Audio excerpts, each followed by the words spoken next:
Almost everybody in northern Maine has four-wheel drive, even if it's only a beat-up old Subaru. Since I was last in line, I got turned around first. And three guys who thought I had gone in the ditch jumped in my truck. We roared off like the cavalry coming to the rescue in a movie. By the time we fought through outbound traffic to get across the bridge in Woodford and bounced along the poorly maintained fire road halfway toward town, the Ruhar had already secured the center of Thompson Corners.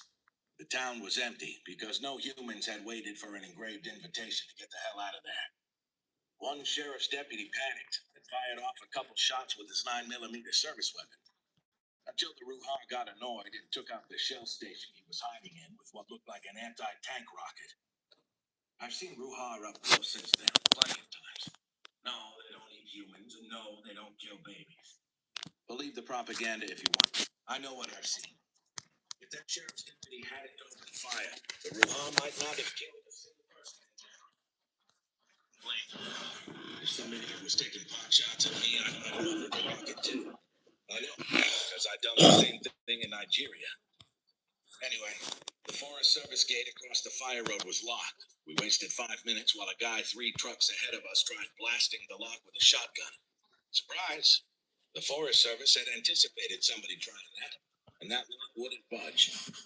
A guy rammed the gate and busted both the gate and the radiator of his truck, which then needed to be pushed off the road before the rest of us could squeeze by and drive through. Yeah, everybody has a story from that day. This is my story, so shut up and listen. One thing I've learned is that Ruhar Army grunts are like grunts across the galaxy. They want to get the combat over with and get back to their barracks, or dens in their case. Did I hate them? Yes, but I don't think they meant to kill people, at least except as collateral damage. Whatever their objective was on Earth, these troops had missed their landing zone and were making the best of the situation. Everybody would have been better off if those Ruhar had sat in their busted transport with their thumbs up their asses, called the Ruhar version of AAA, and waited for a tow truck. Combat ops don't work that way. Something gets screwed up on every mission.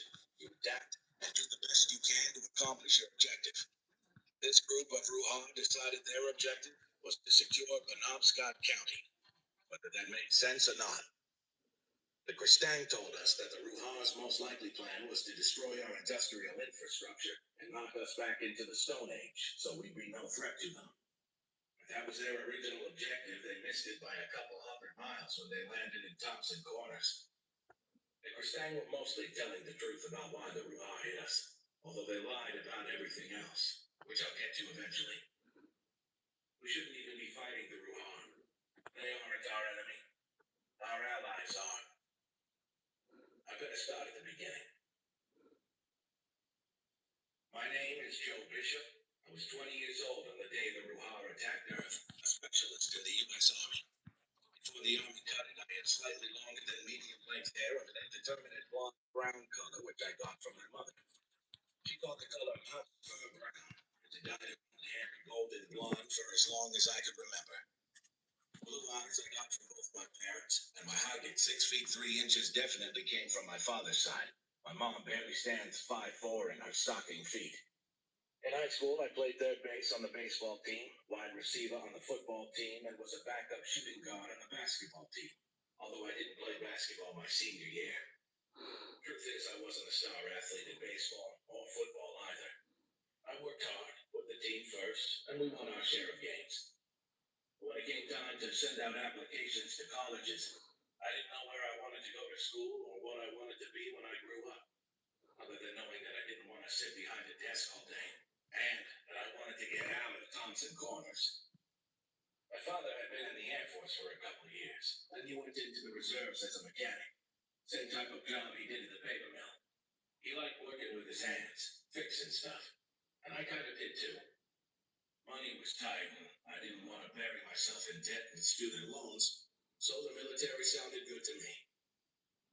When I signed up for the Army, I did it because I wanted to serve my country, and because the Army would pay for college. The life also appealed to me. I loved the outdoors. Camping, hunting, fishing, hiking, canoeing. The training was tough, sure. Nothing that I didn't expect. And I was proud to get through basic and be assigned where I wanted. The 10th Mountain Infantry Division in Fort Drum, New York. Peacekeeping duty in Nigeria wasn't what I would have wished for, but we got orders and I went. I was surprised that peacekeeping involved killing so many people, but it is what it is.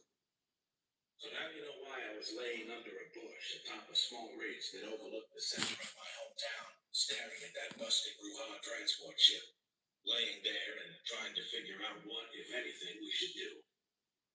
That is one big damn hamster fish. You ain't lying, Tom Paulson said as he handed the binoculars back to me.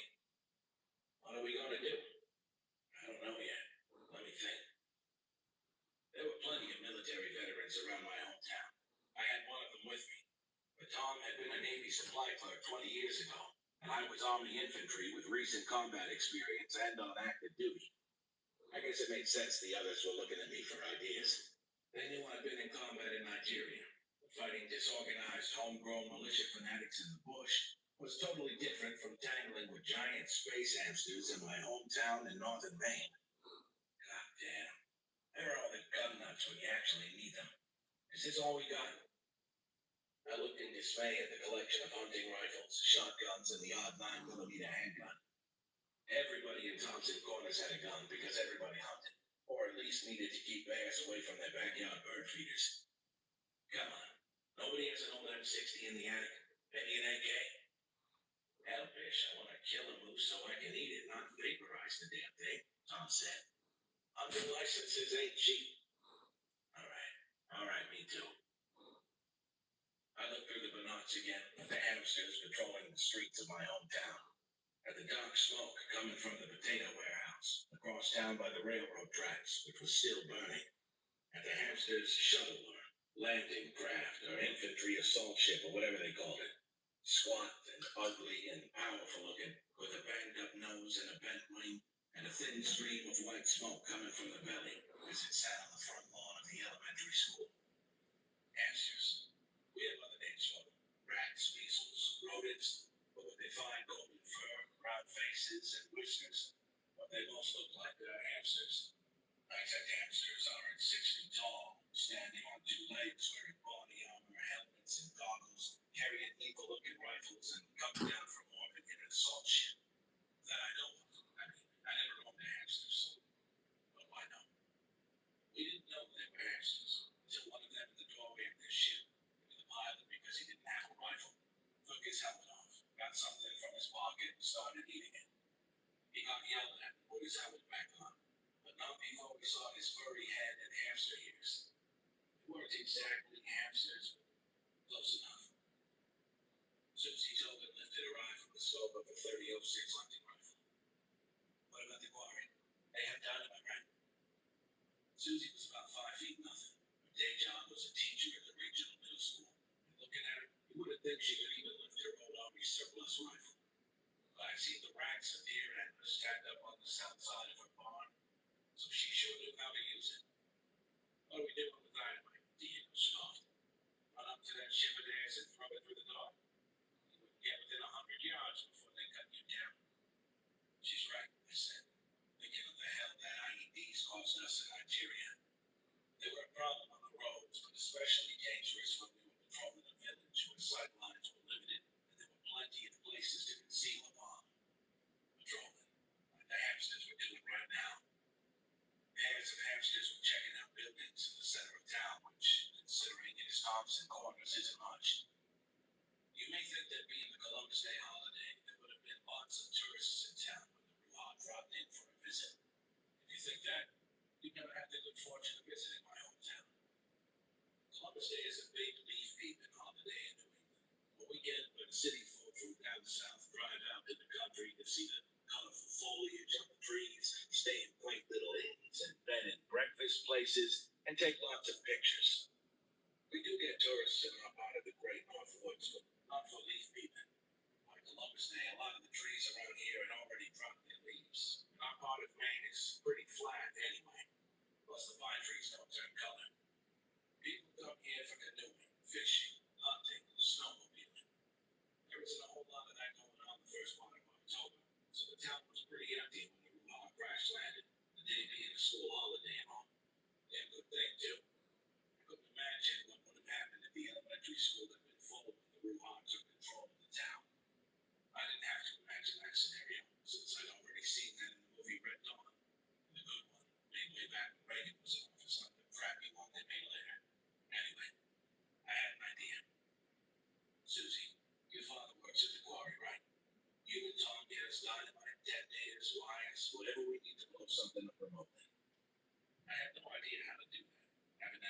seen a stick of dynamite. Diego, stay here and watch the hamsters. See what they patrol, especially how often they go by the old town hall, which was now home to the town's only diner and an insurance agency.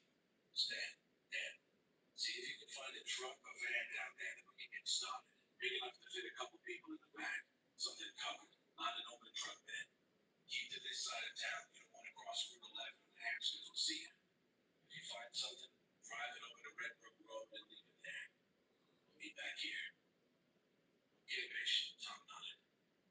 What are we gonna do? I took one more look at the Ruhar, noted the disposition of their troops without even thinking about it, seeing where they were patrolling through the town and where they had defensive positions around their ship. We're going to the dentist. You have got to be kidding me, I blurted out. Bish, Stan said defensively. This is the best we could find. It's either this or an old Dodge Neon. Most people got in their cars and left in a hurry, it looks like. There aren't a lot of cars left on this side of the river. Debbie had it. Yeah, but Tom shook his head. There is no freaking way we can drive this. We're fighting an alien invasion. We cannot drive this. This thing. I had to agree. Except for one thing. It was a perfect truck. They found a delivery van, like a FedEx truck. It was in pretty good mechanical condition. Tires weren't bald. There were some rusted out spots around the wheel wells, but nothing serious. It had big back doors, so several people could get in around fast. And they reported that it ran and shifted well, with no squeaky belts or squealing brakes. They found it behind the Davis Brothers garage. It must have been getting the interior rebuilt, because the inside was stripped other than the driver's seat. It was a good truck, except for that one thing. Bonnie. Bonnie. The big, purple cartoon dinosaur with the perpetual stupid grin. Barney and Smurfs, Mickey Mouse unicorns, and a lot of other fictional characters were painted on the truck.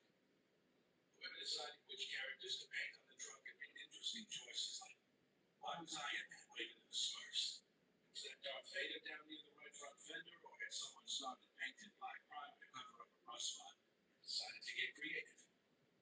Most of the characters were poorly painted. It took me a minute to realize that what I thought was a sitting Buddha was supposed to be Winnie the Pooh. Winnie the Buddha. It was an ice cream truck, in case you hadn't guessed yet. A ridiculous ice cream truck that I was fairly certain didn't have permission to use any of the trademark characters painted on the side.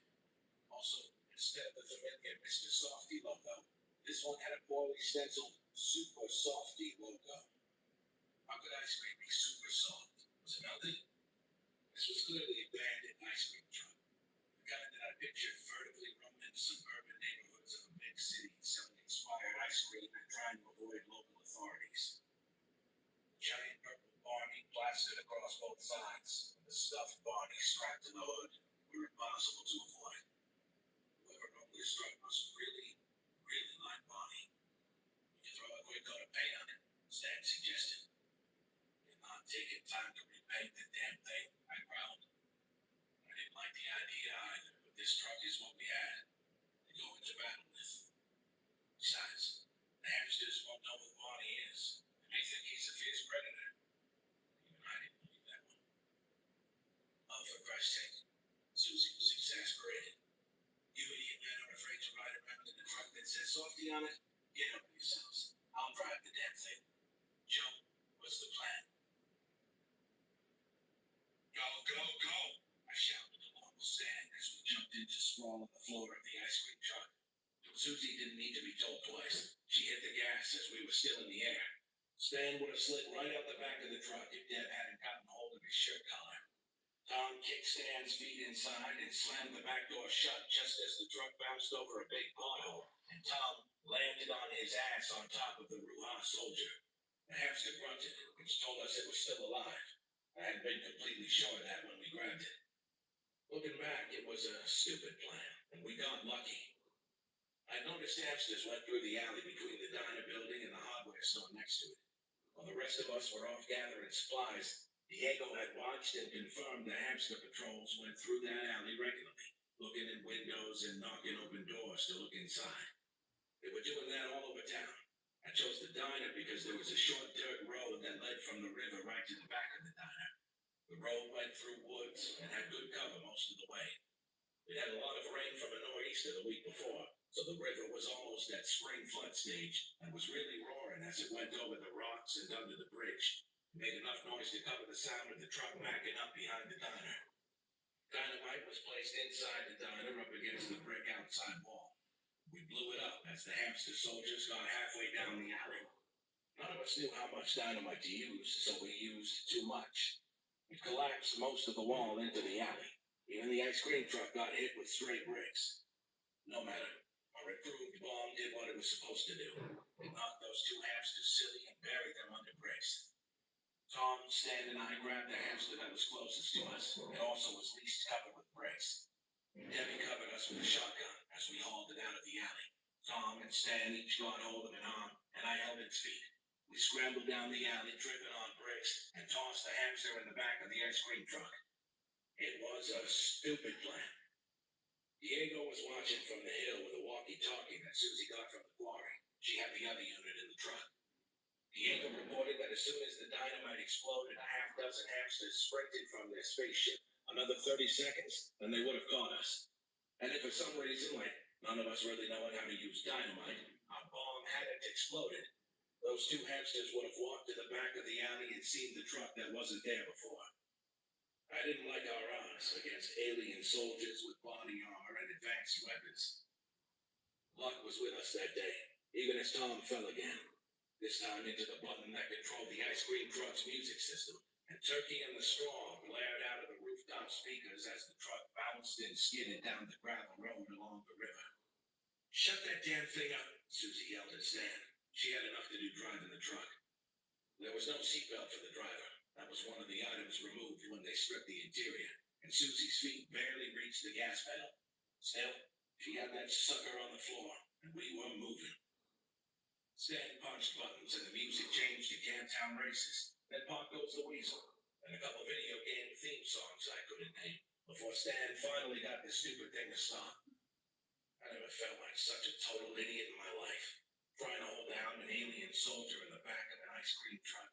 My chin getting bashed into the metal floor of the truck as moronic music blasts out of speakers and Barney's evil twin grins maniacally from both sides. A truck shot through a gap in the trees along the river, a clear space of about 50 yards. This is where I figured the hamsters were going to shoot us. They had a clear shot for a couple seconds at least. Why they didn't shoot, I think, is by that time the hamsters who reached the bomb-down alley realized one of their own was missing and guessed it was in our truck. Anyway, we made it. The truck flew across the gap. Then the land rose slightly between us and the center of town. And then Susie was standing on the brakes to slow the truck for a curve. After that, we bounced up onto a paved road, and Susie put the pedal to the metal. While on pavement with a smoother ride, Tom and I got the hamster's hands tied behind its back, tied its legs together, and I started pulling off its gear. We had it under 4 lead vests, the kind dentists use when they give you x-rays. That was my idea to block the signal of any location device the alien soldiers may have. The body armor around its torso had a quick release mechanism as expected, because he was an alien. The soldier needed to get gear off and off quick. I also popped the latch for the chin strap of its helmet, and for the first time, got a good look at the enemy. One of its eyes was open. There was blood from a cut on its cheek, but I didn't think it was badly hurt, mostly stunned and disoriented. It was wearing an earpiece and microphone, which I tore off, and on its belt was what looked like some kind of radio. I told Tom to throw all of it out the window. We could come back to get it later if we had the opportunity. Our priority then was to capture an alien soldier so our military could study it, see what kind of enemy we were facing. Per the plan, Susie drove us a mile down the road to Tom's place. He had a barn, and she drove the truck right in through the open door, skidding to a stop. We all shared an "oh shit, did that really happen" moment. None of us could believe it. The hamster was moving about, so Tom sat on it, and I pointed a handgun at its face. That calmed it right down. It had probably never seen a Sig Sauer before, but it recognized the projectile weapon when it saw it. I can't hear Diego anymore, Deb reported, holding up a walkie-talkie. The last thing he said was the aliens were running around, but their ship isn't moving. My last instructions to Diego had been to get out of town in the opposite direction as soon as he lost sight of our truck. I'm sure he was safe. He knew his way around the woods. They're waiting for a tow truck, I guess. What?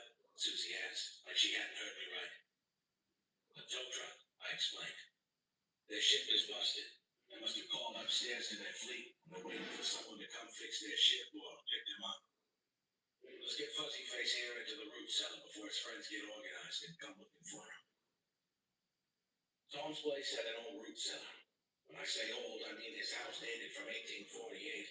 The root cellar belonged to the house before that.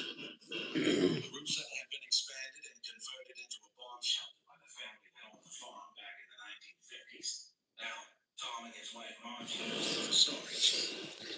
We got the hamster down the stairs and cleared space in the middle of the shelter for it. Tom padlocked a chain around its ankle, with the other end of the chain around a pipe sticking out of the floor. With the hamster comfortable in the center, there wasn't much room for the rest of us because of all the shelves. Did I mention that Tom's wife Margie liked to can fruit and veggies? The woman had a bit of a canning problem. The whole place was stacked with jars. Most people in this neck of the woods can stuff. It's a way to have good food through the winter, and a lot cheaper than buying food from the store. My folks made applesauce and jams and canned tomatoes, beans, whatever we got from our garden. Tom's bomb shelter looked like Margie was planning to invite the entire 10th Division over for supper and wanted to have plenty of food left over. What now? Stan asked while looking hungrily at a jar of blackberry jam. Now we wait. The military's gotta be here soon. We'd all been surprised not to see any fighter jets or helicopters in the air, which told me the enemy had total air supremacy. Hopefully this guy's buddies, I pointed to our captive, will be leaving soon. When our cavalry gets here, we can hand him over. What makes you think they're going to leave? Deb asked. Because no way would alien invaders have Thompson Corners on their initial target list. These guys are here only because their ship is busted. My big worry is if they stick around to look for Fuzzy Face after the tow truck gets here. I'll stay with them. The rest of you better head south. See if you can find any National Guard or even state cops. Susie was indignant. You're sending the women folk away to safety? She had her hands on her hips. I knew what that meant. You have a family. So does Tom, Susie pointed out. Tom got a text from Margie, I said defensively. She and the kids are all right heading to her mother's place, and Stan's wife is in Portland. My husband is down in Milliconic, and my kids are in Bangor with my sister. I'm staying here, Susie said emphatically, and held up a rifle for emphasis. Fine, I conceded without much fight. I really didn't want to be alone. You and Stan have rifles. You get up in the woods behind the house where you can cover the road. Deb, get up to the rock ledge behind the house. You know it, right? Tell Susie and Stan if you see anything coming this way. Tom and I will stay here with Fuzzy Face. Fuzzy Face wasn't talkative. Tom and I tried communicating with gestures and pointing to ourselves. The hamster sat there stone-faced, except when it shifted uncomfortably, then it grimaced. There was blood, red blood, on its hip. At least alien blood was red and not green or blue or something really weird like that. I approached slowly, hands open to show I didn't have a knife. We need to look at where you're hurt. I said it slowly and loud, which is always the best way for foreigners to understand. Remember, foreigners are stupid, so you have to talk loud and slow so they will understand you. The hamster shrank away from me as far as it could, backed up against the shelf on the outside wall. I gestured to my hip, then his, and put a finger into the blood on the floor, holding my finger up so he could see the blood. Shaking my head and waving my bloody finger, I spoke slowly to the hamster. You are hurt. This is bad. Bish, Tom said uncertainly. You sure you should be touching that thing's blood? It's gotta be safer than touching human blood. You got bandages down here? Yeah, first aid kit's in the cabinet. We got paper towels, too. Margie buys them by the gross at a warehouse store. The hamster wasn't hurt badly. I blotted the wound clean, washed it with sterile water, which made it rinse again, then slathered antiseptic lotion on the cut and applied a bandage. It looked at me different after that, like it hadn't expected humans to be civilized. It made a sort of kissing gesture with its lips. I think it wants water, Tom guessed. Margie had also bought bottles of water by the gross. We got out 3 bottles. Tom and I both drank from our bottles. Then I opened another and held it to the hamster's lips. It downed half the bottle steadily while looking me in the eye. That kind of freaked me out. Then it looked down meaningfully at its left front pocket, gesturing with its nose. Very carefully, I opened the pocket flap, which was a kind of magnetic thing, I think, and pulled out what looked like an energy bar. It didn't have bright packaging like the hoo-ha bars I knew from the army. Just a green plastic wrapper with white writing and an alien script. I pulled the end of the plastic wrapper open, facing away from me, which was stupid. What if it was some kind of explosive and pulling the wrapper just pulled the pin on the grenade? Nothing happened. I sniffed it carefully.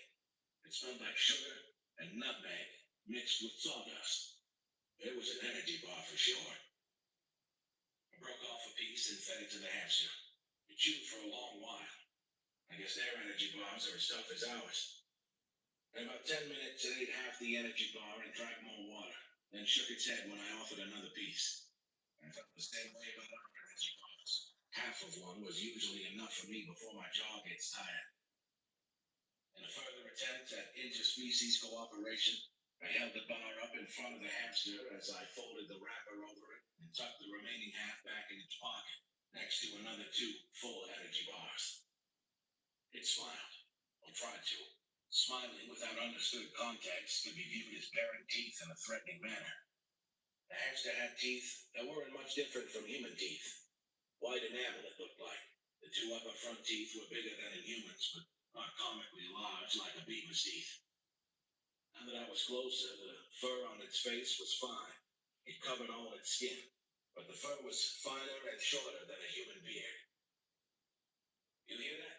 Tom asked. Sounds like someone shouting. We kept the door to the bomb shelter cracked open so we could hear if Susie saw anything, but mostly closed, so any radio signals from an implanted transmitter in our hamster would be blocked. I hoped. Tom stepped outside. I could hear him shouting with Stan. He stuck his head in the door. They say the tow truck is here. We left our hamster captive in the combination bomb shelter root cellar warehouse and hustled across Tom's backyard into the woods. It came from the northwest. I saw the contrail first, Deb reported.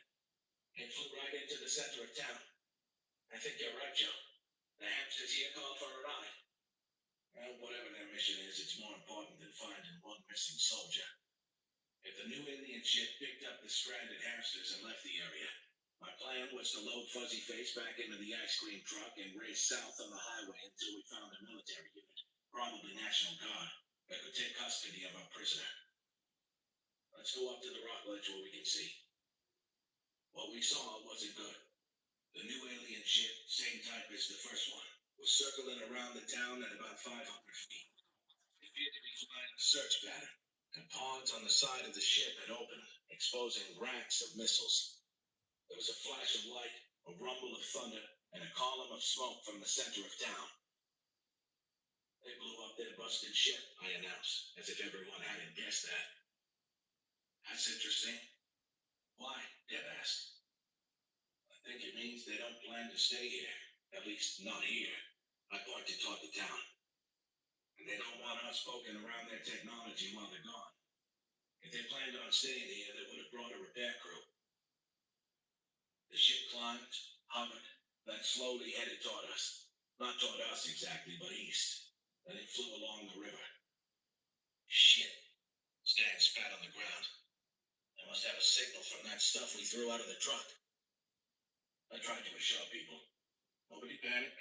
That's why we threw that stuff out of the truck. And that's why our hamster is under concrete and earth right now behind a steel door. After our captain was in the root cellar, Stan had thrown the lead blankets over the hood and tailpipe of the truck to reduce the heat signature.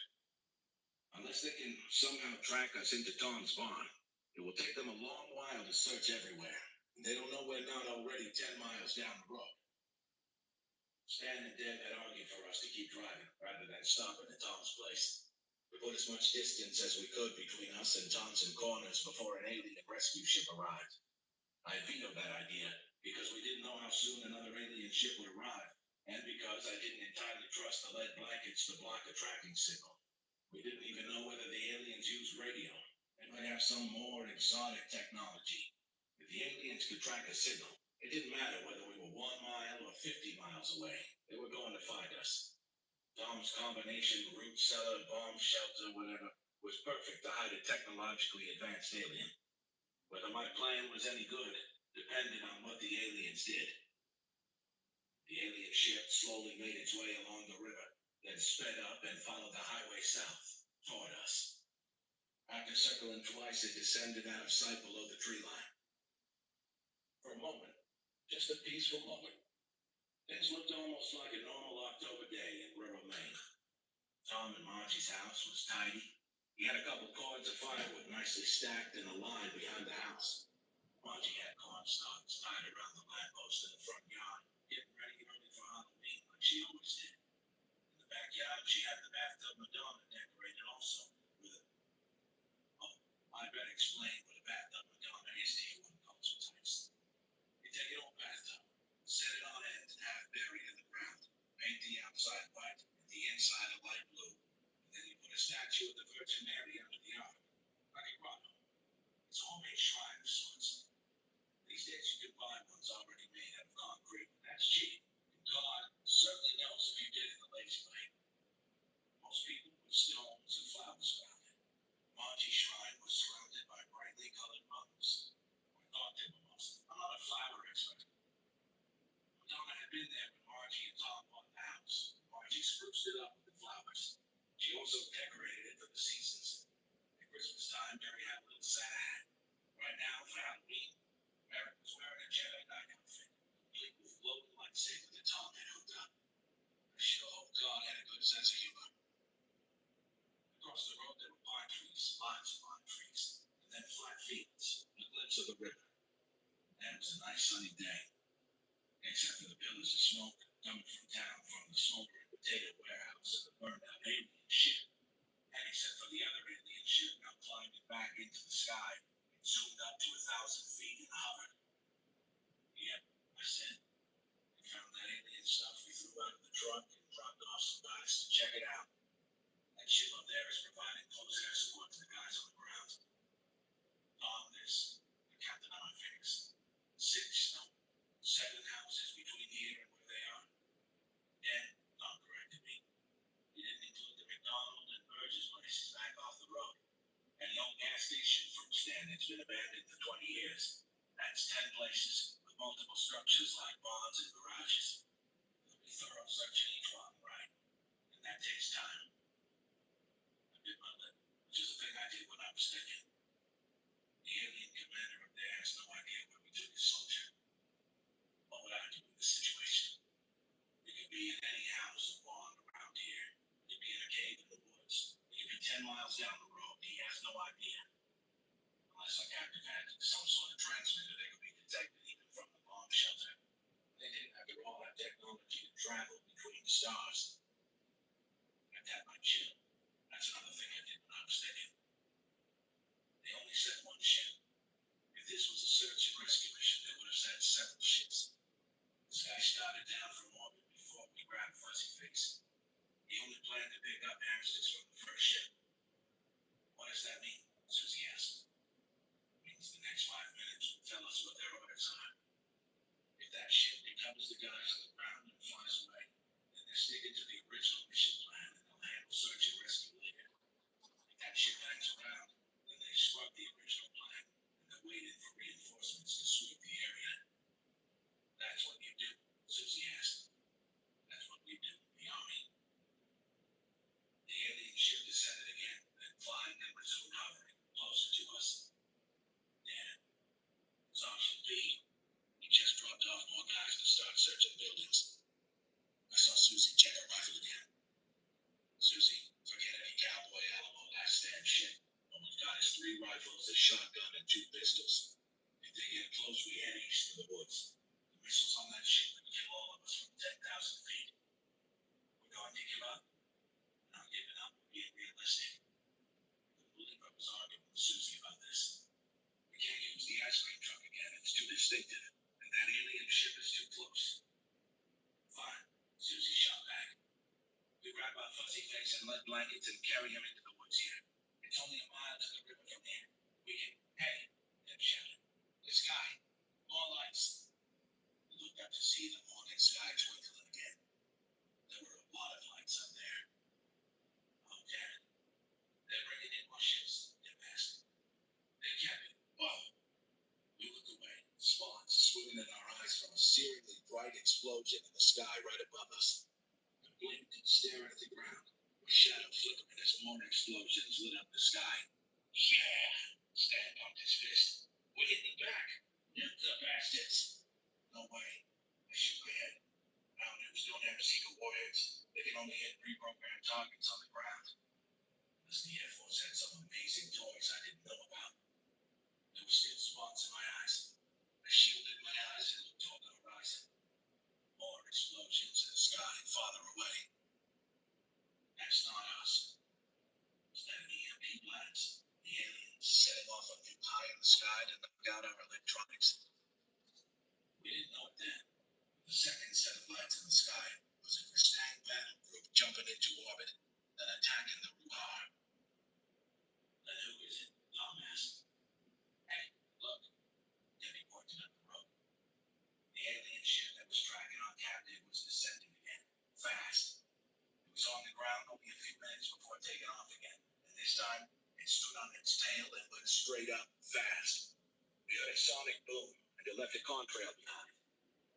Wherever it was going, it was in a hurry.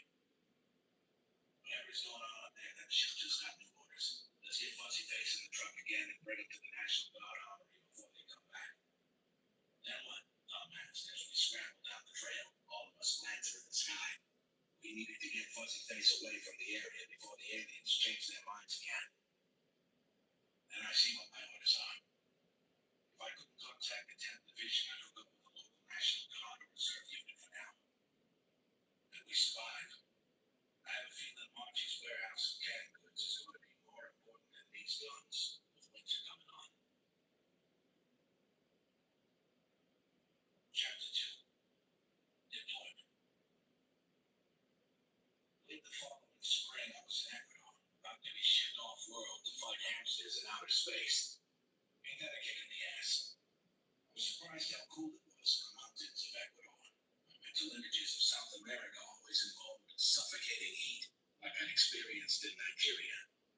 It had been a cold winter in Maine, not cold in terms of temperatures and snow, which was about average for recent years. Cold in terms of no electricity for a long time, and gasoline and heating oil in short supply. My hometown and my folks were better equipped for the winter than many others across the country. My parents had a wood stove in the house and another out in the garage/workshop. A family from downstate who'd been frozen out of their apartment building came to live in the garage after Christmas. My father bought it repairing a tractor engine for bales of straw that we packed into the garage walls as insulation, covered by canvas tops. I visited my parents a couple times. The garage was cozy and warm and smelled like new mown hay. There was another family of 3 plus a single woman living in my parents' house as part of a government resettlement program. Everyone was on their best behavior all winter. The state and federal governments in the U.S. had a rough start dealing with the crisis after the Ruhar attack, fumbling around uselessly, and they got their acts together and focused simply on getting people through the winter.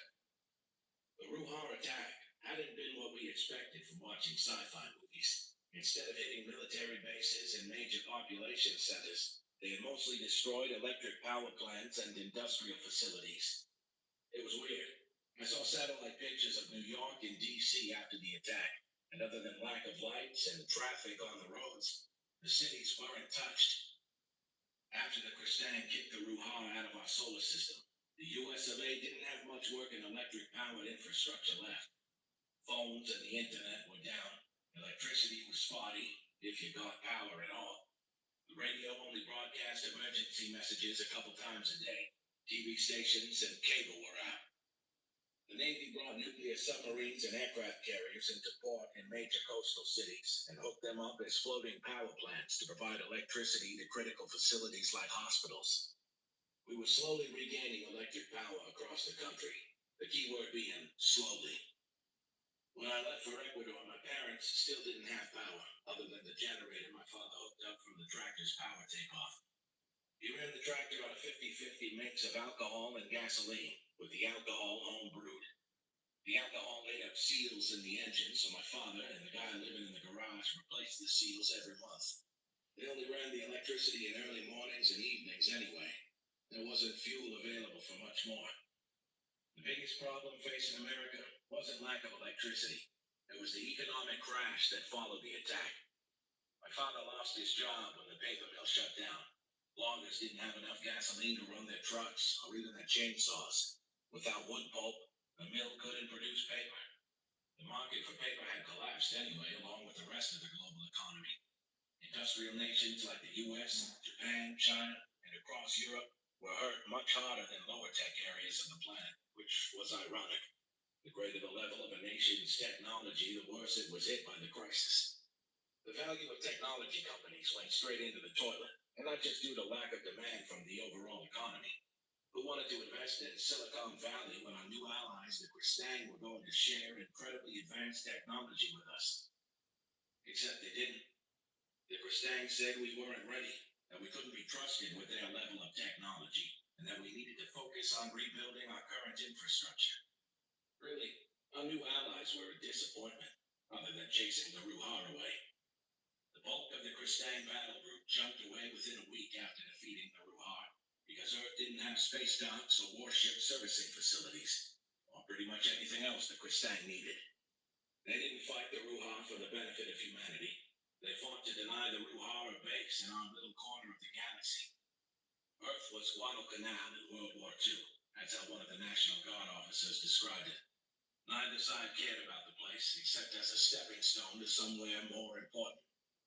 The US and the Japanese hadn't cared about the island of Guadalcanal or the natives living there. All either side had wanted was to use that island as a base to push on to the next conquest. The Kristang and the Ruhar felt the same way about Earth. Being American, the world's only superpower, strongest military force in history, it had been tough to think of ourselves in the role of the native primitives. We were watching the Kristang and Ruhar forces do battle over our land with weapons we could barely comprehend. Right, Bishop, fight! Spun around, disoriented, to find myself face to face with a guy from my fire team, a guy I never thought I'd see again. Cornpone, I shouted. Brown bread, he responded, and we hugged and pounded each other on the back so hard it knocked the wind out of me. Jesse Coulter, from Arkansas, and a proud son of the South, which is what he told me when I first met him in basic training. I called him Cornpone because that was, I think, something people ate in the South. Brown bread was his retort, referring to a molasses-sweetened, raisin-filled bread in a can that is a New England tradition. I'd served him a slice once. Some people eat it in the can in hot water, but I preferred to toast each slice. They cut off both ends of the can and pushed the bread out, with the rings from the can visible on the bread. I know. Trust me, it's delicious. Or should I call you Barney now? Jesse laughed. Shit. The story had gotten around. I'd been teased all winter by the National Guard guys I was with. Barney and the Smurfs is what people were calling me and the gang who captured the alien soldier. Oh man, does everyone know about that now? With the internet kind of back up, the whole planet knows about it. Damn man, it's good to see you, Jesse said. There's a few of the 10th here, but nobody else from our squad yet. You're the first person from the 10th I've seen, I admitted, looking around for other familiar faces. How'd you get here? Jesse asked as he bent down to pick up the duffel bag he'd been carrying before he saw me. After Columbus Day, I was going to try to get back to Drum, but nobody had enough gas to make the trip. So I hooked up with the local National Guard, asked if they knew what was going on. The Guard colonel commandeered me. They'd been federalized anyway. I figured, what the hell? They gave me a rifle, a helmet, and food, right? Orders officially assigning me to the Guard came by shortwave radio later. So I played soldier in Maine, helped harvest crops, guarded fuel and food convoys, and I got the call to come here. So I hopped the train to Boston, a freight train, riding in a converted old boxcar. I felt like a hobo, even though I'd had a ticket from the U.S. government. Now, what I meant was, how'd y'all get here? You fly? Oh, yeah. Uh, they put us on a troop train from Boston. It took us 5 days to get to Miami. We flew in about 2 hours ago. We'd flown on a United 767 that had seen better days. Jesse nodded. I took a train to Dallas and sat around there 3 days waiting for a flight. The damn Air Force couldn't scrape enough fuel together to gas up the plane. I hear some units are coming on ships from New Orleans and Houston. You've seen this tower thing? The elevator? And just what you can see from here. I don't know about this, compadre. We looked up the mountain. The summit was barely visible under an overcast sky. Shooting straight up from the top of the mountain was a ribbon of white light. When the UN agreed to provide troops to fight under Kristang Command, the Kristang had constructed what they called a space elevator, built it in less than a month. They chose this mountain in Ecuador because it straddled the equator. On top of the mountain, the Kristang had constructed a base station with a fusion reactor, and thousands of miles above was a station in geosynchronous orbit. What connected the two stations was a thin magnetic field, basically a stationary lightning bolt. We were supposed to go into orbit on an elevator car that rode the lightning bolt. One of the Air Force guys on my flight said he'd heard the Kristang sent pulses up the magnetic field, and the elevator car was pushed along by the pulse. The elevator in Ecuador was the first to be finished. The Kristang were talking about building two others, one in Africa and the other somewhere in Indonesia. I squinted and shaded my eyes with my hand, examining the thin beam of light. I don't know about this either, man. One thing I do know is if the Kristang can do this, I'm glad they're on our side. I hear that, amigo. Jesse agreed. Looking up at the sky, at the lightning bolt I'd be riding into orbit, I wondered what happened to Fuzzy Face. We'd driven south in our ice cream truck until we ran into a state police roadblock, and when the cops saw who was in the back of the truck, we'd been given an escort down to Lincoln, where a National Guard helicopter took Fuzzy Face away. After that, any information about him was classified, and I'd been discouraged from talking or asking about him. Wherever the hamster was, I hoped he was being treated well. A buzzing sound caught our attention. We both turned to watch a group of gray-painted tilt-rotor aircraft flying in formation and coming in from the west. As they approached, the lead plane slowed and swung their propellers up into hover mode, descending like helicopters. Before I could ask, Jesse volunteered. The Navy has two carrier groups offshore, the Lincoln and the Reagan. I met some of the Marines around here this morning. They coming with us? Two carrier battle groups would have sounded impressive before the Ruhar attacked. Compared to alien militaries that could lift people into space on a lightning bolt, our nuclear-powered carriers were obsolete rowboats. Some Marine units are, but these guys? Nah, they're here to provide security for the elevator. I heard on the radio that the Kristang left security of the space elevator in Ecuador to the USA. I laughed. Bet they're happy about that. No red-blooded U.S. Marine wanted to be stuck on guard duty while the Army went off into space to avenge the attack on our planet. Hell yes, man. They offered me big bucks for this patch. Jesse fingered the blue UNEF badge on his right sleeve, the logo of the United Nations Expeditionary Force, which is what they were calling us now. National patches, in our case the U.S. flag, went on the left sleeve. Like money means anything now.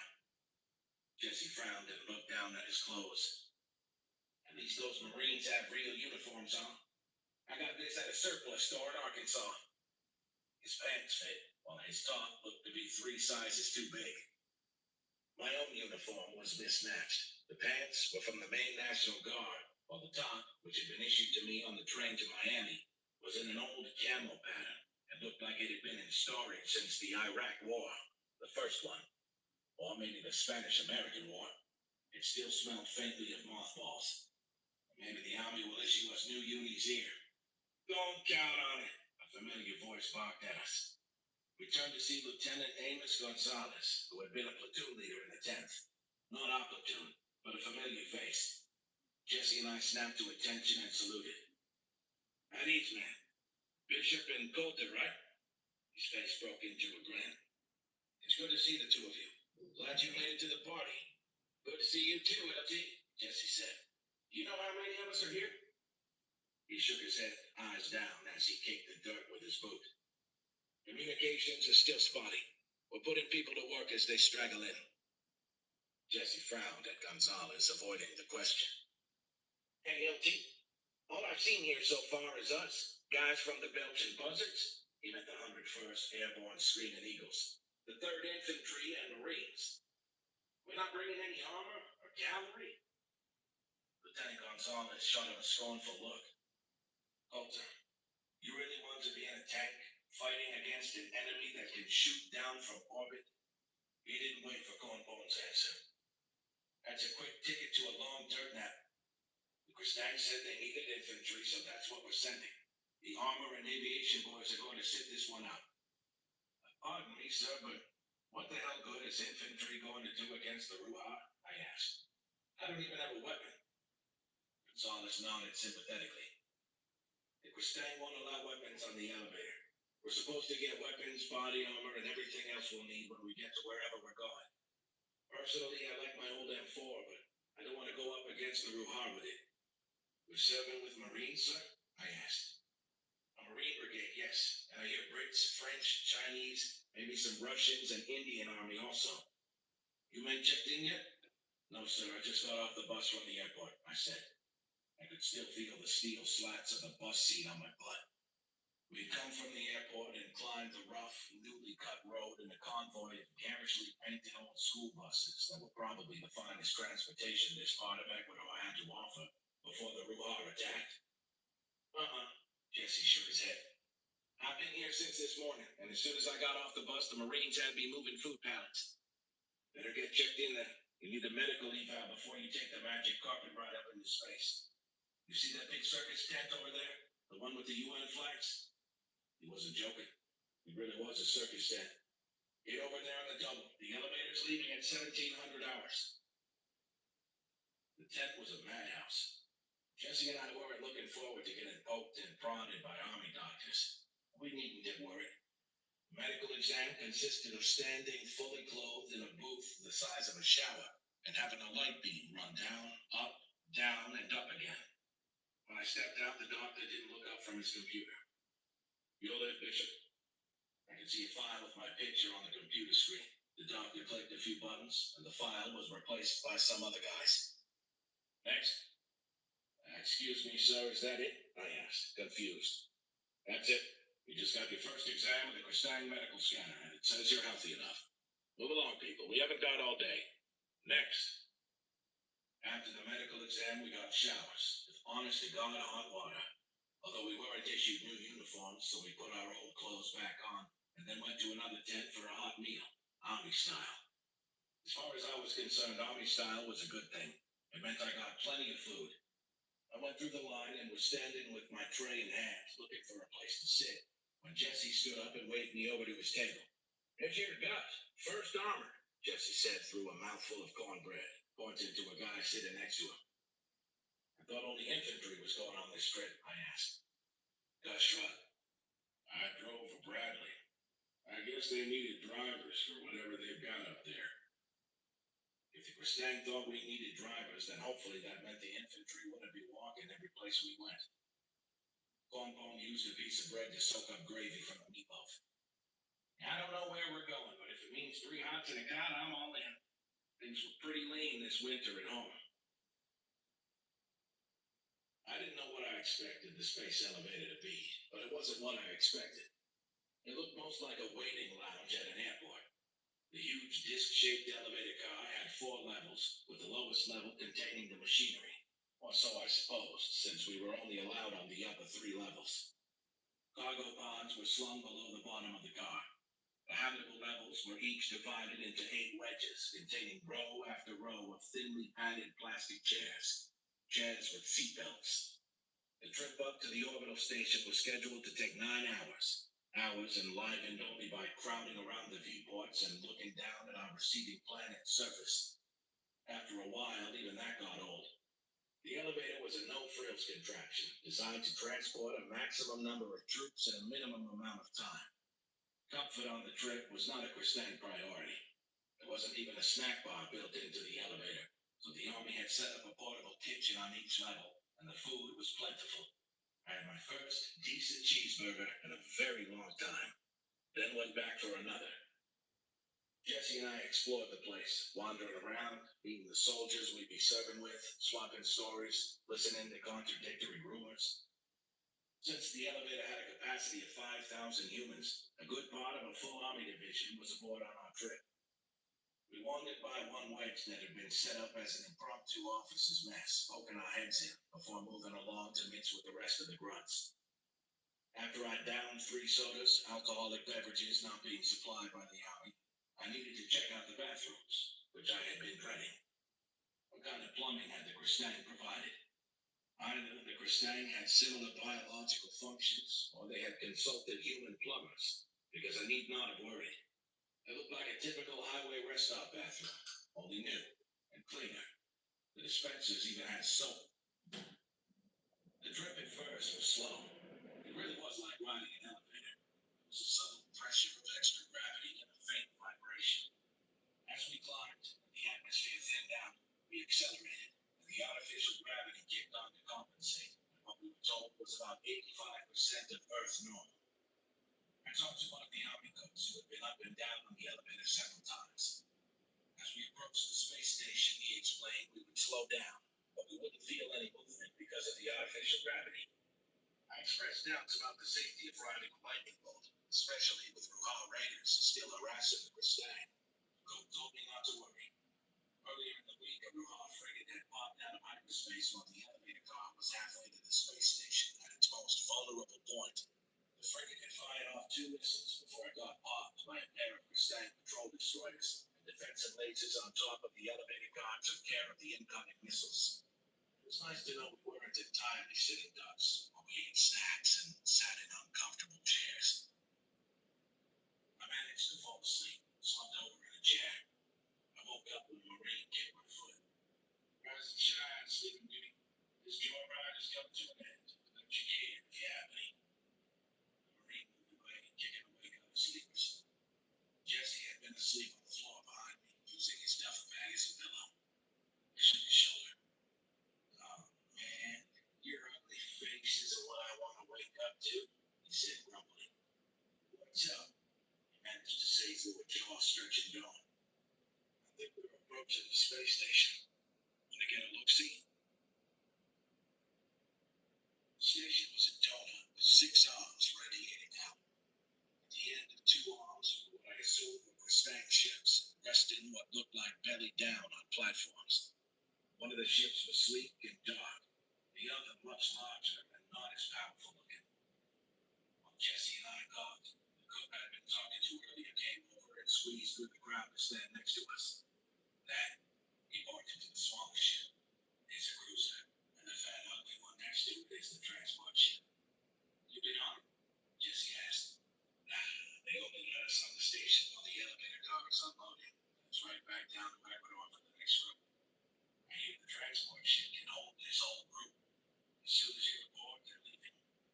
Any idea where they're sending us? I figured the cook might have heard something on one of his trips. He shook his head. I don't know. And if any of our officers know, they ain't saying. Personally, I think the Kristang are keeping it on the need-to-know basis. We humans don't need to know.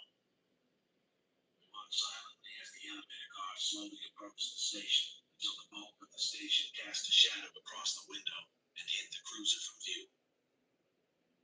I wish I was going with you. Tried to switch to infantry. His uniform back said he was first armored. But the Army said my MOS is Cook, so that's what I'm doing. He sounded bitter. Hey, you make a damn fine cheeseburger. I stuck out my hand. He wiped his hand on his apron, gripped my hand fiercely, and looked me straight in the eye.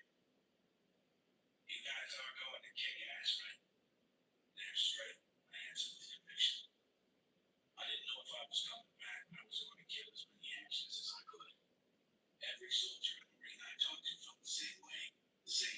sense of purpose. We've been attacked. The very survival of our species threatened. Rage wasn't an adequate word to describe how we all felt.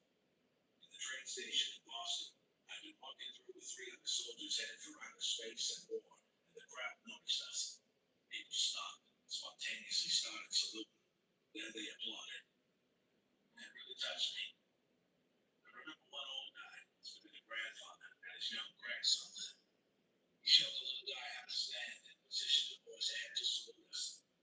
The expression on the grandfather's face right then told me everything about how people felt about our soldiers in the United Nations Expeditionary Force. We were carrying home their hopes, not only hopes for vengeance, hope for survival, survival of the human species. That's what made this war different. The first time we really were all in this together. Damn straight, man. We're going to kick ass, Jesse said with all seriousness. We bumped fists. Army strong, can't go wrong. Hoorah! Like the cook, we didn't get to see much after we left the elevator guard. U.S. Marine guards directed us into the space station, which generated the lightning bolt we'd ridden up into space. We lined up in single file to do what? I didn't know. The station was big. I wondered aloud how they built it so fast. As I ran in Starcarrier brought it into sections, and they assembled it. The lieutenant in line ahead was said, "Sir," I asked, "what is a Theranin?" The Theranin are the patron species of the Kristang. Reacting to the totally blank stares he got from me, Gornbone, and everyone else, he stepped slightly out of line to speak to us. From his uniform badge, I could see he was with the 3rd Infantry. Didn't they tell you people anything? Sir, I'm from northern Maine. We first got the internet a week before the Wuhan attacked. I could see he didn't appreciate my attempt at humor. I've never heard of the Theranin, sir. He twirled his finger in the air. This station, the elevator, that's all Theranin technology. The Kristang don't even have artificial gravity aboard their ships. Sir? Jesse's face began turning green when he heard that. Everyone in the line was looking queasy at the idea of experiencing no gravity. Zero G? We haven't been trained for that at all. That's why you're in line here, to get meds to prevent space sickness. We can't have humans puking their guts out in a Kristang transport ship. We're not going on a Theranin ship, I asked, feeling queasy already. I was deeply regretting that second cheeseburger. The line moved forward and we shuffled our feet along the deck. Theranin star carriers rarely venture down into a gravity well. They stay well out of the Oort cloud of any star system. Seeing more blank looks, although I was feeling smug that I knew what an Oort cloud was. Damn it.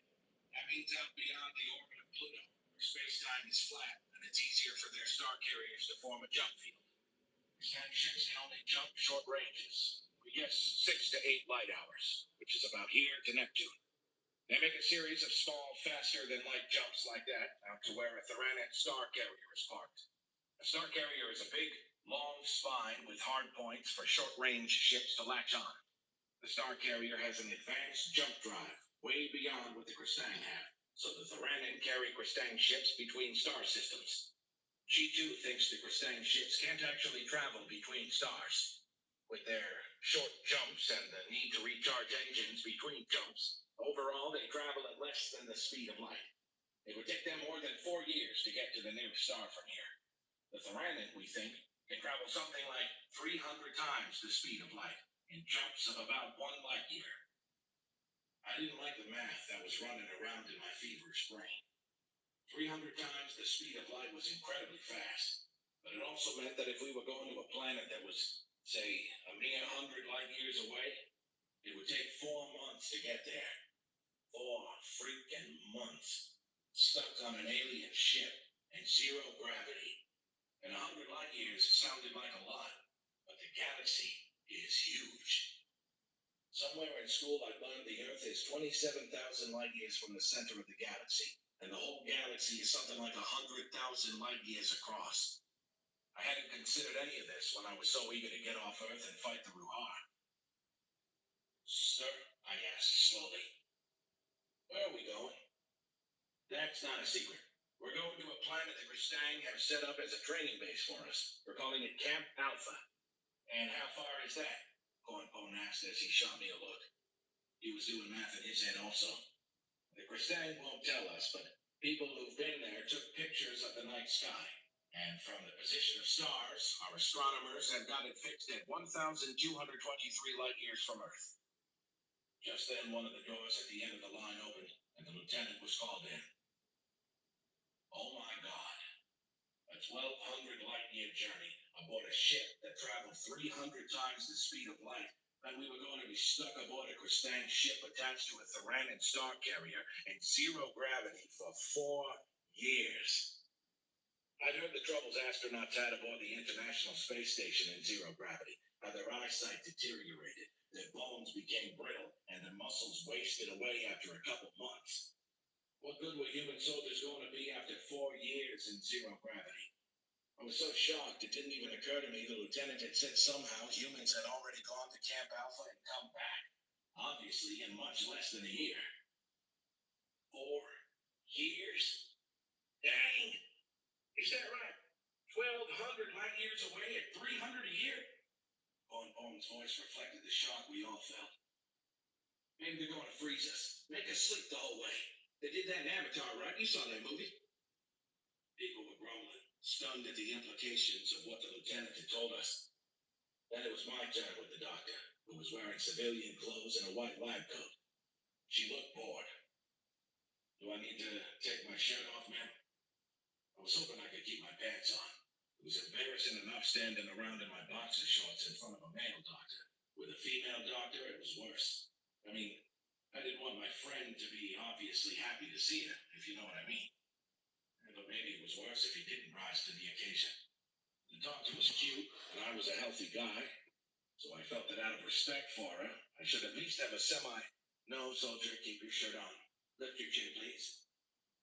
She held what looked like a plastic and chrome gun under my left ear and squeezed the trigger. I hardly felt anything.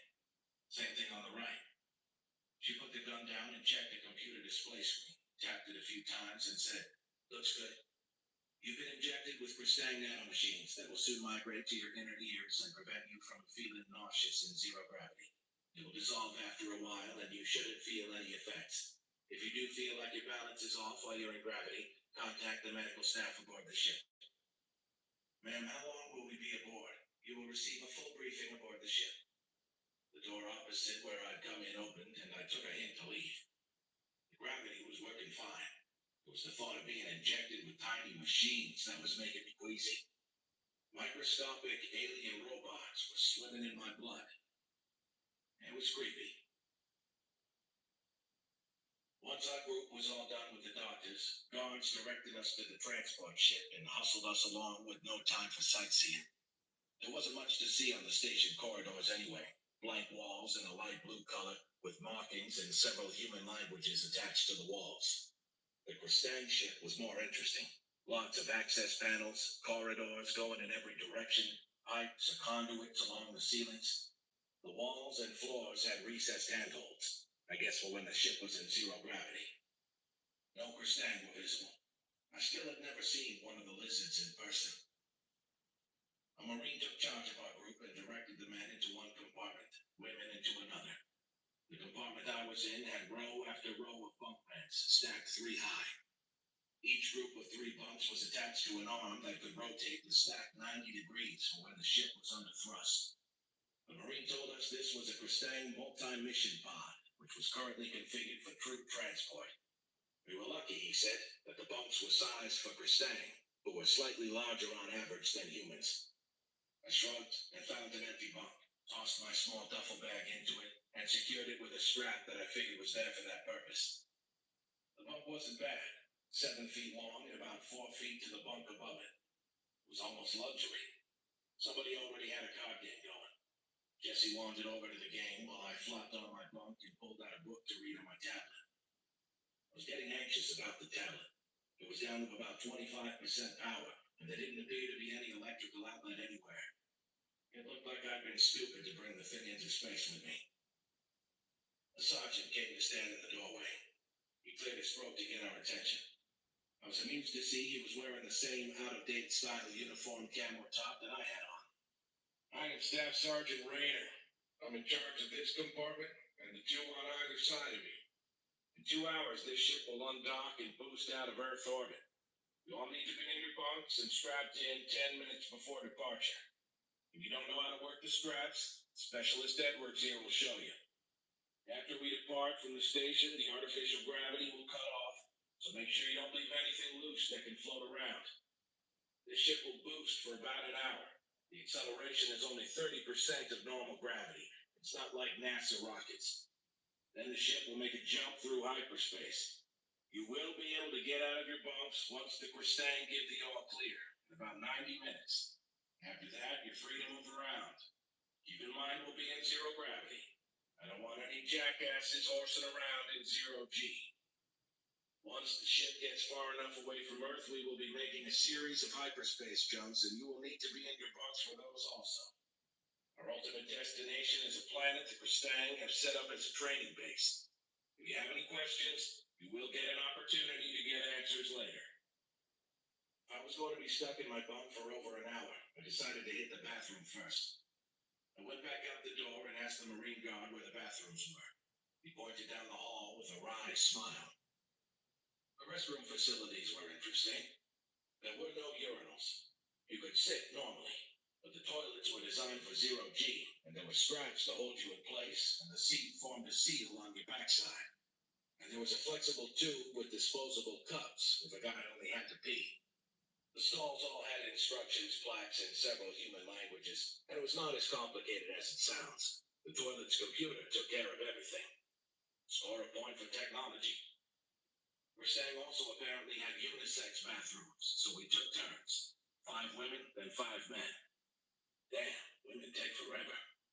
There were a lot less women than men, so it wasn't a big deal. On my way back to my assigned compartment, there was an army captain standing in the hallway reading something on a tablet. I saluted and stopped to talk to him if I could. Excuse me, sir, how do you charge your tablet? In each compartment is a set of magnetic pads. Set your tablet on it and it'll charge. It's like a charging mat. It senses what kind of juice your tablet needs so it won't burn it out. Theranin devices are smart. What's a Theranin, sir? The captain shook his head. The Theranin are a very advanced race. They lead the coalition that the Kristang belong to. I'm told they look a bit like aliens in sci-fi movies. Short and skinny with big bald heads. Now I was completely confused. The Kristang are in charge? As far as we humans are concerned, yeah. Anything to do with Earth, the Kristang are in charge. The Theranin are the Kristang's patrons, is maybe the right word. Anyway, all you need to know is traveling from one star to another is a slow process in the Kristang ship, so they latch on to Theranin motherships for the big jumps. Before anyone asks, no, I've never actually seen the Theranin. We stay aboard the Kristang ships. This is getting complicated, sir. He nodded sympathetically. Think of it this way. The Theranin are the major leagues. The Kristang are the AAA farm team. And we, well, we're kind of the semi-pro local league right now. We're hoping to get promoted to single A ball, but we need to prove ourselves first, and we got a hell of a long way to go. Get back to your bunk, soldier. We're boosting out of orbit soon. You'll get a briefing later. After an hour of gentle acceleration boosting away from Earth, and 10 minutes of what I guessed was preparation for the jump, our transport ship jumped. I couldn't see anything strapped into my bunk. When the ship jumped, it felt like static electricity crawling on my skin for a split second, and it was back to floating in zero G. I kept track of time on my watch. It took 8 hours, 21 minutes between the first and second jumps. Later, I learned that Kristang ships are powered by fusion reactors, and their jump engines take about 8 hours to build up enough power for a jump. That time lag between jumps can be a major tactical liability for an attacking force. The attacking ships, which have just jumped into combat, mostly can't jump away immediately if they get into trouble, whereas a defending ship with fully charged engines can pop to a different location if it has a swarm of missiles incoming. In actual battle, the time lag between jumps is not so much of an issue. Warships always maintain reserve energy for a short emergency jump. Ships can't safely jump in or out of hyperspace near a large gravity field, such as a planet. The jump field can get distorted and tear the ship apart. So an attacking force needs to come out of hyperspace away from a planet and travel through normal space to get into orbit. Once the attacking ships get close enough to a planet to use weapons, they are so far within the gravity field that even ships with fully charged engines can't safely jump. Defending ships, which never know where an attacker is going to pop out of hyperspace, tend to hang close to planets and then move out to intercept. If that sounds too much like a game with lots of rules to memorize, it is. Lucky for us humans, we don't have to think about it. We don't have any starships, and the Kristang aren't giving us any. We're infantry. We fight on the ground. Kristang get us there, and we'll take care of the fighting. That's what we all thought then, anyway. Between jumps, the ship boosted for about 2 hours. Then we had free time, when we could be out of our bunks. Everyone experimented with moving around in zero-G. I could see after only a few minutes that we should have been issued helmets. Sergeant Rayner came in to yell at us for stupidity, but mostly let us get bumps and bruises. Experience is the best teacher. One of the show-offs was Jeff Murdoch. He came into our platoon in Nigeria halfway through my tour there, so I didn't know him that well, but man, he took to zero-G like a dolphin takes to water.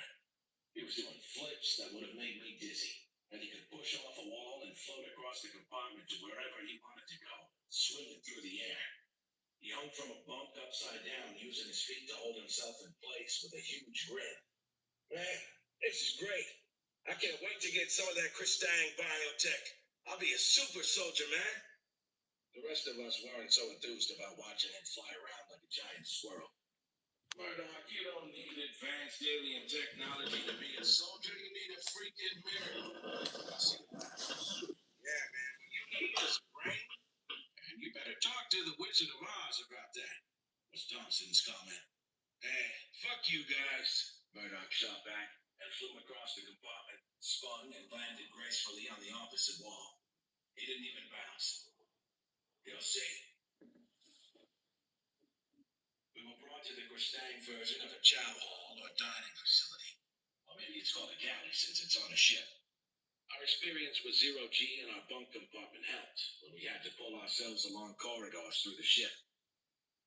The chow hall held almost 100 people and had tables and chairs. What made it different is those chairs were solidly attached to the floor and had seatbelts. Lunch was MREs. Humans couldn't eat Kristang food, and the Kristang didn't want us screwing with their kitchens in zero gravity. MREs reminded me of camping when I was a kid, and they weren't bad. But I'd eaten too many of them in Nigeria, and I glumly ate my food, slurping stuff on people. Cornbone was extra hungry. He gulped down his MRE and bumped a pack of crackers off me. Halfway through the meal break, an army major came floating into the compartment, expertly flew across to the opposite wall and hooked his feet to a strap. He made it look easy. Is everyone enjoying their astronaut food? That drew a laugh from the crowd. I understand there's a lot of bad intel going around, so I'm going to set you straight.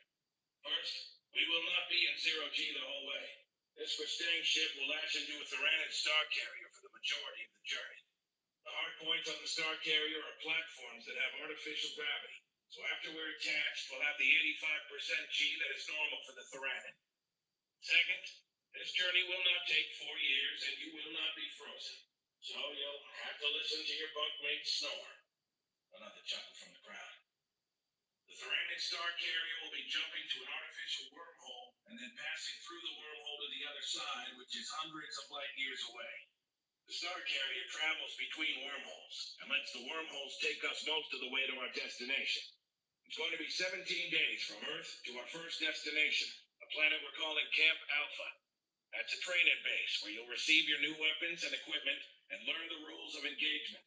The Kristang are sticklers about us adhering to the ROE, so pay attention while you're there. You're not going to cause problems for our new allies. As for Camp Alpha, I have been there, and all I will say about it now is that it is an excellent place to focus on our training mission.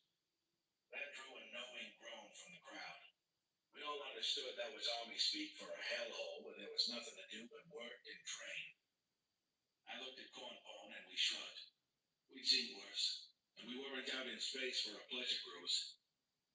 The major didn't take any questions and left the chow hall when he was done with his brief speech. I felt a lot better knowing we wouldn't be stuck aboard the ship in zero G for 4 years. After the Kristang ship made a fourth jump, we had to stay strapped into our bunks as the ship maneuvered to latch onto a Theranan mothership. There was a clanging sound and a vibration as our ship attached itself to the star carrier. Gravity slowly came back to cheers from everyone I could hear, especially when it was announced that we'd have hot food for dinner now that the kitchens had gravity.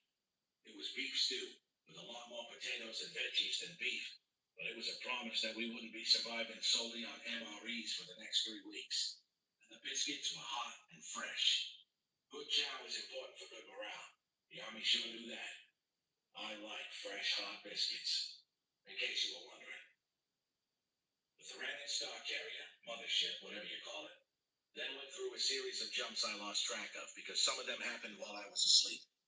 Some people aboard the ship were trying to keep amateur records of all the ship's maneuvers. Jumps, time between jumps, time and force of acceleration. Personally, I lost track after the second jump, but I figured we had qualified people keeping track for us. The loudspeakers woke us up around 0300 one night when the ship was approaching the wormhole. I wished I had more warning, because my bladder already was sending me warning signals. The idea of falling into a wormhole, having my atoms ripped apart and reassembled, or whatever it was that happened, had me scared. I was laying rigid in my bunk, waiting for the unknown, when the loudspeaker announced, "Wormhole transition complete. Secure for normal space maneuvering." Then, not only did I not need to have worried about the wormhole passage, I didn't even realize what had happened. There were more jumps, more waiting between jumps, and lots of water. We exercised in shifts, using equipment brought from Earth, including treadmills and exercise bicycles. I liked running, but I hated treadmills. It was so boring. Even competing with the guy on the treadmill next to me didn't help after the first couple days.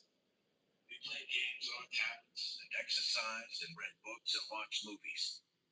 Being aboard the ship was kind of what it must have been like for soldiers in World War II, crossing the Atlantic and Pacific in slow transport ships. Except on a World War II transport ship, those guys had been able to go up on deck, get fresh air, and see the sun and the horizon. We had decent chow and enough room to move around on the ship, except for the areas off limits to humans. What we didn't have was anything to look out the window at, if there had been windows. We didn't have any news from or contact with Earth. In Nigeria, I'd been able to get onto the internet and send emails and video chat with my folks and friends, at least most days. Here, we were out of contact until we came back. Long, long way. One thing we learned is that not even the technologically superior Theranan had faster than light communications, except for drones which carried messages by jumping. Nothing like a high-tech carrier pigeon. After a while, I felt we were low-budget tourists stuck aboard a crappy cruise ship. It didn't feel like being in the Army. After a bunch more hyperspace jumping that I didn't even bother trying to keep track of, the Star Carrier arrived outside some star system, or so we were told. The Kristang ship went to zero G again, detached, and jumped 4 times. Finally, we maneuvered into orbit at our destination. All in all, my first interstellar voyage consisted mostly of being stuck in a windowless compartment. I wouldn't recommend it for a vacation, unless you're desperate. We did get a good look at the planet below, and it wasn't inviting. Earth from orbit looks blue, and green, and tan, but there are deserts and grasslands and white ice at the poles. This place looked brown and red, and even the places that had water were into nice blue. The one pole I could see had an anemic layer of dirty white like snow beside the road in April, when it's all dirty and crusty, and everyone wishes it would just freaking melt and go away, damn it. In groups, we packed into the mess hall to get a briefing. Lieutenant Gonzalez stood on a chair and waited until everyone got settled into the compartment. "Welcome to Camp Alpha. The Kristang didn't want to tell us their name for this planet, so it was just Alpha." Some guy at the front desk. "But we know where we are, right, LT? I mean, somebody's figured it out?" "Yeah," Gonzalez smiled. "The events team took pictures of the night sky, and astronomers on Earth calculated where the view must have been taken from. I think the Kristang were having fun with us, keeping it a secret. They must have known we'd be smart enough to discover this planet's location. We're still in the Orion arm of the galaxy, the Milky Way galaxy, about 1,243 light years from Earth. That's far enough that you can't see our sun from here without a telescope. I'm told our sun is an unremarkable star anyway. Has everyone been to the window and seen where we'll be training? Camp Alpha is not the kind of place you would go on vacation. It's the kind of place where soldiers are trained and formed into an army the Ruhar will learn to fear. Kristang has set aside this planet as a training and staging base for humans for three reasons. First, nobody else wants this place. It's dry. I'm told that it can be 110 degrees in daytime and down to 20 below at night. And that's the nice part of the planet where the training base is located. Sunlight is a funky blue-white color, and it will peel the skin off your bones if you aren't protected. Second, because this place is so damn nasty, it's a nice place to train. Not every planet we'll be going to is like Earth. Here, you will learn to use the equipment that Kristang provide, and to survive the harsh conditions. If you can't be combat effective here, we don't need you. And third, Kristang chose this place because they think the Ruhar don't know about it. Yet. Sir, someone asked, why is the planet all brown and burnt looking? The star here is a slow variable. It hiccups every once in a while and increases its output. When that happens, it scorches the entire system, and it settles down again. Hiccup. I sounded like one hell of a hiccup. A crowd of us shifted uncomfortably on our feet, and a low murmur went around. Don't worry about it. We're staying though the star's steady. It won't flare up again for another 10 to 50,000 years. Gonzalez added hurriedly. Range of 10 to 50,000 years sounded like the Kristang should have just told us they had no freaking idea when the star would next blow up. The briefing packets have all the info you need about this planet, so I'm only going to cover the high points. There is life down there. The biggest animal is an insect about 3 inches long. It has sharp pincers and it's venomous. The venom isn't fatal to human biochemistry. It only causes a mild rash sometimes as an allergic reaction. Most people don't react to it at all. The only things that are dangerous to us down there are the climate, which can get really hot and really cold, and our own stupidity. Use common sense. Remember you're here for training, and read the regs. They're written to keep you alive and combat ready. We'll assemble it to units when we get dirt side. Until then, follow instructions. Chapter 3. Camp Alpha. There was no space elevator at Camp Alpha, so we made the trip to the surface on the Kristang shuttle. Only I learned it wasn't called a shuttle, or a drop ship, or a landing, which were other terms I'd heard people use. The Army term was surface to orbit craft, or stock. In practice, we called such ships either drop ships or stalkers, like stock car, only one word.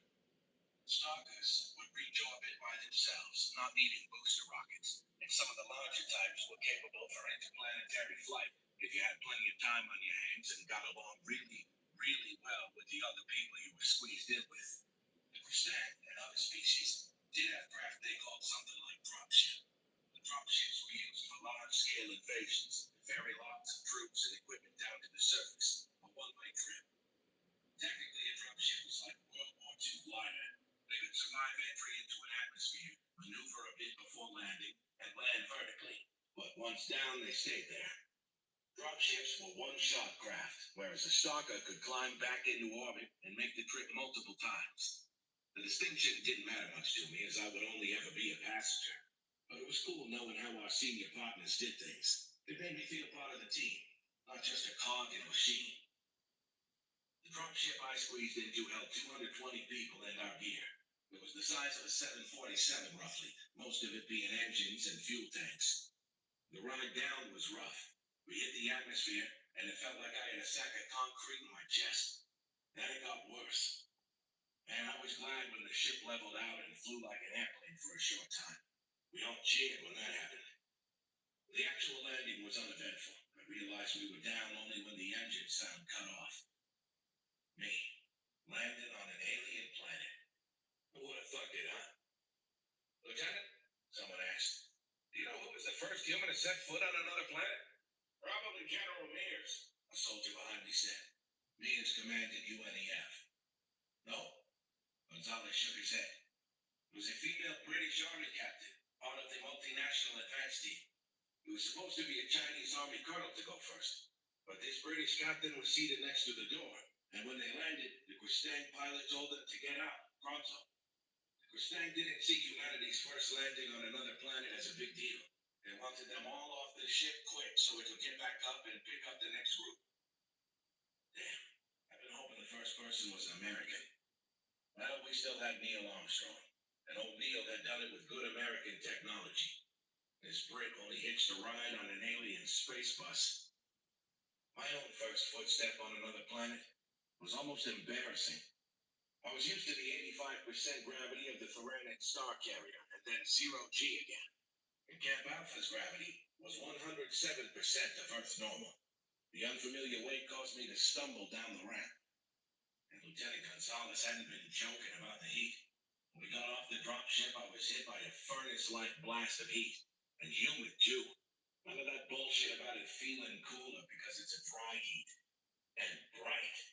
I had to shade my eyes and squint to make it the 100 meters to where the transport vehicles were parked. Everything smelled burnt, like the aftermath of a fire. The oxygen content of the atmosphere was supposed to be only a bit lower than Earth normal. It sure felt like my lungs were sucking air and not getting a whole lot of benefit. Maybe the landing site was at a high altitude. I'd almost reached the transport truck and was waiting in line to board when a woman behind me swayed and began to slump to the dusty ground. My own head was swimming from the sudden heat, like a head rush when you stand up too suddenly at the beach. She protested and tried to push me away, but it was clear her knees were wobbling.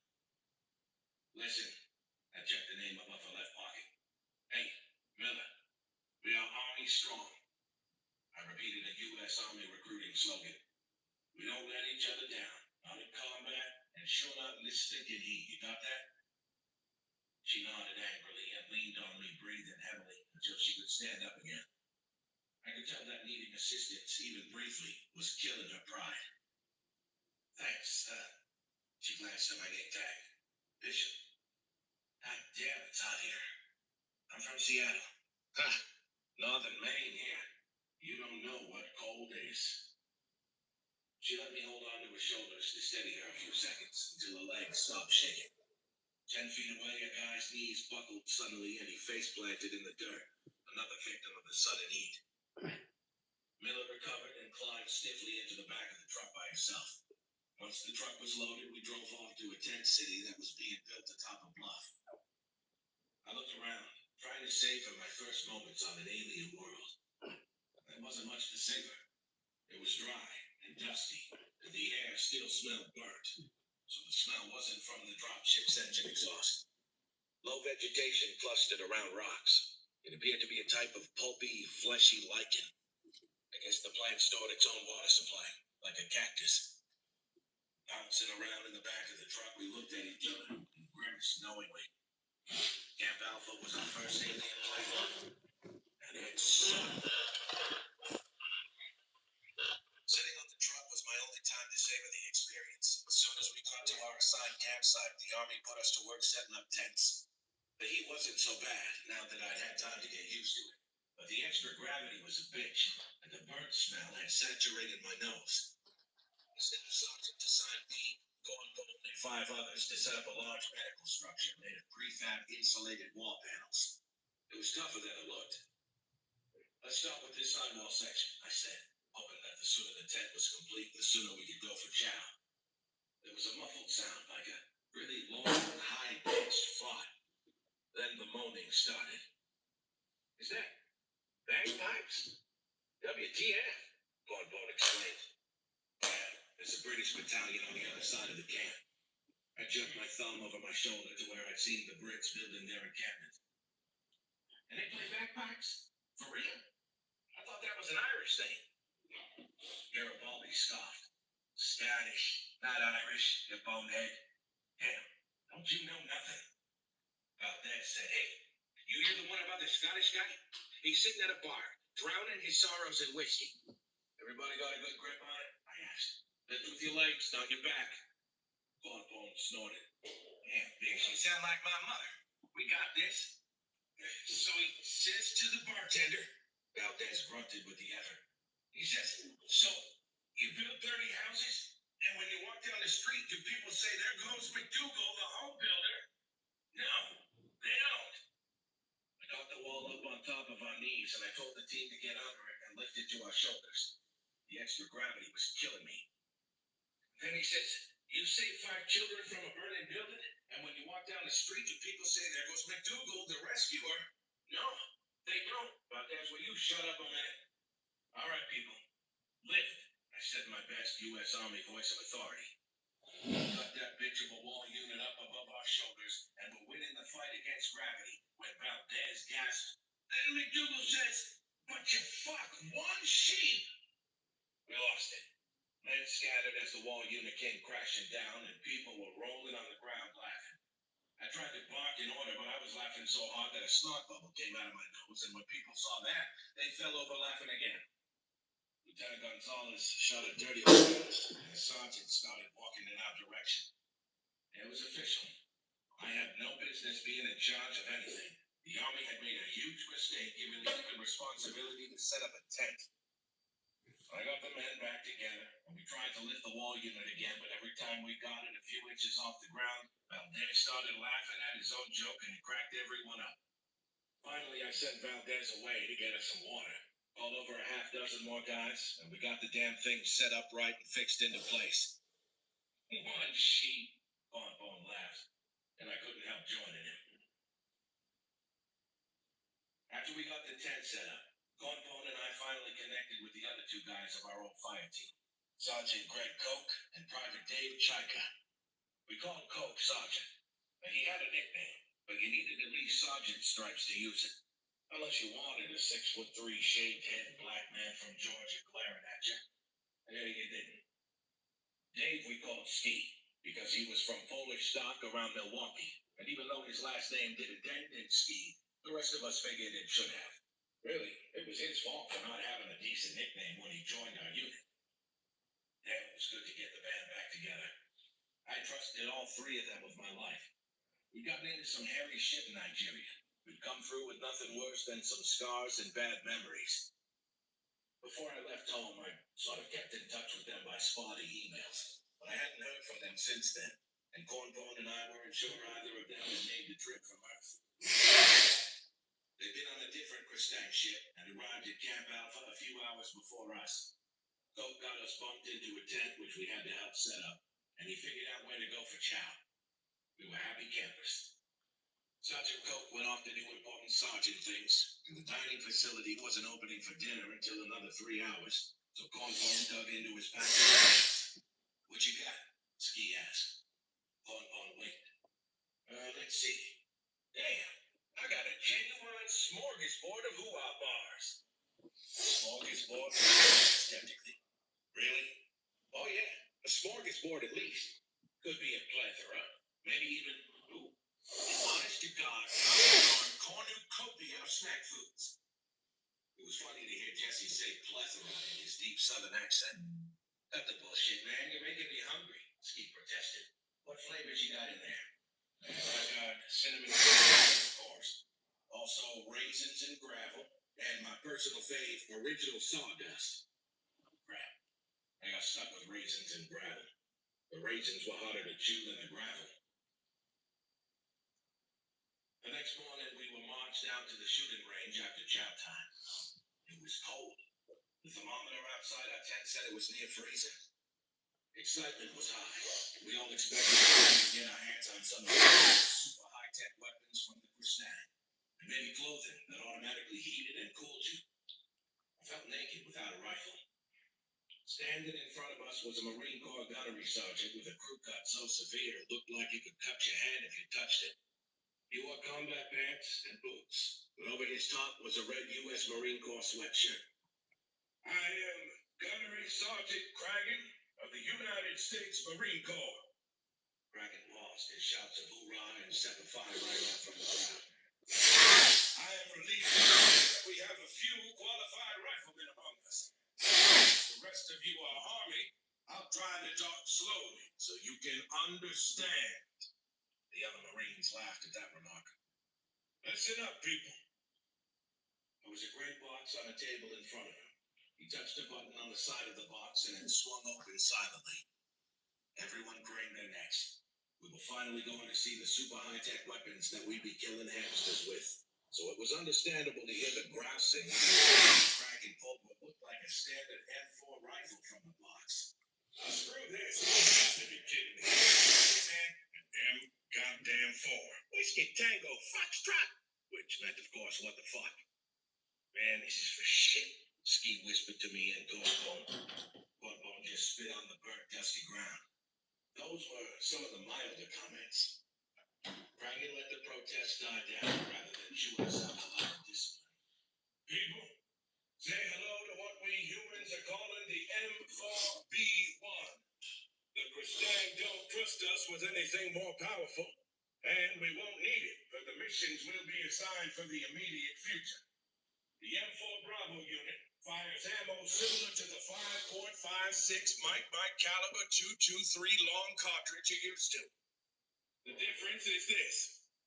He picked up a bullet from the table and pointed to the tip. This is an explosive charge.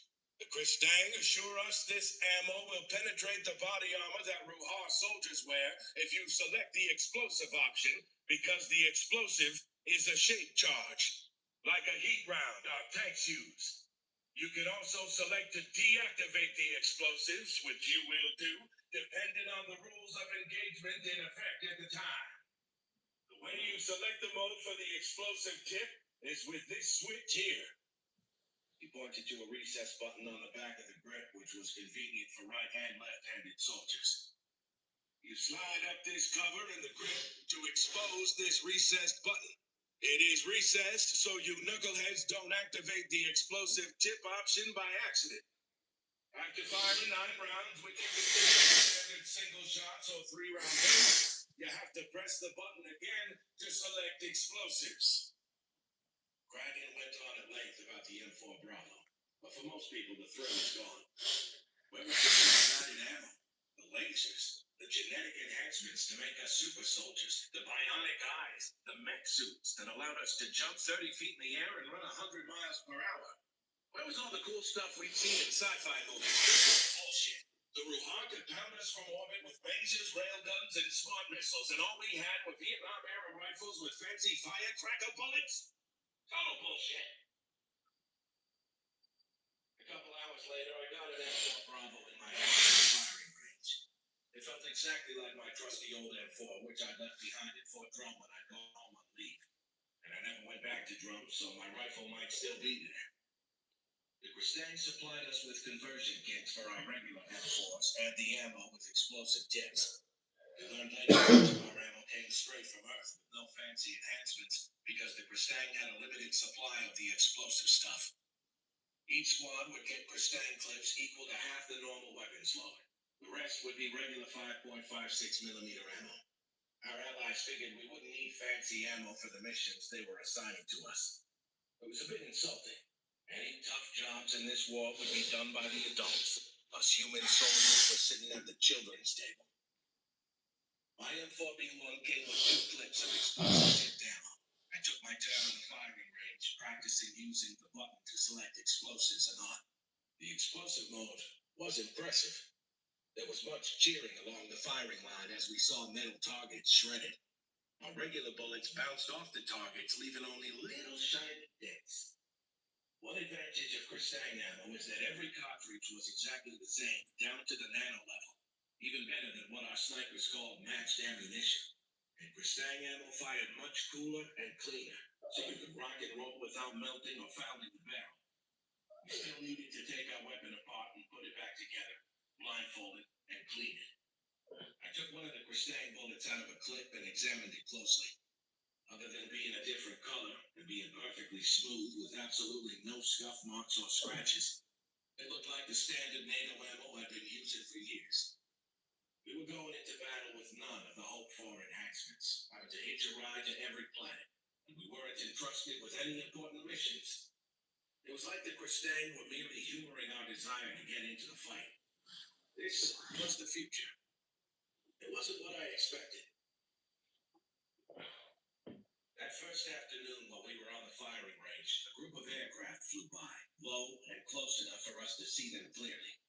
The aircraft circled around for hours, practicing landings, takeoffs, and formation flying. I say aircraft instead of spacecraft because the instructors on the firing range told us they were designed to fly in an atmosphere and not capable of reaching orbit. What surprised me is they were Ruha aircraft, not Gristang. Wherever we were going next, the Gristang wanted our pilots ready to use equipment captured from the Hamsters instead of the Gristang having to transport their own equipment across the star lanes. There were two basic types, known by the names given by humans. The Buzzard, which was a transport ship like a V-22 Osprey tilt rotor, and a sort of two-person gunship like an Apache that we called a Chicken. Just like the way we called the Ruha Hamsters, we gave disrespectful names to their aircraft. They were both vertical takeoff and landing craft like helicopters or tilt rotors, but they had jet engine pods at the end of their short wings, not rotor blades. We all had to admit they looked cool, and we were all proud to know humans were flying them and would be flying them in combat. Soon, we hope. The next day, we got some of the other minimally upgraded toys the Gristang were allowing us to have.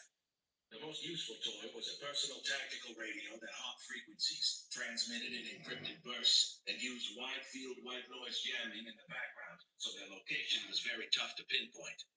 We all got a personal radio the size of a typical Earth smartphone, except it was thin as a credit card, with a touch screen that couldn't be scratched, and you couldn't damage it unless you shot it with an explosive tipped round. With the radio came an earpiece and microphone to wear under our helmets. Our helmet cameras transmitted video through the new radios, so squad, platoon, and company leaders could see what their soldiers were seeing.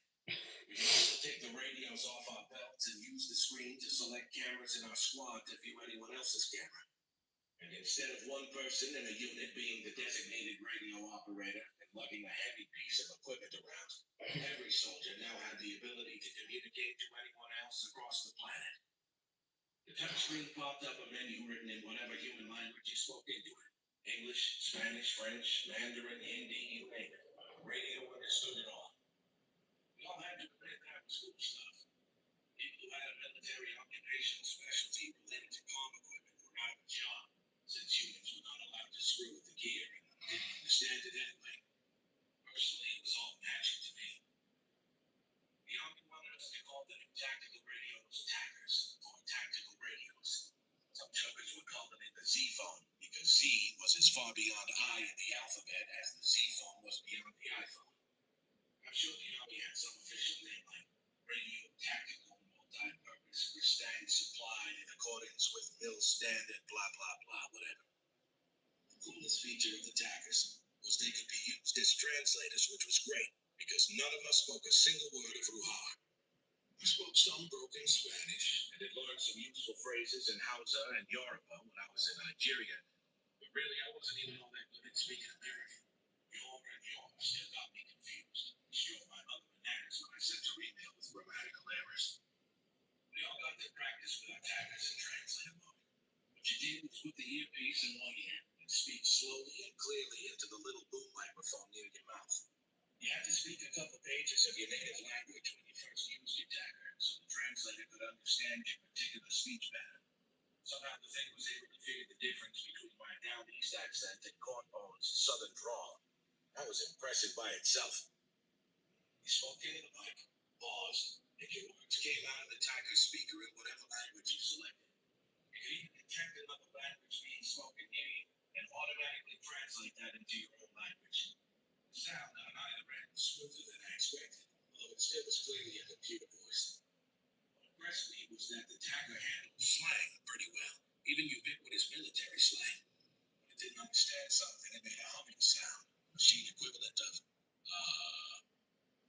There was a French battalion a couple kilometers away at Alpha. A couple of their squads came over to visit one day, and the Frenchies got bombarded with requests to talk, so we could both try out our tackers in translate mode. It was great. They spoke their Frenchy babble into their mics, and I heard it in English. I learned for one thing that French toast is not called French toast in France. It's called pain perdu, which Which makes sense when you think about it. I mean, why wouldn't the French just call it toast? Although, why did we call our cheese American cheese? Why didn't we just say cheese, right? Maybe I'm getting off the subject. Anyway, it was weird to hear me speak. The attacker repeat my words in French, especially since the attacker actually used a French accent. It was so funny for both sides that we had great fun saying stupid shit and hearing the attacker translate it. Probably that was not the training the Army intended, but we did get a lot of use out of the translator and got comfortable with using it.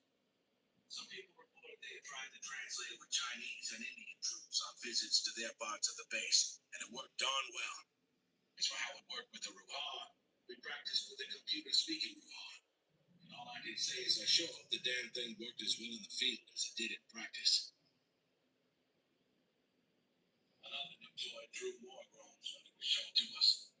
Billy Crackett again was standing on a platform in front of us. This time he pulled a bulky tube out of a box. Say hello to the FGN-148 Bravo Javelin missile. Shit. The Javelin was a decent enough weapon. A man-portable fire-and-forget anti-tank missile that I'd used in Nigeria. But it had some issues. For starters, the description of man-portable was pushing the practical limit. The damn thing weighed 50 pounds. Civilians may think a weapon that enables a single soldier to destroy a main battle tank is worth every one of its 50 pounds, but they haven't humped one through the bush day after day. And that's 50 pounds on top of your rifle, 180 rounds of ammo, radio gear, canteen, MREs, and anything else the Army thinks you need to carry. So javelins are assigned to two-man teams at least.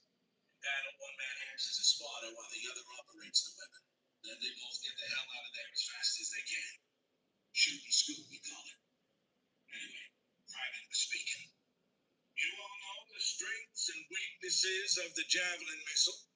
Our allies have helped us with the main weakness, the infrared targeting system. The manual says the infrared seeker cools down in a couple seconds, but we all know that depends on the conditions you're in. When it's 98 degrees in the desert or jungle, it takes longer to go active. The Kristang have given us kits to upgrade the seeker on the FGM-148 Bravo. It now cools fully down in less than half a second. And it stays cool for up to half an hour, so you don't have to worry about using it right away. After half an hour, you have to turn it off, but 10 minutes later, you can activate it again. Be aware that every time you do use it, it won't stay cool as long. That's all in the manual. The Seeker's imaging system is also upgraded, so if you've ever had trouble on a hot day getting the weapon to recognize a target that is almost as hot as its surroundings, that is no longer a problem. Also, once you identify a target to the weapon, it will stay locked, even if you or the target move. There was a scattering of slow, ironic clapping. Brackett gave us a sour look. I know you people expected laser rifles and nukes the size of a hand grenade when you came out to the stars. We don't have that. This is what we have. He handed the Javelin Bravo over his head. And we're going to fight to the very best of our ability. What he didn't say is our ability to fight would be greater if we had better weapons.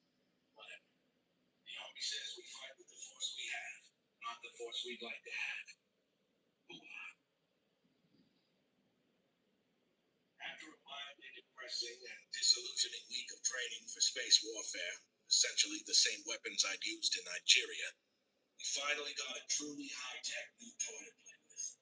The Javelin Bravo anti-tank missile, like our original Javelin, had a minimal anti-air capability, limited to use against low-flying helicopters.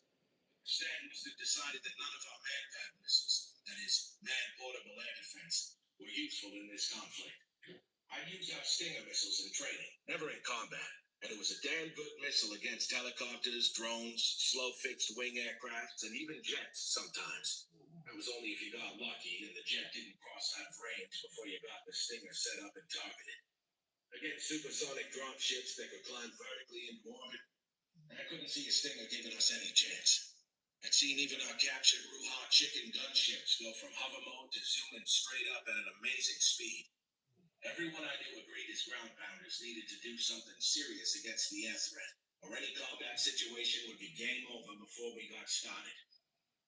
The man-made missile that Kristang provided to us, we instantly named the Zinger, of course. It weighed about 30 pounds, not much different from a Stinger. The difference being the Zinger targeting system was built into the launch tube and was disposable, whereas with our Stinger, you had to attach the targeting system box to the disposable launch tube when you wanted to fire the missile. A Zinger could climb up to 80,000 feet. It was hypersonic, and if it missed one target, it could look around and decide to engage another target on its own, or the user could redirect its targeting via Z-phone, or it could talk to the other Zingers in the area to get targeting advice. Its wings could also deploy wide, so the missile could loiter in the area up to 20 minutes before its fuel was exhausted. That feature meant we could fire it ahead of time into an airspace before the enemy arrived, giving the user time to get the hell out of there. The Zinger got a genuine, enthusiastic reception when it was shown to us. We got to use it for real against drones. Unlike practicing with Stingers, where the U.S. Army mostly had us firing little flares instead of expensive missiles, the Kristang had no problem with us expending ammunition, even though our practice rounds had the warheads disabled. It was immensely satisfying for us grunts to see drone targets knocked out of the air. Then it got tougher. The drones we fired at initially were dumb. They could maneuver a bit to avoid missiles, but had minimal defensive capability. Next, we practiced against drones that simulated Ruha aircraft and dropships like chickens, buzzards, and the nasty dropship gunship we called a vulture. They all had laser or particle beam defensive turrets that could confuse, fry, or outright destroy a Zinger, even with the Zinger jinking on approach to avoid the beam defenses. Zingers also had to deal with electronic countermeasures, and those weren't only in the infrared or microwave spectrum. Ruha aircraft had an active stealth capability that made them difficult to see even in the visible spectrum. With active stealth engaged, the aircraft didn't become invisible. What happened was the air around them rippled, distorting their shapes, and multicolored lights blinked on and off in an envelope around the aircraft, making it hard to tell exactly where it was. The tactics we were taught to use by the Kristang was to fire multiple Zingers at a target. In practice, we could pick up a Zinger tube, unfold the targeting screen from the side of the tube, designate a target, and fire in less than a minute. One Zinger team of 2 people could carry and fire 4 Zingers, in theory, with one person operating the missile system and the other person acting as a spotter.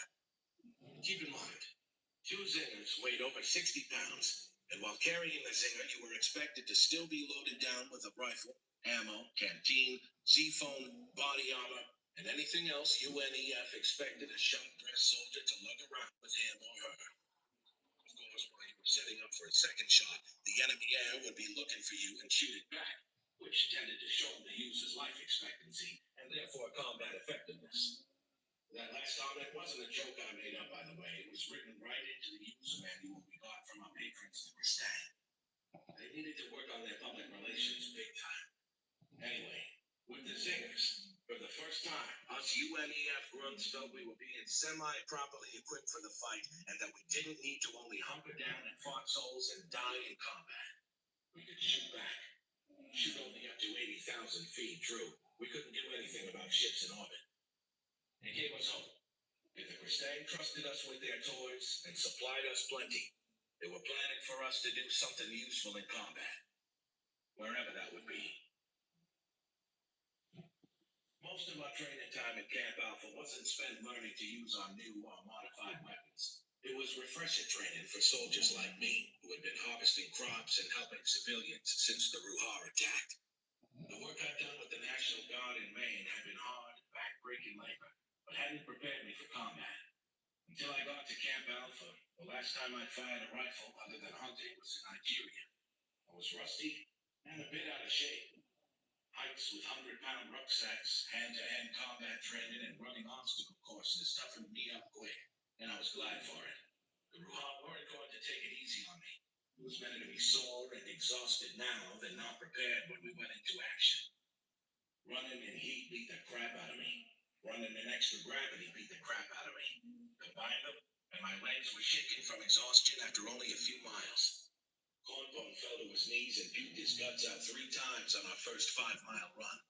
After that, Sergeant Koch decided we'd be getting up extra early to run before it got hot. On Camp Alpha, the temperature was like an on or off switch.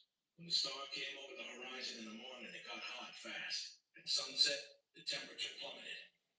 The third morning saw us sliding out of our bunks to run in the pre-dawn cold. The day on Camp Alpha was a bit over 28 hours. Our schedule left time for 7 solid hours of rack time, even with rising early.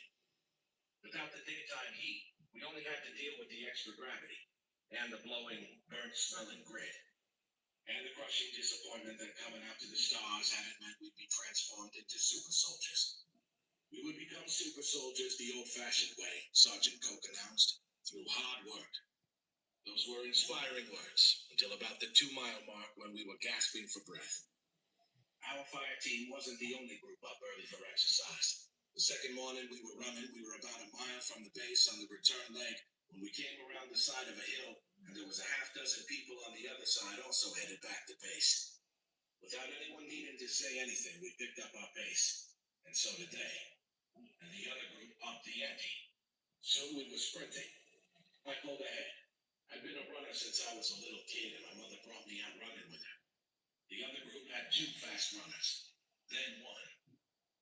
Ahead of us, the trails converged. I reached the intersection just ahead of the other runner. Then he pulled even with me, and we ran as fast as we could while our teams behind us cheered. Only he wasn't a he. He was a she. I would have known from the short ponytail bobbing behind her head if I'd been paying attention. Damn. I knew her, sort of. She was in our brigade support battalion. Her name was Shauna, or something like that. But I hadn't seen her since like a month before I rotated home from Nigeria. Crap, I didn't know she was so fast. She pulled ahead of me only a foot, 2 feet. But I could not catch her, no matter how much effort I put into it. She was struggling too. Her footing was wobbly and her breathing was as ragged as my own. We shot past the 2 big boulders that marked the unofficial edge of the base, and I collapsed to my knees, having to use my hands to push myself back to my feet to walk it off. She stood next to me, hands on her knees, gasping. Damn. Shit, yeah, I replied. You trying to kill me? Hey, you were pushing me. I held out a hand. You're Bishop. Yeah, I know. You're the Barney guy, right? Sean and Jared. We shook hands. Hey, you want my autograph? I was only half joking. The whole Barney thing was getting really old for me. She cocked her head. Why? Does the Barney thing get you laid a lot? A light bulb went on in my head. Yes, I know. Every time a girl smiles at a guy, he's hopeful that she's interested. But this time I thought she really might be. Not so far, I winked. She laughed, and it was beautiful. You keep hoping, Joe. The other people in our groups arrived, and Shauna got back slaps for winning our impromptu race. Shauna and her group started to walk away. If there was any sort of opportunity there, I wasn't going to let it get away. We were a long, long way from Earth, at war, and there weren't a whole lot of women within 1,000 light years of Camp Alpha. Hey, Shauna, I see you around? To my delight, she smiled at me back over her shoulder. Maybe.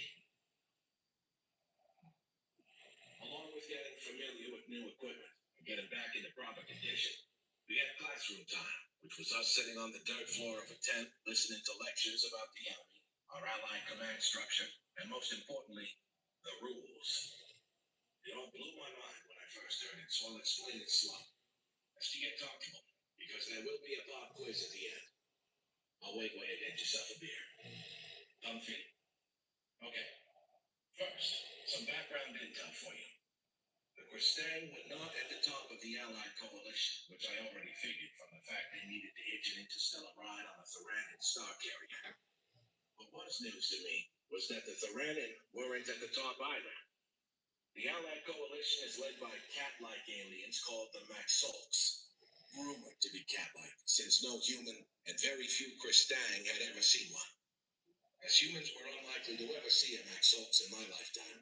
All I'll say about them is they are an ancient species with incredible technology.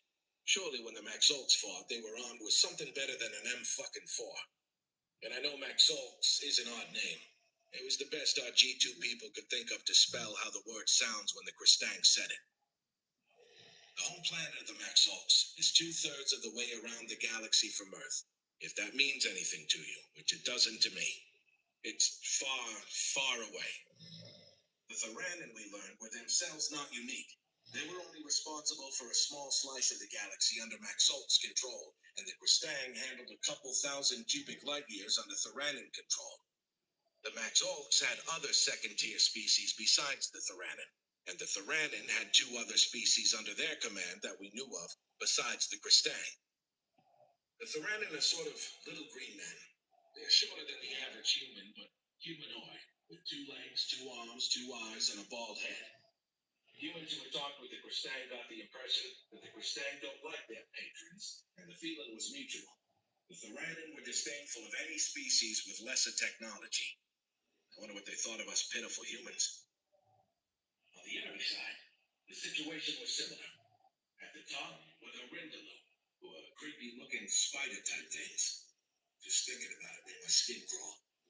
Their second-tier allies in this quadrant of the galaxy are the Jaraktha, who are almost as creepy, being insects. The Jaraktha aren't a hive mind like bees. They're more like beetles. The Ruhar are a client species of the Jaraktha, the same way the Kristang were clients of the Theranen. Based on some things the Kristang said, our G2 intel people speculated the Ruhar had slightly better technology than the Kristang. Kristang propaganda, I say propaganda because that's what it sounded like to me, said the Rindalu were older, much older than the Maxolts, and had tried to suppress the development of other intelligent species in the galaxy until the righteous Maxolts rebelled many thousands of years ago. The Allies were fighting for the right of intelligent species to develop on their own, while the enemy species were slaves of the creepy spider Rindalu who wanted total control of the galaxy. For an advanced species, the Kristang had remarkably clumsy propaganda. Think Soviet Union, or North Korea, or Nazi Germany. We allies are fighting the evil enemy for the glorious and virtuous common people. Under the magnificent guidance of our supreme leaders, our righteous cause will triumph. Strength through unity, and so on. Anyway, that's what we were told. I'm sure the truth is more complicated. It always is.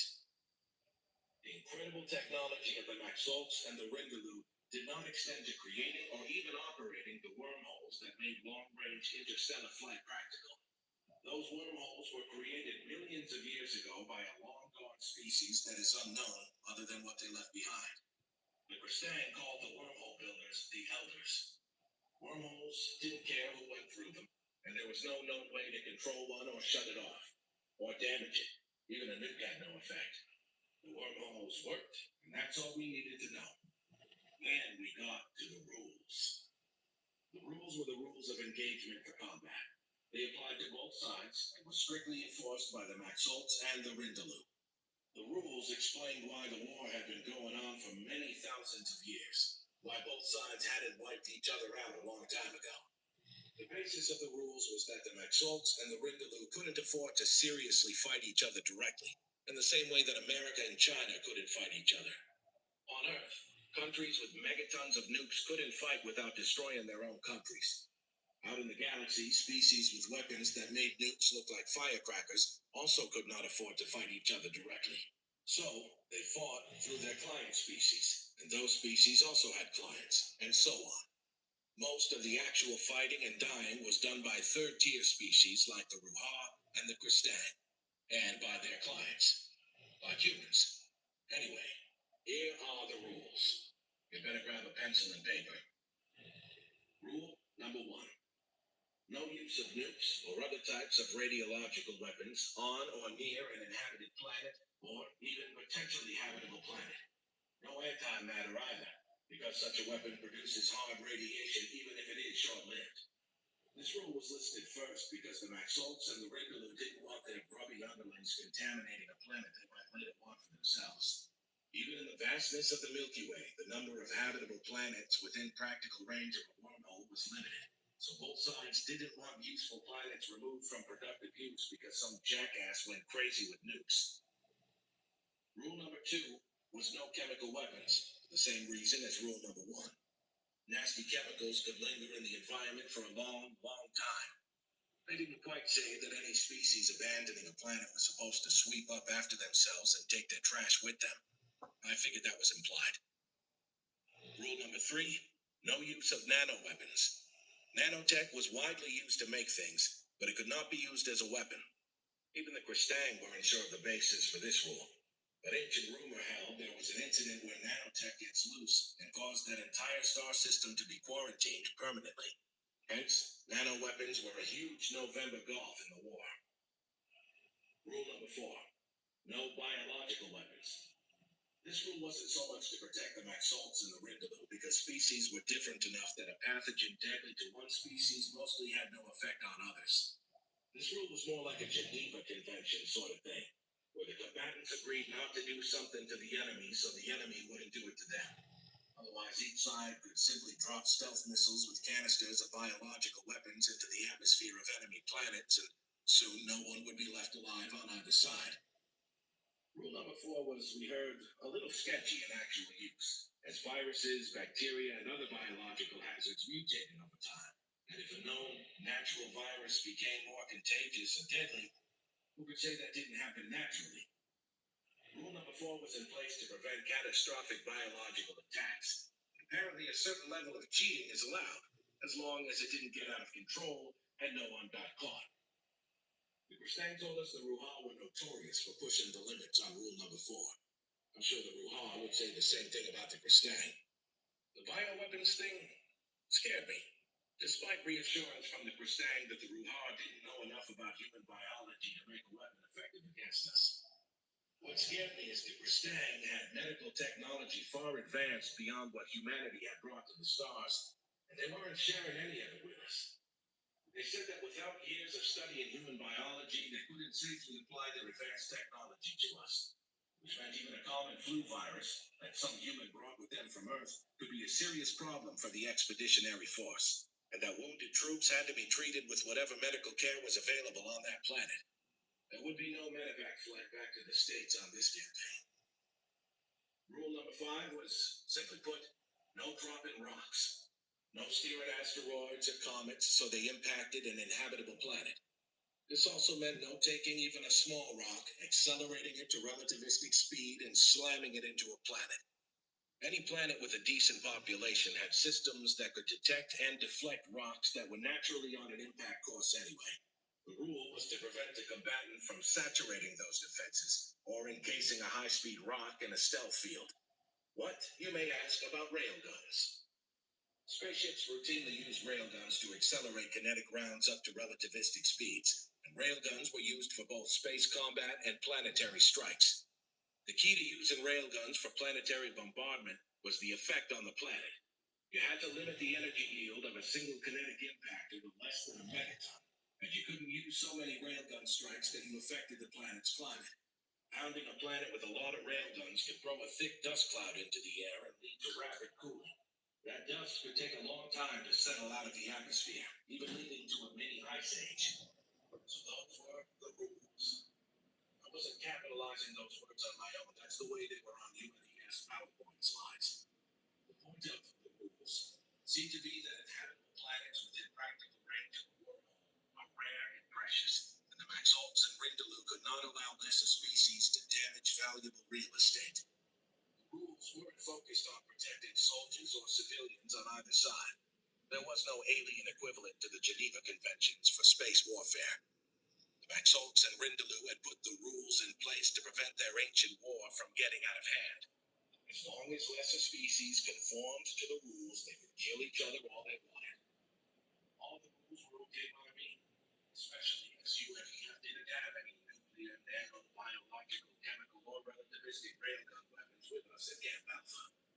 The rules meant such weapons wouldn't be used against us, except maybe biological, if an enemy thought they could get away with it. It wasn't any more to us humans worried about it. I didn't see Sean or Riley again in the mornings, but I didn't want to be creepy about pinging their DZ phone.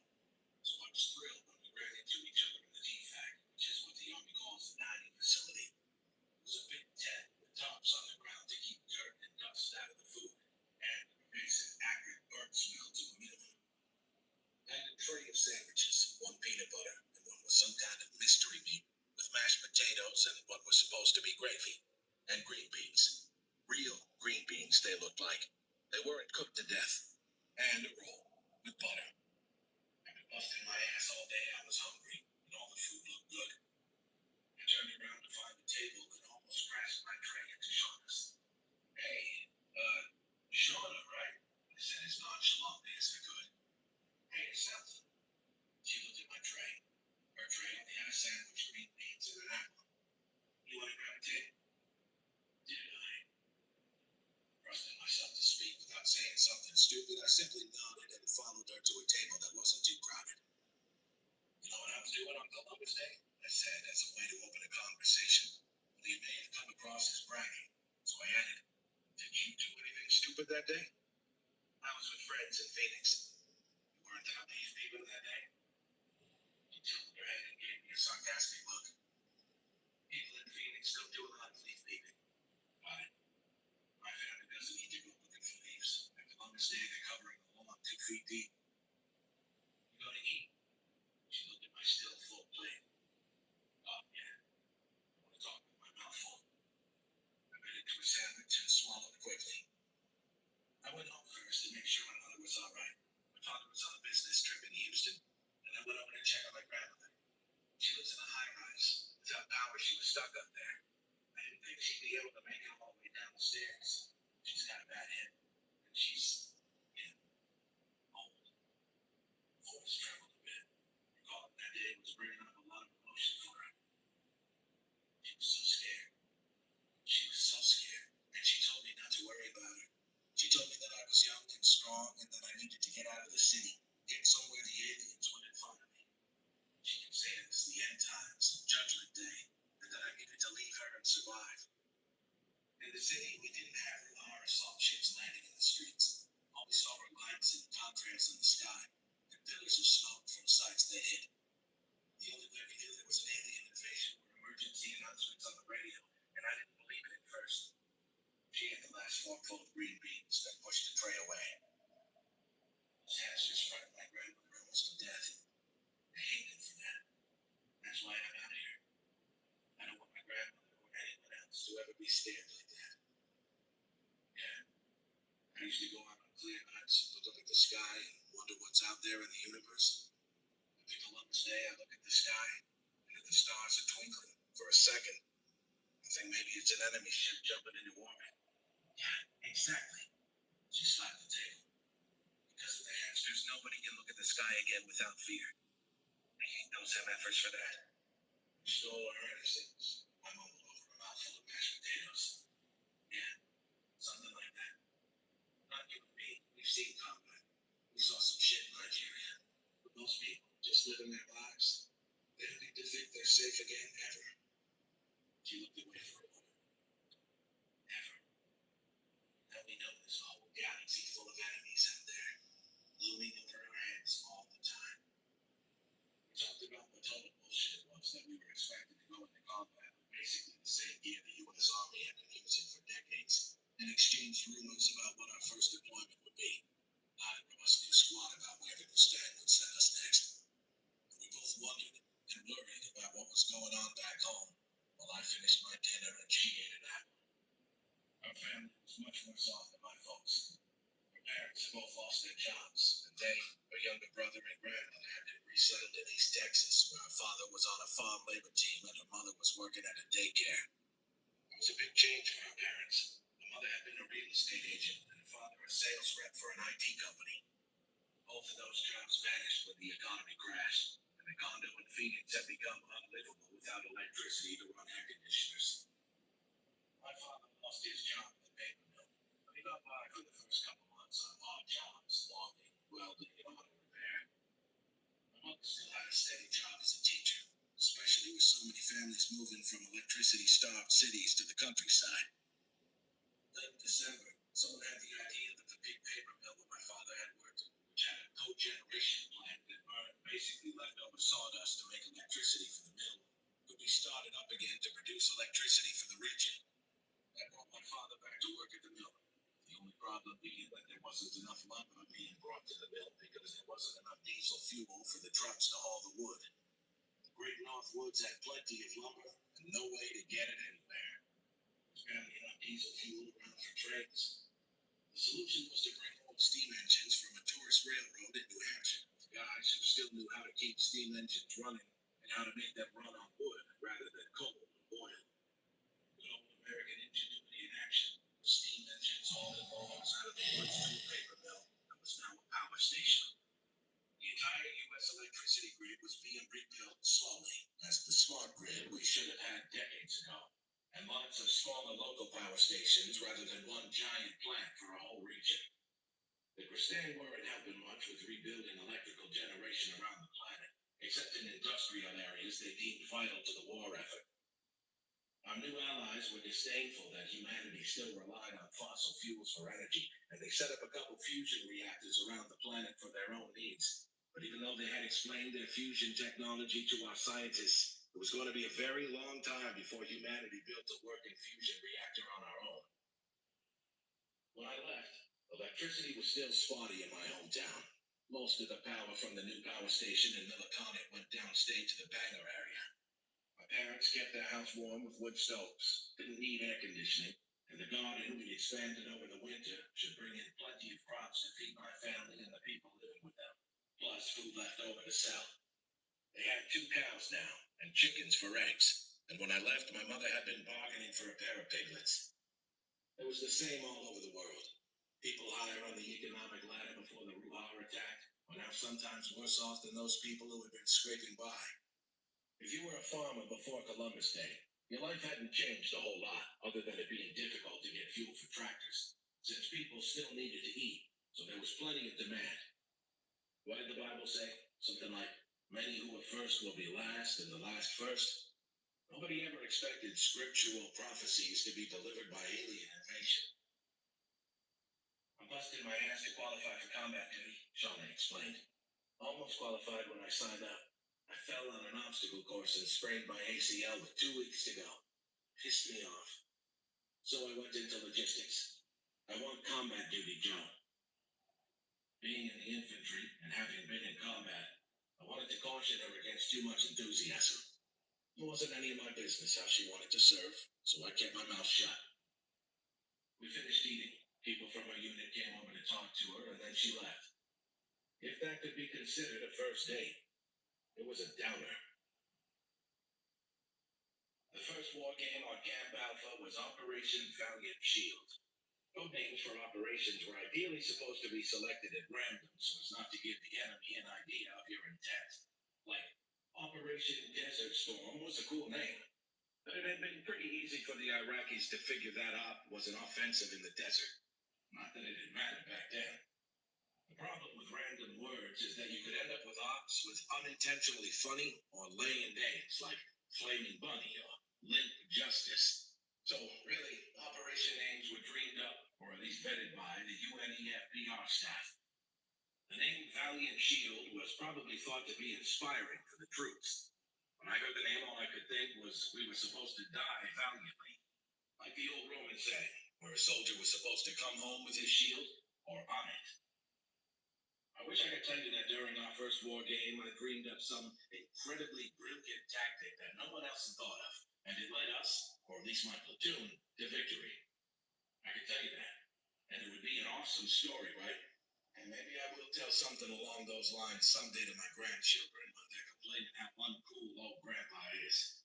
Or maybe I'll tell a story like that someday when I'm drunk, and I think it'll get me laid. The truth, unfortunately, is that me and everyone else in 2 platoons of our company were declared dead from an orbital railgun strike less than an hour after the war game started.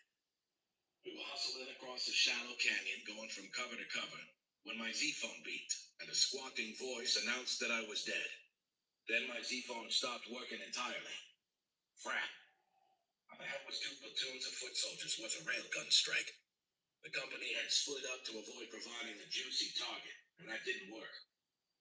Protocol called for us to sit or lay down where we were and wait for an all-clear signal, which would come the next day, depending how the war game was going. The sun was over the horizon, and it was getting hot already.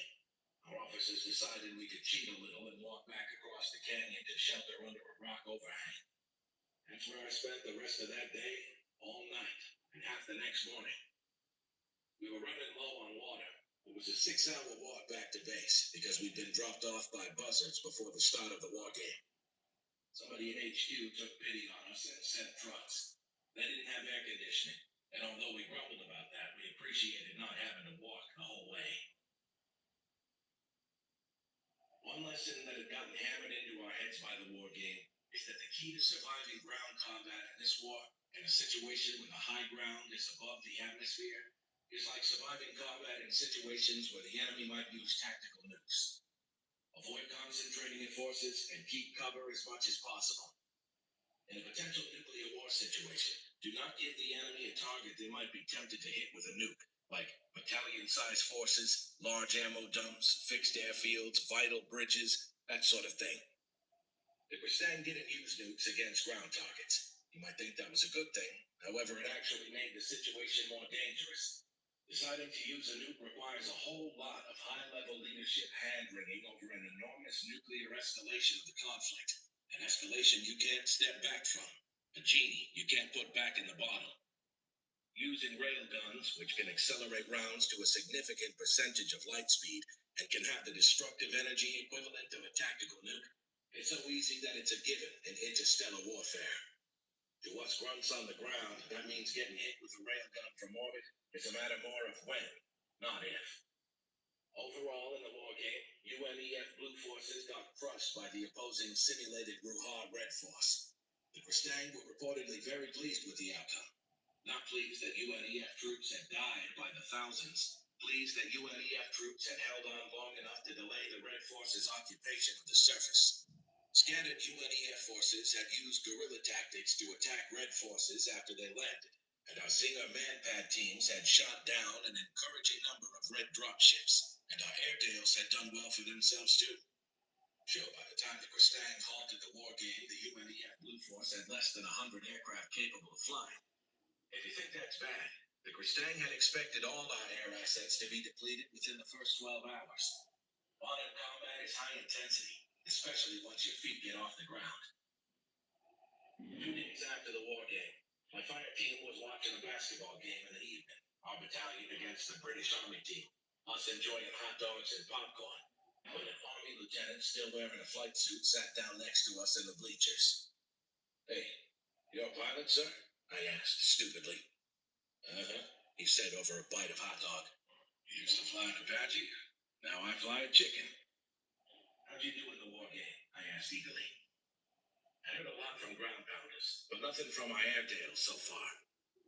In my enthusiasm, I didn't consider the guy might have just finished a long flight and wanted to relax and watch a ball game instead of telling me the same story he'd already told 100 times.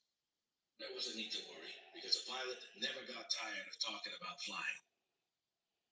Did all right, he said while watching the game. Shot down a dodo and a vulture. Damn, sir, you're the man. I offered him a high five, and I was thrilled when he slapped my hand. Thanks, soldier. Of course, I got bopped by a missile from a Ruha cruiser 2 minutes later. Felt good anyway. I lived longer than I expected. You shot down a vulture? Ski asked. That's a gunship? Yeah, it is. The dodo had landed troops, a formation of 6 dodos with vulture escorts. They were headed back to orbit when we attacked from 2 directions. Came in fast and low right on the deck. It was a massive dogfight, a real furball. We got all the dodos, simulated of course, and we lost half our aircraft. That last vulture, I had to chase the stinking thing up above 70,000 feet. That's the max altitude for a chicken. We're not ready to operate out of the atmosphere. I was on internal reaction mass and was barely able to control the ship with the secondary thrusters. The vulture was way above me. It was pushing 2 Gs and climbing away while I was about to lose control and go into a flat spin. I ripple fired my last 4 missiles and my gunner hit the vulture with the particle beam. The beam is defensive only, but it tied up the vulture's defenses enough for 1 missile to get through. He turned back to watch the game. Their active stealth doesn't work as well out of an atmosphere. They didn't tell us that. I figured it out. He took another handful of popcorn out of the paper bag and ate it slowly, thoughtfully. You know, the sky up at that altitude isn't blue. It's almost black. And you can see the planet stretched out below you as round. That Ruha cruiser that got me? I could see it. Not as a ghost on the head-up display for the war game. This was a real ship right there, hanging in the sky. It was spooky.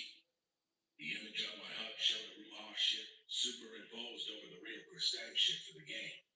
When I clicked the HUD off, I could see the real ship, a real starship, hanging in low orbit above me. It was awesome. For a moment, until it hit my starboard nacelle with the edge of a laser, I flew right through it. Put me into a spin. I was busy trying to hold the ship together when that missile crawled up my ass. Simulated, it felt real enough. I wouldn't have been able to recover either. The autopilot took over and guided me down to Angels 30. That's 30,000 feet. Shit, Ski said. I thought us grunts on the ground had it tough. You do, for sure. We're more exposed up in the sky. We have countermeasures that help a lot with missile threats. It's funny, kind of. We're almost back in World War II days before guided missiles took over air combat. Stealth and countermeasures mean getting a reliable firing solution on the enemy isn't a lot than it is in air combat on Earth. A missile only gets a hit maybe 15–20% of the time. The Kristang aren't telling us for certain, but we're guessing at the 20% number based on the tactics we're taught. He laughed. That's funny. They sent me out here because they figured a helicopter pilot would have an easier transition to flying a chicken or a buzzard. When they're in upper mode, sure. True enough. The thing is, a chicken can go supersonic and climb higher than our jets. I wasn't ready for that. Last time I flew fixed wing was a little turboprop in training. My chicken can outclimb and outmaneuver an F-22 easy. Most of the time you're flying it, the thing is a jet, not a helo. A buzzard is more similar to a V-22 Osprey. It isn't supersonic. He shook his head. The techniques we learned flying rotor wings on Earth don't apply here. I have to keep reminding myself not to worry about dynamic stress on the rotor blades. And I don't need to keep the tail rotor clear when I land, because we don't have one. Sir? Cornbone asked. We only have aircraft, right? And the enemy has drop ships that can go into space. Do we really stand a chance in combat up there? He pointed to the sky. Oh yeah, I get your point. Yes, we do.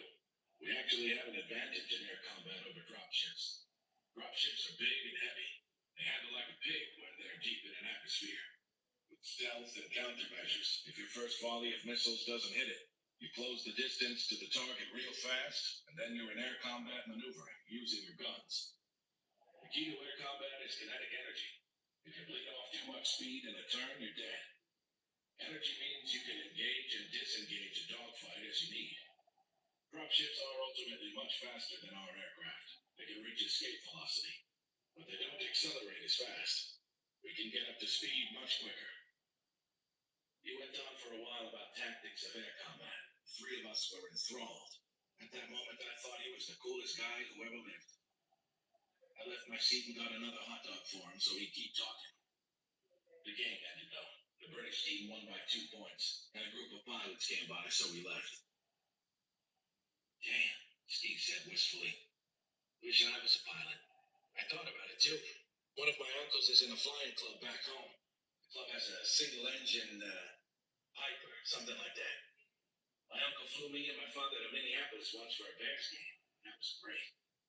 Never had the money for flying lessons, though. That would be so cool. I agreed. Yeah, cool enough. He still died in the game, Cornbone pointed out. Uh-huh. Yeah, Ski said. So did we. And we didn't do shit before we died. I'd rather die up in the sky doing something than get vaporized in a railgun strike I didn't see coming. Inspired by watching the basketball game, Ski, Cornbone, and I went to another court and found a pickup game we could join. Ski had a really good outside shot. I concentrated on feeding the ball to him and crashing the boards on defense. It felt good to play hard, to sweat out frustration.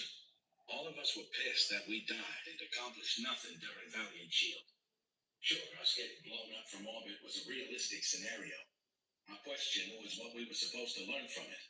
And how were the Kristang supposed to evaluate our combat capabilities if all we did was get an unlucky roll of the dice by some Kristang computer in orbit? If those imaginary dice had rolled another way, some other unlucky bastards would have died instead of us. My Z phone on my belt vibrated during the game. I didn't check it until we took a break for water. It was a message from Shauna. She wanted to know if I was busy, and if not, did I want to get together. Did I? Did the sun rise in the east? On Earth, I mean? Hell yes. Here's a simple test to tell whether a guy wants to get together with a girl. Step one, does he have a pulse? Step two, is he conscious? There is no need for a step three. Like the idiot that I am, I typed in, is this a booty call? Smiley face with wink. Fortunately, my survival instinct caused me to erase that message before hitting send. Instead, I typed as casually as I could, sure, playing hoops, we're winning. Be done soon. And then called hell from Cornbone and Ski because my head was clearly no longer in the game. I kept feeling phantom incoming text vibrations from my Z phone. We won the game anyway. Not that anyone was serious about keeping score. Damn, the game was over, and no reply from Shauna. Had I been too eager? Too casual about it?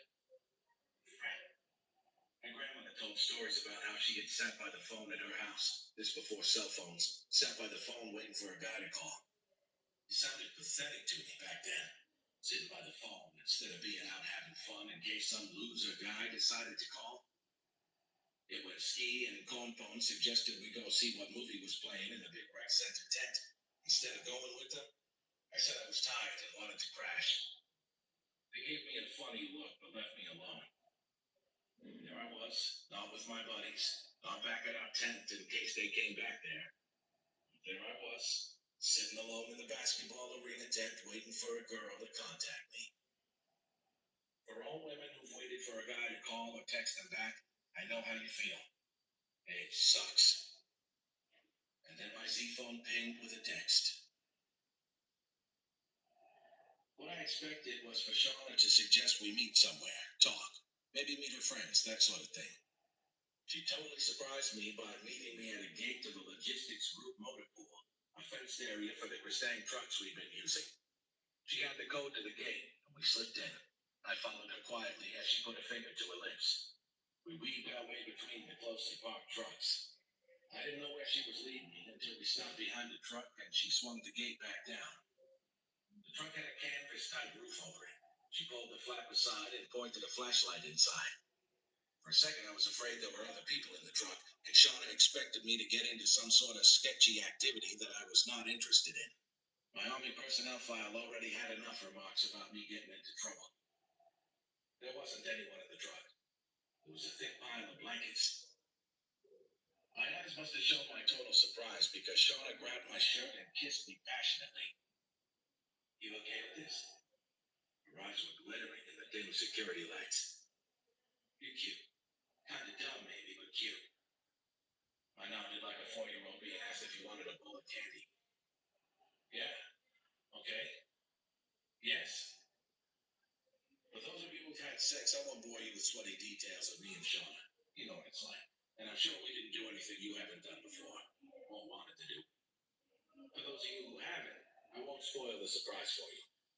Hint. Awesome. We took a break. Some small talk. She was laying on her back, me next to her. After a while, I lightly traced my fingertips down from her neck, between her breasts and stomach, and down. What are you doing? She giggled. Running my fingers through your hair, I said innocently. That's not what that means. She laughed and slapped me playfully. This isn't romantic. Yeah, like your friend here. She tapped my friend. He's all about romance, Joe. Hey, I said with my friend waking up from her touching him. He's very romantic. Mm-hmm. I'll bet. He's into romance. If it leads to sex. Okay, I have to admit, he is a horn dog. I can't control him sometimes. Like right then, with Shauna continuing to encourage him. Oh, you have no control over him? Like, you're not involved? You have no idea. I shook my head ruefully. Sometimes I wake up at 4 a.m. because he's forgotten the key to the front door, and I'm like, where have you been? He's like, nowhere, just out for a walk. He smells like vodka and perfume, and I just know he's been roaming around getting into trouble. A key? Where would he put it? He goes out by himself? She laughed. Well, he brings the boys along. The three of them are a posse. But clearly, it's not my fault the trouble they get into. My heart is pure. Your heart is pure bullshit, Joe. But you're funny. She laughed again. I'm going to, talk to your friend. See what he says about this. You don't mind, do you? No, no, please go ahead. You can talk to him all you want. A couple hours later, Shauna said we needed to leave because there was a security patrol coming through. The security people usually only turned on the big lights for a minute to make sure nothing major was wrong. I could see that point. Who would steal a truck on this planet? What would you do with it? I'll call you tomorrow. Said that before I pulled my shirt and pants back on. In my defense, it was getting chilly in the truck now that I was out of the bed. Call me. You'll call me. Or asked you, I said slowly, wary that I'd done something wrong. You'll call me. Huh. She was unhappy about something. I like to be mad at you, but you're so darn goofy cute. Girl, it's a curse. You know, I don't want you to think I'm but that you're using me for sex. Joe, I'm not some silly high school girl. I'm using you for sex. Oh, is that a problem? No. No, not a problem at all. I lied. It was maybe a tiny bit of a problem for my ego. Yeah, I know this would be a dream situation for most guys, unless they were completely honest with themselves about it. A guy likes to know that he meant something to a girl, even if she was a one-night stand. Yeah, it's a male ego thing, Suki. Listen, Joe, we're on an alien planet, she said, a voice muffled by the blanket over her head as she wiggled into her pants while still nice and warm under the blanket. I wish I thought of that. We don't know where we'll be going next. You and I could be posted to different planets next friggin' week. Busted my ass to qualify for combat duty. I want to make a difference in this war. That's what I'm focusing on now. I don't have time for a boyfriend. You don't have time for a girlfriend. I like you. You like me. Girls get horny, and you're pretty good in the sack. No commitments. Can we keep it uncomplicated? No. I brightened up my day again now that I understood. Sure. Yes. Yes. Great. She swung her legs out from the blanket, stuffed her feet into her boots, popped to her feet, and kissed me on the cheek. I'll call you. That kind of freaked me out. Then she did call 2 nights later. We wore out the truck's springs. It was awesome. Any thoughts I had that my amorous nocturnal adventures had gone unnoticed went out the window at breakfast the next morning. Sergeant Coke had run us ragged over an obstacle course in the dark. I hadn't gotten enough sleep, and the three of us were ravenously hungry. What is that? Bone mumbled over a mouthful of food, pointing at Ski's bowl with a piece of toast. I looked at it too. Damn, Ski, I said. What are you doing? Instead of eggs, French toast, hash browns, or anything good, he had one lonely, barely buttered piece of wheat toast and a bowl of what appeared to be plain oatmeal. Plain, as in oats soaked in water. No raisins, no brown sugar, no walnuts, not even any cream. The kind of thing you serve to horses. Yeah. That looks like a bowl of, like, soggy sadness. A bowl of sadness. Bobo chucked he laughed so hard, spitting eggs onto his plate. That's funny. Is soggy sadness a Kellogg's brand? Seriously, I added, as Ski sat there stone-faced. Eating that must be like being a Cubs fan. Sure, once in a while, the Cubs will luck their way into a win. It's like you find a marshmallow in the bowl. But by the end of the season, you'll be choking down a bowl of sadness. Shut up, Ski growled. There was a twinkle in his eye. Longbow slapped the table. Rich, damn, you're killing me here. I offered a slice of French toast to Ski, but he waved it away with a frown. No, man. Meatloaf last night had an argument with my stomach. I need something bland after that obstacle course. Oh, yeah, meatloaf. What was that gravy? Longbow shook his head. Damn W40 motor oil tasted like. No, I think it was hydraulic fluid hamsters use on those faucets. Yummy. I lick my lips. Mystery meat floating in an oily pool of hydraulic fluid. Agreed while scooping hash browns into his mouth. When the oil gravy starts getting cold, it gets that rubbery skin on top, and it. Oh, Skeet's face was turning green. He pushed the oatmeal away.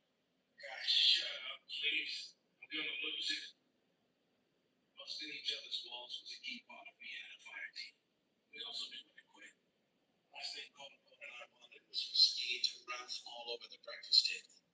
That would make us real popular in the platoon. Not here. I took 2 slices of wheat toast from corn bone and put them on Skeet's plate. This will fill you up. We got a busy morning. The schedule called for an hour on the rifle range. Then the platoon was hiking 12 miles, finding our way to 5 navigation points before a lunch break. This was part of our preparation for a major combined arms war game in a week. We were hoping to show the Gristan what badass soldiers we humans were in simulated combat. Part of the war game scenario, which was still being developed, included simulated orbital bombardment and humans flying captured Wuhan aircraft against Gristan dropships. UNEF would be the blue team defending the planet, and the Gristan would be the red team invaders, with the Gristan force playing the part of the Ruha, using Ruha tactics. A couple slices of black toast in Skeet's stomach made him feel better. Enough for him to steal a piece of French toast off my plate. He was feeling better enough to ask, "Hey, Bish, that girl Shauna, you hitting that?" "Yeah." Paul blown up at me in the ribs. "What's the deal?" He almost made him choke on a mouthful of hash browns. "Deal. The deal is first, she's a woman, not a girl. You know what I mean?" Paul wasn't going to get distracted from the subject. "And she's none of your business. We bumped into each other at dinner and we talked. It's no big deal." He talked with a real, live, actual girl. You may have touched a real girl. "That ain't a big deal," Ski objected. Bone. "Bitch, you know what? I heard that across UNEF, only 16% of the force are women. 16%. That means for every guy, for every girl, there's like 4 guys. I think you need to check your math there, Jesse," Ski cut in. "The point, Bish, is that with those odds, we're kind of desperate, and if any guy on this planet is getting laid, we at least want details. I'm not giving you details." Bonbon slapped the table, drawing looks from others around us. "There are details." Shit, I screwed that up. "Guys, hypothetically, some guy on this planet is, let's say, enjoying the company of a lady. Do you think it will improve the odds of other guys getting lucky if he talks about it? Or if he keeps his mouth shut? Huh? You think the women on this planet would be happy about some guy bragging about the details?" "Damn it," Ski groused. "He's right. You can brag about getting laid, or you can actually get laid. It's real simple," I concluded. "Damn. And in that case," Bonbon said grumpily and reached out with his fork, "I'm taking the rest of your French toast." I Z-phoned Pete one morning while I was on the rifle range. It was a message from my platoon ordering me to report to a Captain Andrews on the other side of the base. Andrews commanded a company in another battalion of our brigade. The message didn't say "on the double." That was implied. I found the tent Andrews was using as company HQ. I stepped inside and saluted. "Specialist Bishop reporting as ordered, sir." "Bishop?" He barely looked up from his laptop. "At ease. I'm sure you know we left Earth without a full complement. If people couldn't get to Ecuador by the departure date, they got left behind." I nodded. Transportation to Ecuador had ironically been more difficult than transport up to orbit and across the stars. Because of manpower shortages, we had sergeants in charge of squads, staff sergeants filling in for first sergeants, lieutenants acting as captains, etc. The other fire team in my own squad had only 3 soldiers, and the battalion had scraped together new squads from understrength units. Overall, the 10th Division had 14% less manpower than authorized, and that didn't even count the field artillery battalions that had been deliberately left behind, or most of the sustainment brigade that had also been left behind. So we didn't have our combat engineers with us. It was a big problem that division was still sorting out. "I got your personnel file here," Andrews continued. His face fell. I'd seen my personnel file.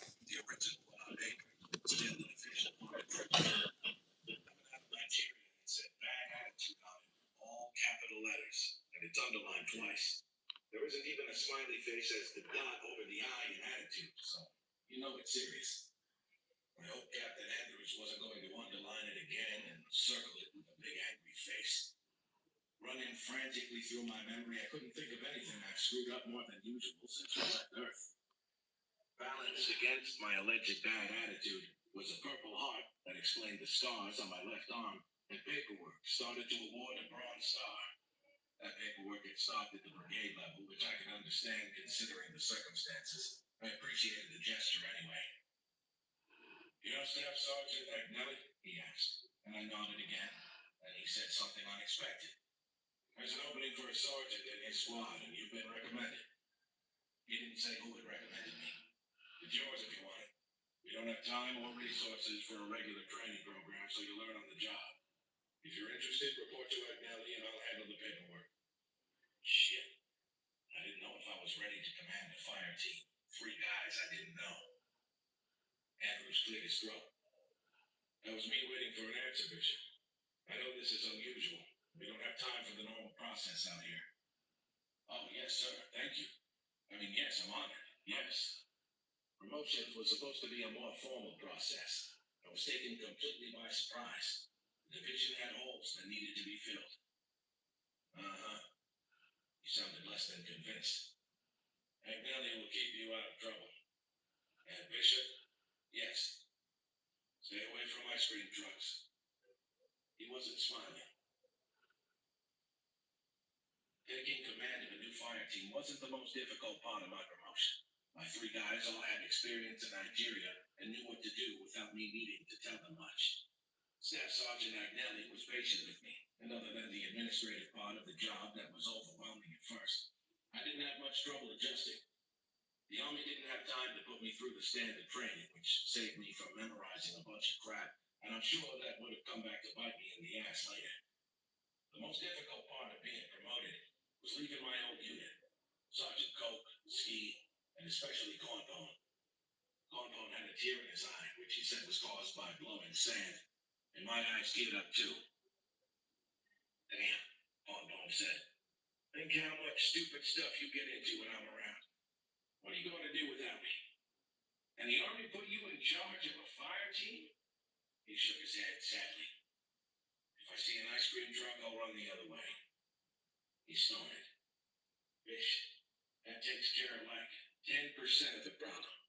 You get into a situation, you should think, what would Jesse do? And then do the opposite? I laughed. He made an exaggerated shrug and gave me a back-pounding hug. Take care of yourself. Don't forget to write. I pulled out my Z phone. Right. With this thing, I can see your ugly face whenever I want. Ah, damn. He rolled his eyes. Forgot about that. He pulled out his Z phone. How do I block people from calling? The Kristang didn't have faster than light communication, but the U.S. Army rumor mill did. Sergeant Bishop. Shauna was the first person to call me about my promotion. Man, I'll promote anybody. True enough. Seriously good for you, Bish. Confession. I have no idea what I'm doing. Bish, we'll be fighting aliens. Nobody knows how to do this. We'll make it up as we go. Damn, it was good hearing from her. Which reminded me, I needed to review the Army regs about fraternization. Shauna wasn't under my command. She was in a different battalion.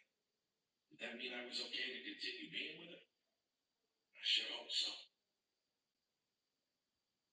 My new squad was led by Staff Sergeant Salvatore Agnelli, who, despite the name, had blonde hair and looked more German than Italian. In my fire team, I lucked out, and both Agnelli and I knew it. Privates Chen and Baker and Specialist Sanchez were all veterans of Nigeria, and Sanchez had served briefly in Korea before that. Greg Chen was an ABC from suburban Maryland. He had to explain that ABC meant American-born Chinese, since I had no idea what he meant. Jerron Baker was raised on a farm in Alabama, which he was immensely proud of, and he was immensely grateful to get away from. And Pete Sanchez was from eastern Kansas. His parents had a small farm, but his mother worked as a nurse and his father at a car dealership, their farm not being big enough to provide a living for a family. Their previous sergeant was now a staff sergeant, leading a squad in 2nd Brigade. We got off to a great start, but none of them made a Barney joke. or asked about or seemed in any way curious about what I'd done the first time I saw a Ruhar. They read all about it. It was ancient history, and it didn't mean squat now. The four of us got to know each other in drills and combat exercises over the next week. I was collapsing in bed each night, completely exhausted, and I hadn't been happier in a long time. I had a great team, and we were honing ourselves for battle with an enemy that had threatened our home planet. What we needed was a real mission. 8 days after my promotion to sergeant, our brigade received orders to deploy. I've been scrambling to get up to speed for the next war game, Operation Raisin, in 10 days. We got the news from Captain Teller, who assembled the company in an empty hangar on the edge of the base. He stood on a platform at the far end, with us crowding forward to hear him. People, we have an opportunity. Chen groaned and whispered, Mohika, man. Bend over, here it comes again, was a popular saying in the Army, especially when an officer said we had an opportunity. It usually meant we were getting screwed one way or another, hence the time-honored expression. Teller waited a moment for the inevitable murmuring to die down. You have an opportunity to put our new toys into action and do something useful in this war. UNEF received orders. We move out in 2 days and a wake-up. 1st Brigade is going in with 1 British and 1 French battalion. UNEF is all in on this one. Everybody's going.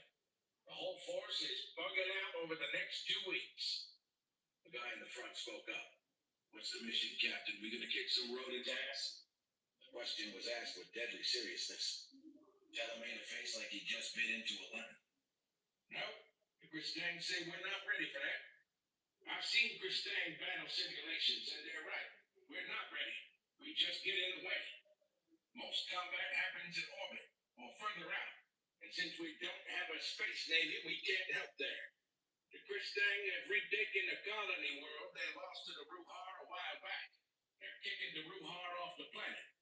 They've reached a truce. The deal allows the Ruhar to evacuate their civilian population over a 13-month period. It will take 13 months because there are almost 1 million Ruhar there now. Our job is to occupy the planet and facilitate the evacuation. This news did not please the company. Yeah, we're in duty. Shit, we're gonna be peacekeepers. They have to wear freaking blue helmets? Teller had his hands in the air until we quieted down. I came out here to fight the Ruhar just like you. You kill those rat-faced MFers. I don't get to do whatever I want. I'm in the Army. Our job out here is to protect Earth. And since we sure as hell demonstrated we can't do that by ourselves, the best way for us to protect the folks back home is to work with our allies. The Christang are stretched pretty thin right now. They don't have many troops to spare to hold the places they've captured. That's why they asked for infantry. There's some sort of biological hazard on this planet that prevents the Christang from landing in force right away. The Christang say the Ruhar are cheating on rule number 4. The Ruhar say the virus or whatever is left behind from back when the Christang occupied the planet. That's for them to argue about.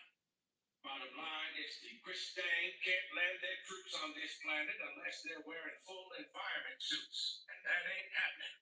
Until the Christang can develop an antidote to the virus and distribute it in quantity, UNEF is going to be fully in charge on the ground. This is a job we can do, and we're going to do it to the best of our ability. Those are our orders. What's the ROE, sir? A loud voice from the back asked about the rules of engagement. No shooting unless they shoot first. Whether we like them or not, the Ruhar on this planet are mostly farmers, and that includes women and children. The Christang tell us not to expect much opposition. The Ruhar civvies should be happy to be alive and allowed to go home. There was a lot of grumbling from Able Company. Teller didn't flinch. This is a test in case you haven't figured that out yet. So far, all the Christang have seen from humans is us dying without inflicting much damage on the Ruhar. He paused, frowned, and continued. In WW2, he pronounced the words precisely, the U.S. Army didn't hit the Normandy beaches in their first battle.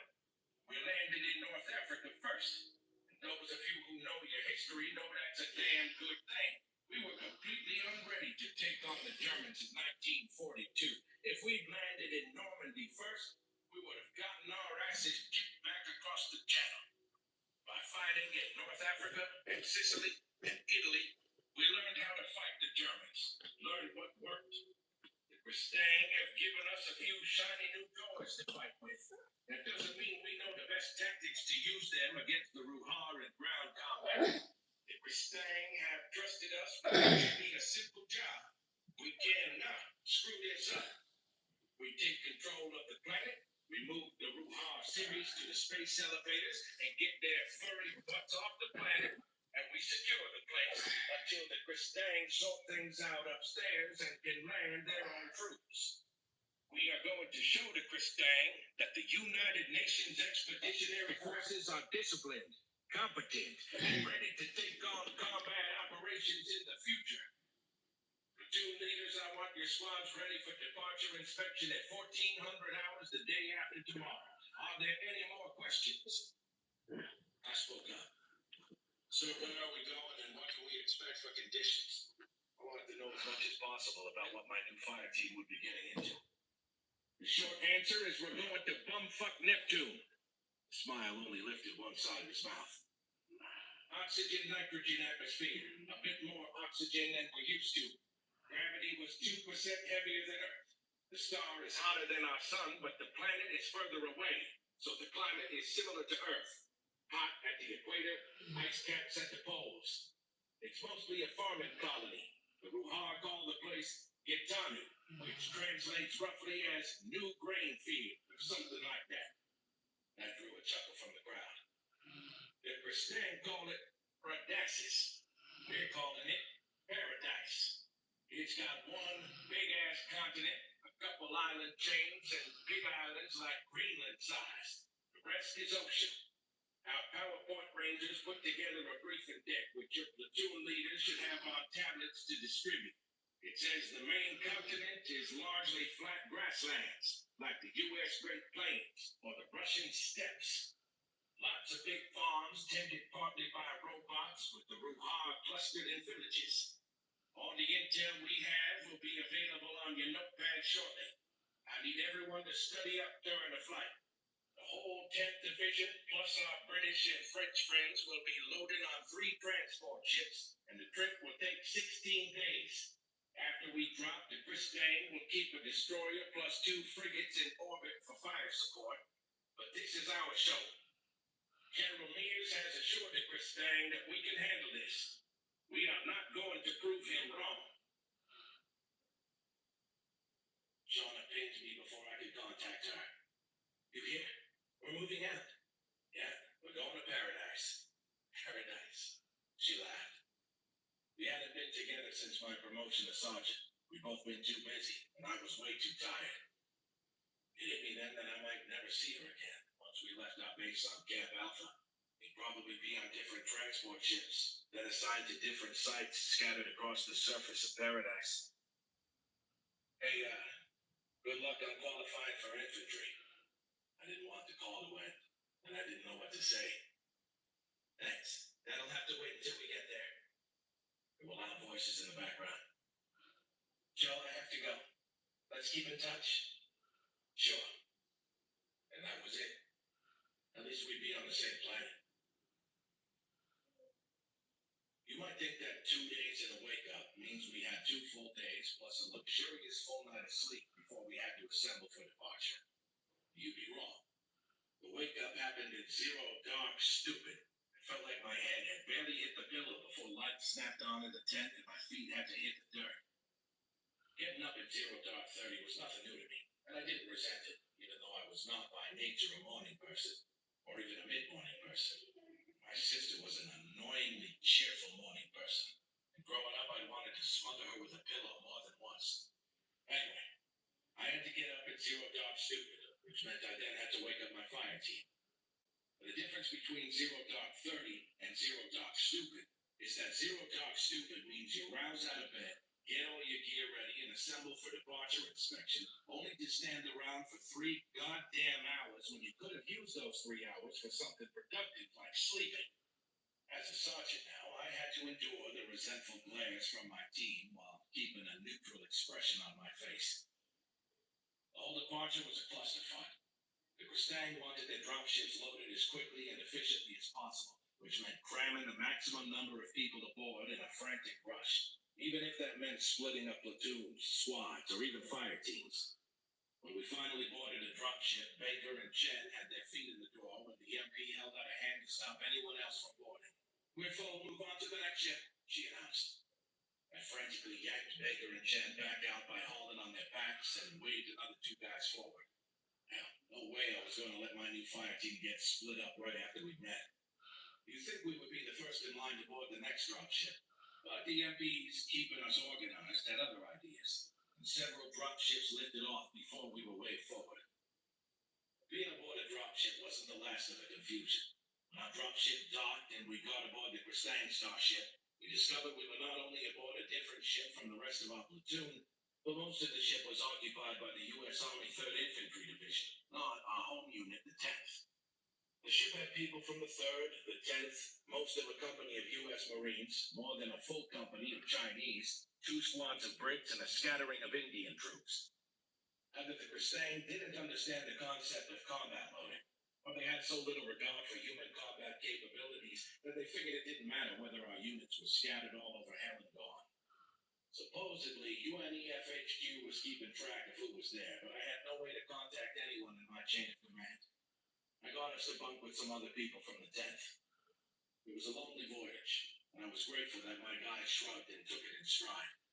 If this was the worst screw-up we got into, we'd be doing great. Chapter 4. Paradise.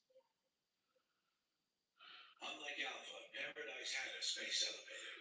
It looked a bit different from the one that hovered over Earth. Someone told me this one was put there by the Ruhar. That surprised me. I figured the Ruhar elevator would have taken a hit during the battle when the Kristang had retaken the planet. Maybe targeting space elevators was against one of the unwritten rules.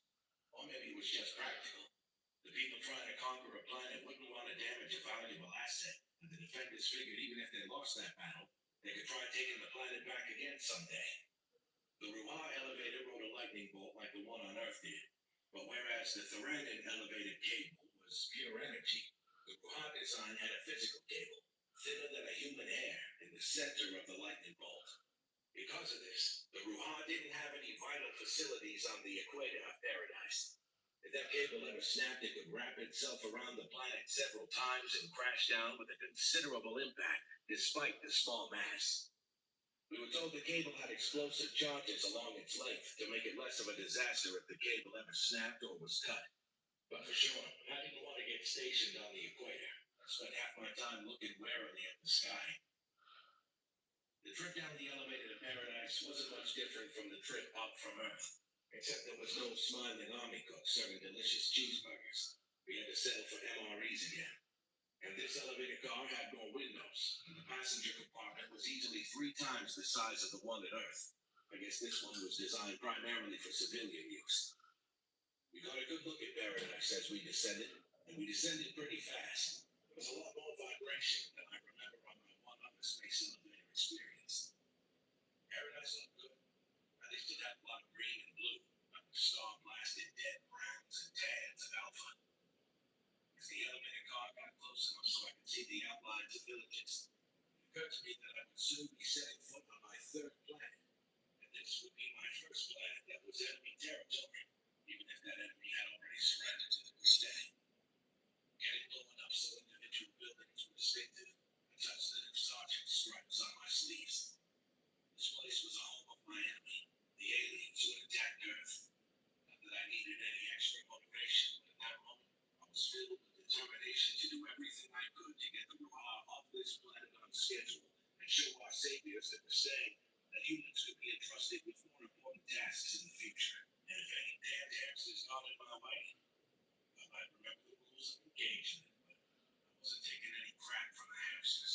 I would show them the same courtesy they showed us. They sneak attacked Earth and destroyed much of our electric generation capability. The elevator car landed with a gentle thud. We hustled off as quickly as we could move. It wasn't fence line around the elevator complex. Then a series of alarm blasts rang out, and the car ascended again to pick up the next group in orbit. I watched it, craning my neck, still amazed, as the guards hurried us along to an airstrip where there was a line of the biggest airplanes I'd ever seen. The guards called them Dumbos because of their large body and relatively small wings. They had 4 engines buried inside the wings near the roots, and they were probably 6 times the size of the U.S. Air Force C-17s I'd gotten used to. Dumbos needed only a short runway, but they couldn't take off straight up. That took too much power to be practical in a heavy lifter. While I was watching one line up and took off, its engine screaming. I swear the thing was airborne at less than 400 yards.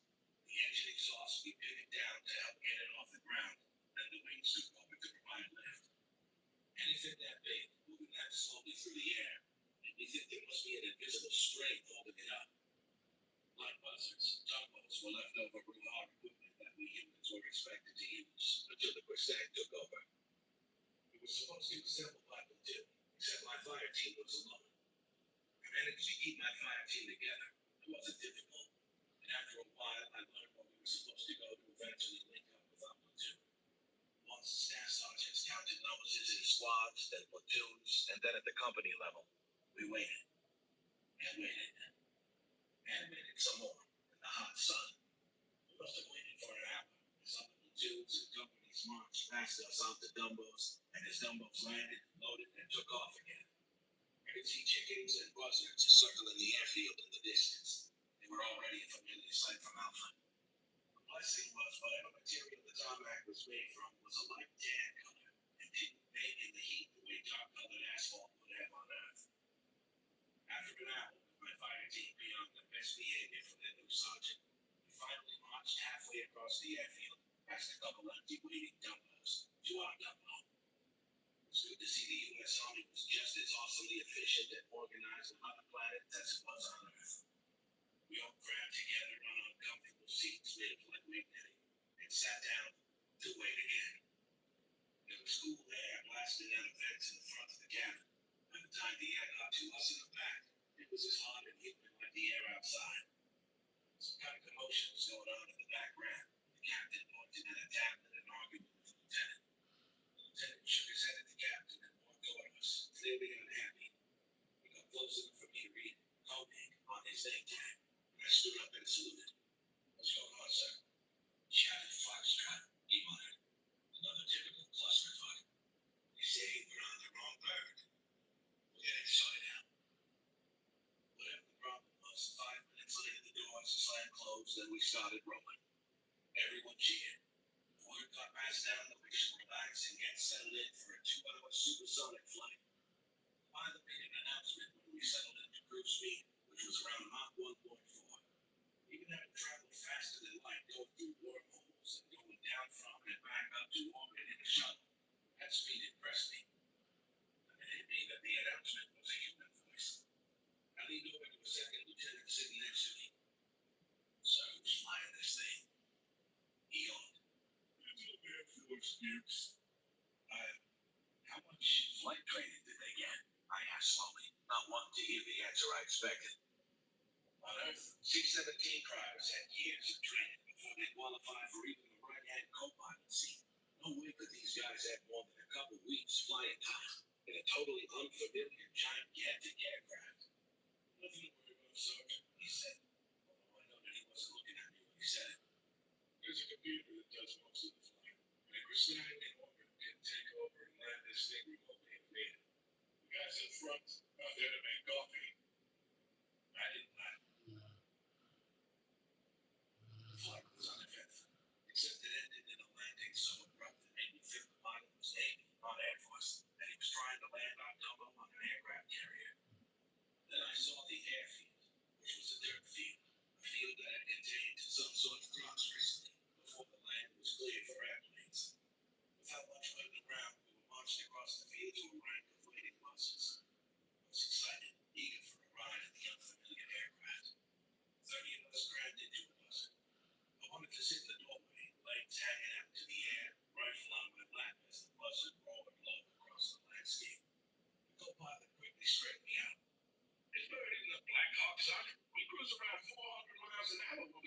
too. If you want to hang out the door, go ahead. But shut it behind you. I found the seat. Staff sergeant was grinning at me, but he later told me he'd been thinking of doing the same thing. The flight of the Buzzard was also uneventful, much smoother than any helicopter I'd flown in. And we flew across endless farmland and scattered forests and lakes until we circled the village and sat down. When the door of the Buzzard popped open, we smelled it. You know the scent of new mown hay, or if you lived in the suburbs, freshly cut grass? That clean, fresh, invigorating scent? A scent of nature that reminds you of childhood, of running barefoot across a field under bright blue heavens with big puffy white clouds piled high in the sky? Yeah, this was not like that. The scent wafting from the hamster's field of whatever the hell they ate smelled vaguely of... Baker sniffed and wrinkled his nose. Yeah, what is that? It wasn't right there in your face. It was more something at the back of your mind or the back of your nose. A scent that makes you stop and try to identify it. I had a good memory for scents, but it took me a moment to figure it out because it was close, but not quite right. Parmesan cheese, I announced. Not Parmesan cheese as in a big hot bowl of spaghetti on a cold winter night with a couple juicy meatballs on top, and you've been smelling that tantalizing tomato sauce simmering on the stove all day, and you're sitting down with a slice of garlic bread and a glass of hearty red wine, and you sprinkle fresh Parmesan on top, and it kind of melts into the sauce. Not that. This was Parmesan cheese as in you're already sick with, like, the flu or just an epic hangover, and your stomach is already on the edge, and you smell Parmesan cheese that's been out of the fridge too long, and you know you're going to hurl. That's the Parmesan cheese we smelled coming from the fields. Parmesan? God damn, it smells like Sanchez's feet, Jen said disgustedly. My feet? You ever smell your own? I wash my feet. Once a year, maybe. All right, pipe down, you two, I ordered. Maybe it's a chemical they spray on the crops and it'll go away. Or we'll get used to it and not even notice it anymore. Shit, Jen spat. I've been bunking with Sanchez for weeks and I ain't got used to his stinky feet yet. If this whole planet smells like that, this is gonna be a long deployment. The rest of our platoon was already there. They'd set up a base in tents around a barn. The hamster town was half a kilometer to the east. I got my fire team sorted out, and the first sergeant of the platoon told me to report to Lieutenant Charles in the tent. I saluted smartly. Sergeant Bishop reporting as ordered, sir. Bishop? I expected your team this morning. He gave me a casual salute back. He seemed to be distracted. Establishing a platoon base on an alien planet had to give a guy headaches. Johnny Foxtrot loading the dropship, said officer. The Mustang put us on the wrong starship. We're all here now, sir. Sergeant Dagnelli is getting us squared away. Yeah, you and the F are scattered all over this planet. You made it here. That's what matters. He pointed to a map laid out on a table. A real map, printed on some sort of plastic. It showed about a tenth of the main continent, the part where we were right then. It was mostly farmland, flat farmland with some low ridges running north-south, rivers and lakes here and there. The seacoast was off to the west, the Space Elevator base station somewhere off the map to the southeast. We're here in this region. He circled a finger around a gray shaded area. The Ruha call it some damn thing. He pointed to the markings, which were in Ruha script. But we're calling it Butt Scratchistan. Butt Scratchistan? I laughed. He smiled. The region to the north of us is Back Scratchistan, so to the south here must be Butt Scratch, right? Your fire team will occupy a village about 100 kilometers west of here. He pointed to a tiny dot on the map. The hamsters there are all farmers. Population about 250 if you count the surrounding farmsteads. There's a school, barns, a grain storage building, some houses, and that's about it. One fire team of 4 soldiers against over 200 hamsters. I didn't like those odds. The fire team didn't usually operate alone. 2 fire teams belonged to a squad with a staff sergeant in charge. So how is one fire team supposed to keep control of that many hamsters? You're not. This is an experiment, he grimaced. A bright idea from division. We have company-sized quick reaction teams scattered around with buzzards and chickens, backed up by Kristang firepower in orbit. He glanced at the ceiling of the tent. There's plenty of firepower available if we need it. What Division wants is to avoid needing it. My shoulders slumped. Hearts and minds. That was the Army term for attempts to get the civilian population to cooperate with us, or at least not actively resist us. It had started in Vietnam and continued in various forms and terminology in Iraq, Afghanistan, Nigeria, and pretty much every place the US of A had gotten involved. We built schools, roads, water and power distribution systems, and helped plant and harvest crops. Long term, it was cheaper and more effective to avoid making more enemies than it was to kill enemies, especially since the enemy you killed was someone's relative, and they, and probably their entire tribe, then became your enemy. If you know anything about history, you know these kinds of hearts and minds campaigns have, let's say, a mixed record. A month after we pulled out of a third world area, the schools got burned out, the water system blown up, and the power lines stolen for scrap copper. Our politicians declared victory anyway and moved on to the next crisis. Hoo-ah. More like soft power, Bishop. We're not going to build schools for these hamsters. We just want to keep things peaceful until they take the trip off-world. Think of it as your own little slice of paradise, he added with a grin. Sir, I'm a new buck sergeant. You're also a farmer. You grew up on a farm. Sanchez and Baker did too. These aliens may be hamsters, but they work the land. I'm hoping that gives you an understanding that some of our city boys won't have. This region is in the middle of the line to be evac'd off-world, so there's more time for things to go wrong. Hand on my shoulder and squeeze reassuringly. You don't have to be nice to these hamsters, but don't try to intimidate them. We've already agreed to leave the planet. The deal they have with the Kristang allows them to continue raising and harvesting crops right up until the evac is complete. The Ruhar are paying the Kristang to transport their crops. I know. It sounds crazy. But the Kristang have been fighting this war for a long time, and they know what they're doing. The Ruhar here want to keep those food shipments flowing. They should be well motivated to cooperate with us. If you get into trouble, whistle us on your Z-phone, and we'll bring in the air cavalry. If it gets bad enough, the Kristang can hit any site you want from orbit, and the hamsters know it. Again, I wasn't filled with confidence.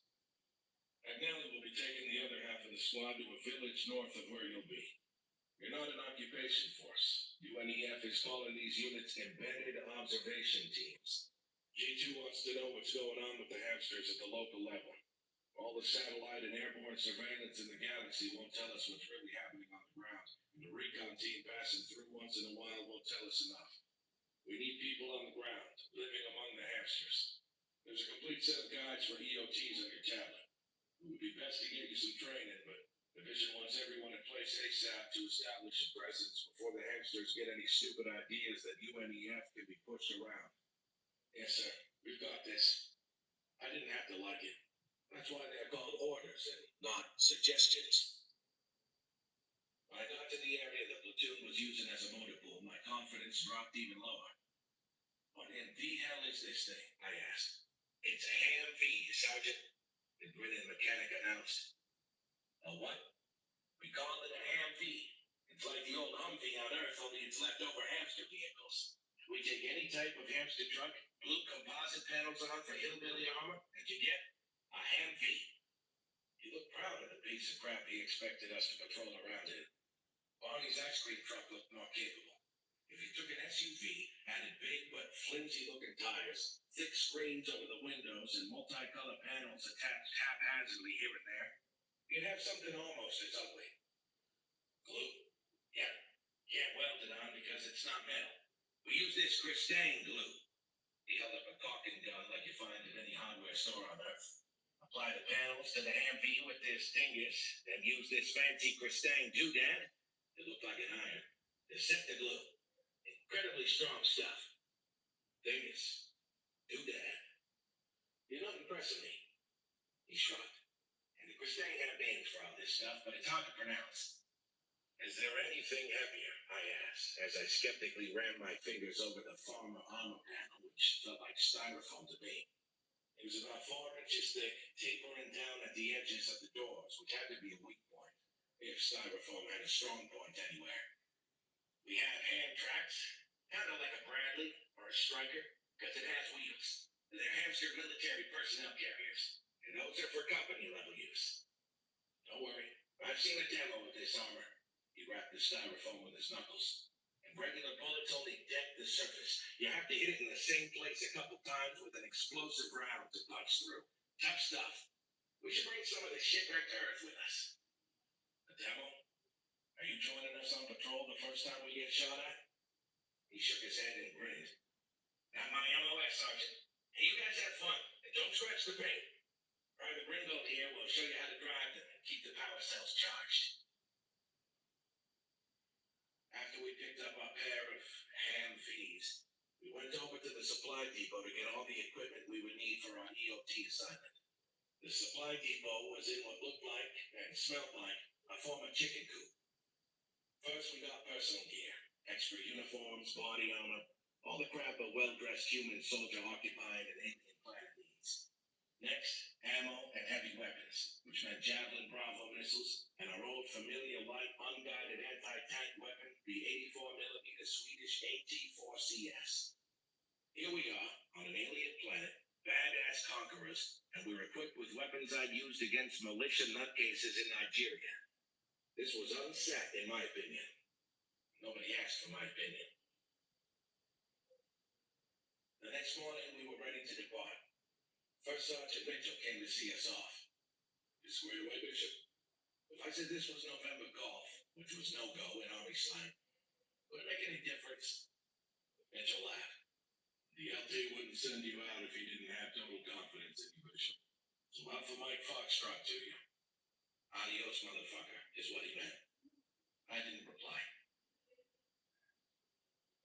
We rolled toward our assigned village, trailing a cloud of dust that drifted high in the breeze, giving away our position to anyone who cared to look. As we approached the village, we came to a low rise, and I called a halt to our column.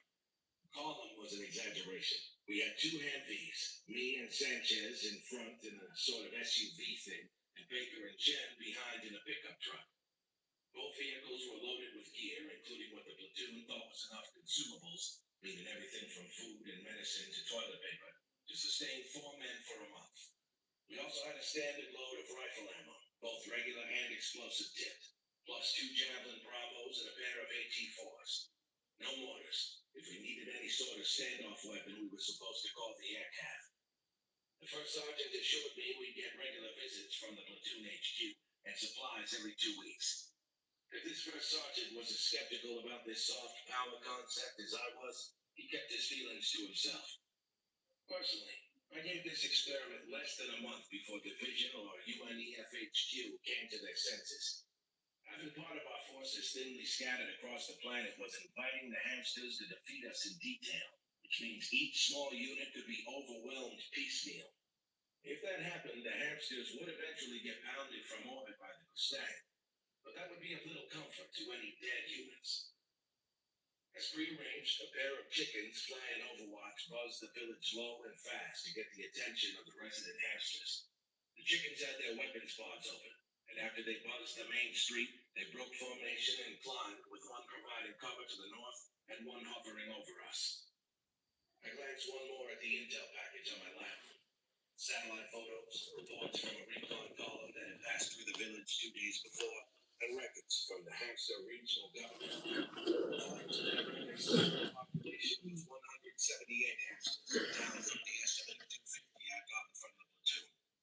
Our arrival should have been no surprise, as the hamster government said they contacted the villagers to alert them to our approach and to urge cooperation. We also had plastic laminated signboards printed in Ruha script that we were supposed to post in prominent locations around the village. The signs supposedly listed regulations like curfew hours, prohibitions against carrying weapons, and what the hamsters were to do in order to accommodate us. The idea of putting up posters made me uncomfortable. It felt vaguely like some heavy-handed thing the Nazis or Soviets would do when they occupied a village. I signaled the chicken pilot we were ready and told Sanchez to get rolling. Our badass Humvees cruised into the village on nearly silent electric motors, tires crunching on dirt and gravel, slowing down as we reached the first building. the official start of the village. The village wasn't much to look at. Although being from a small rural town myself, I appreciated that the buildings, both houses and barns, were neat and in good order. Houses had shade trees, shrubs, and flowers. Fences and barns were well kept. I'd have expected the hamsters to let things slip, forget about maintenance and things like planting flowers, since they were all going to be evacuating the planet. I expected graffiti like "Humans Go Home" or something like that. Instead, I saw signs the hamsters were planning to be here for a while, including a barn that was in the process of having the roof replaced. Were the barn unable to accept that they'd lost the planet? Or did they know something UNEF didn't know? Either way, it was going into my first sitrep back to Platoon HQ. Sanchez was from eastern Kansas. He remarked that the village, the fields, and the countryside reminded him of home. It reminded me of my small town home, too. The houses were neat, but not fancy. Each house had a barn or workshop behind it. Back home, such houses would have a sign out front advertising the hundreds of side jobs rural people did to make ends meet. Honest work like selling fresh eggs, welding, small engine repair, hair cutting, log splitting, child care. My father thought you could combine tasks like log splitting and child care. No more lazy kids sitting around with coloring books or playing with Legos. My father would say, "You kids better have those 3 cords of wood split and stacked by 5 o'clock, or no juice boxes for you. And no crying if you hit your foot with the maul. Walk it off. It's just a flesh wound." I may be exaggerating a bit. There were vehicles in the road or fields, and even though they were clearly alien, they also reminded me of home. Every vehicle had a dented fender or a body panel that was a different color. These were working vehicles for working people, my kind of people. Except they were aliens and they had attacked Earth without provocation. Now that I thought about it, I hope neither of our two Humvees had been commandeered from this particular village. That would make for an awkward situation. A male hamster walked partly into the street ahead of us and waved, with what I hoped was a friendly or at least non-threatening manner. I could tell he was male because the fur on his face was a light downy coat all over. Females had facial fur almost too fine to see. Also, males had bigger whiskers. He was wearing overalls, blue denim-type bib overalls with patches on the knees, an outfit identical to several my father wore for working around the house, and a straw sort of baseball cap with a wide brim. The hat had a logo. Was it a hamster sports team or a seed business? Maybe the logo of the company that made the tractors in the fields. I called the hall, got out, and told Sanchez to stay put with the engine running. My rifle was on the seat. I had my sidearm, but otherwise was unarmed. Hearts and minds, I told myself. Hearts and minds. See if we can start things off peacefully. I could get rough later if needed, but a rough start was hard to overcome. Besides, the pair of chickens, weapon pods bristling, were hovering in plain sight, ready for action.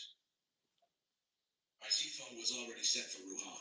I held up one hand and said simply, "Hello." The hamster spoke into his own sort of Z-phone type device. "Hello. Welcome to Teskor. Teskor is our village." So the name of the place was Teskor, or that's what the translation sounded like. We hadn't been able to read the Ruhar script on the map. I pointed to my chest. "I'm Joe Bishop. My rank I left out. Not sure if sergeant would be meaningful to aliens." The hamster nodded. "Lester Cornhut." "Lester Cornhut?" I asked, surprised. I swear to God, that's what the translator said in my ear. We've been told the names were not translated, so the sound of Teskor and Lester Cornhut came through just the way he said them in the slightly squeaky Ruha voice. The hamster said, "Yes," and smiled. Baker asked me on the tactical channel, "Did he just say his name is Lester Cornhut or Cornhole?" "Cornhut," I replied, but the translator function paused. There's a T sound on the end of it. The four of us got a good chuckle and agreed that Cornhut an excellent name for a hamster farmer. I turned the translator back on. "You are the leader of this village? The leader of Teskor?" "No leader. No government here." He pointed from one end of the village to the other. I guess he meant a place that small didn't need any form of government. I was chosen to speak with you. We will cooperate as instructed by. I translated him the humming sound it did when it didn't understand something. And we hope your time in test score is pleasant. This is a good place. Enemy species or not, Lester hadn't personally attacked Earth. May not have ever heard of our home planet. Hearts and minds, I told myself. We had a brief discussion, confirming he understood the date the people of Tesco would leave for the trip to the space elevator, and that we would be commandeering a farmstead on the outskirts of town. Lester told me they had already cleaned the place in preparation for our arrival. The family who had lived there lost a son when the Kristang took the planet back and had moved away months ago to live with relatives. We put up our posters, drove to the other end of town and back, and drove out to our makeshift command post. All in all, our entrance to the village was anticlimactic. After we got to the house where we'd be staying, I waved the chickens off, and we started unpacking our Humvees. I felt like we were children playing house. I sent a message to Shauna, but it didn't connect. Possibly she hadn't landed yet. That first night, I couldn't sleep much. I was too pumped up about my first command, even if it was only leading an experienced fire team on a recon mission. Setting up our command post, I felt like a real sergeant, a leader. I took the first watch and let the guys sleep. And toward the morning, I got up as sleep was elusive and relieved Baker so he could get a bit more shut-eye. In addition to being excited, I was nervous. If the hamsters were going to do anything hostile, they were likely to do it our first night before we got fully settled in with surveillance systems and ranged fields of fire around the CP. To keep watch, we had set up a ladder so we could climb up onto the roof of the house. That's where I was early that morning. The roof had the advantage of an excellent 360-degree view. It had the disadvantage that the person keeping watch was totally exposed to sniper fire. Our Z-phones had a nifty feature that if the person the Z-phone was assigned to died, as in their heart stopped, the Z-phone would alert anyone nearby, which gave me the great comfort as I sat exposed on the roof that if a sniper picked me off, my fire team wouldn't be taken by surprise. UNEF thought embedded observation teams of a four-man fire team off by themselves in the middle of nowhere were a great idea. Sitting on the exposed rooftop in the wee hours of the morning, I was not so sure we weren't simply sitting ducks. In the early morning, when a person's thoughts can match the enveloping darkness, I wondered whether UNEF was hoping vulnerable EOTs would be attacked as an excuse to show the Kristang what humans could do in combat. Lord knows the U.S. Army had sent me out on patrols in Nigeria that seemed to have no point other than exposing us to IEDs and sniper fire. It wasn't the Army family that I didn't trust. It was the politicians giving orders. Folks back home would be more excited hearing about humans in combat than hearing about UNEF performing garrison duties that didn't generate headlines. Politicians certainly loved headlines. Still, it was peaceful in Tesco. So peaceful, so quiet, sitting up there on top of the roof. Peaceful and dark. With the planet so sparsely settled, there wasn't a lot of light pollution. Tesla seemed pretty dark at night, with no streetlights, and only a single dim light here and there at the front or back of the houses. I hadn't experienced darkness like this since I left electricity-starved northern Maine. Our base at Camp Alpha had been lit by floodlights at night, blanking out much of the sky. Here, sitting on the rooftop in the tiny village of Tescor on the alien planet of Paradise, I saw the sky, the stars, the Milky Way. This far from Earth, the constellations were all wrong, but man, the Milky Way was sweeping across the sky in all its glory. It was mesmerizing. I had to remind myself not to stare at it, that I was up on the roof to keep watch, not to gaze at the stars. I swept the horizon and the road from the village with an infrared scope. It was all clear. The eastern sky had just the faintest hint of pink from the approaching dawn, and insects began to buzz, or chirp, or whatever insects did on this planet. This time of morning is when on Earth birds would begin to sing, but Paradise didn't have any native birds. The guidebook said the biosphere wouldn't evolve flying animals other than insects for many millions of years, and since the planet was now occupied by aliens, Paradise probably never would get a chance to evolve birds on its own. I sat on the roof, watching the eastern sky lighten, listening to the low buzzing of unseen insects, and felt homesick. I missed Earth. Mostly, I missed the Earth that used to be before alien invaders, before electricity was a luxury, before we saw twinkling lights in the sky and thought of anything other than meteor showers, before Columbus Day. When we eat breakfast, I got messages from Cornwall and Shauna. Cornwall told me our own squad was part of a rapid reaction force base about 500 miles north of Tesco. He sounded excited. It was a damn good assignment. Way better, he said mockingly, than babysitting hamsters. I had to agree with him.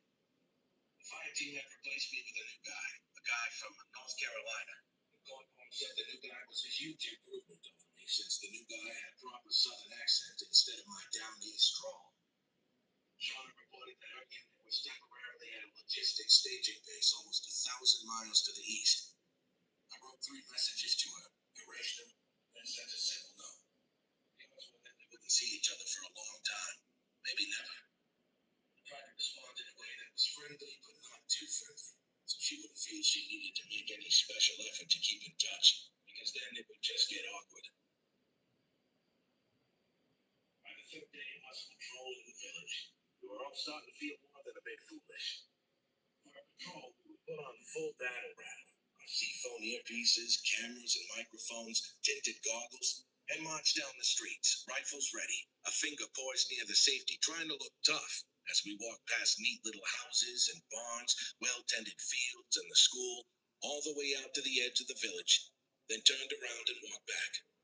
It was not easy to look tough as hamsters sat on their front porches in the morning sipping tea and waving to us, or working in the fields and barns and pausing to wave to us as we walked by.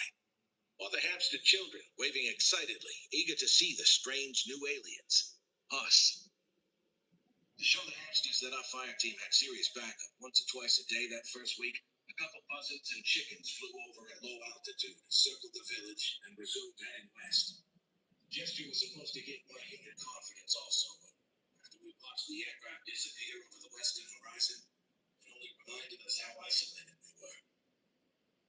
The turning point of our AOT engagement in Tesco came on the morning of the 7th day after we'd done our nightly morning patrols, and I dutifully sent a report about nothing up to our platoon leader. I took Sanchez with me to check out a barn I was curious about. I wasn't suspicious about any funky hamster activity, just curious to see the inside of a hamster barn. As we walked past the school, a group of hamster kids were in the yard kicking a ball that looked like it was made from the hamster equivalent of duct tape. We knew the hamsters weren't getting any new luxury shit in from off-world. They were staying allowed only basic medical supplies to make the trip down from orbit. Everything else that was hamster-related was supposed to be going up to orbit one way. The kids probably had a soccer ball that went flat and tried to fix it with duct tape. The barn wasn't anything special. It was built from metal girders and some kind of extruded plastic sheets the Ruha used everywhere. The exterior color was red, which I thought was interesting. Maybe painted barns red was another almost universal idea between alien species.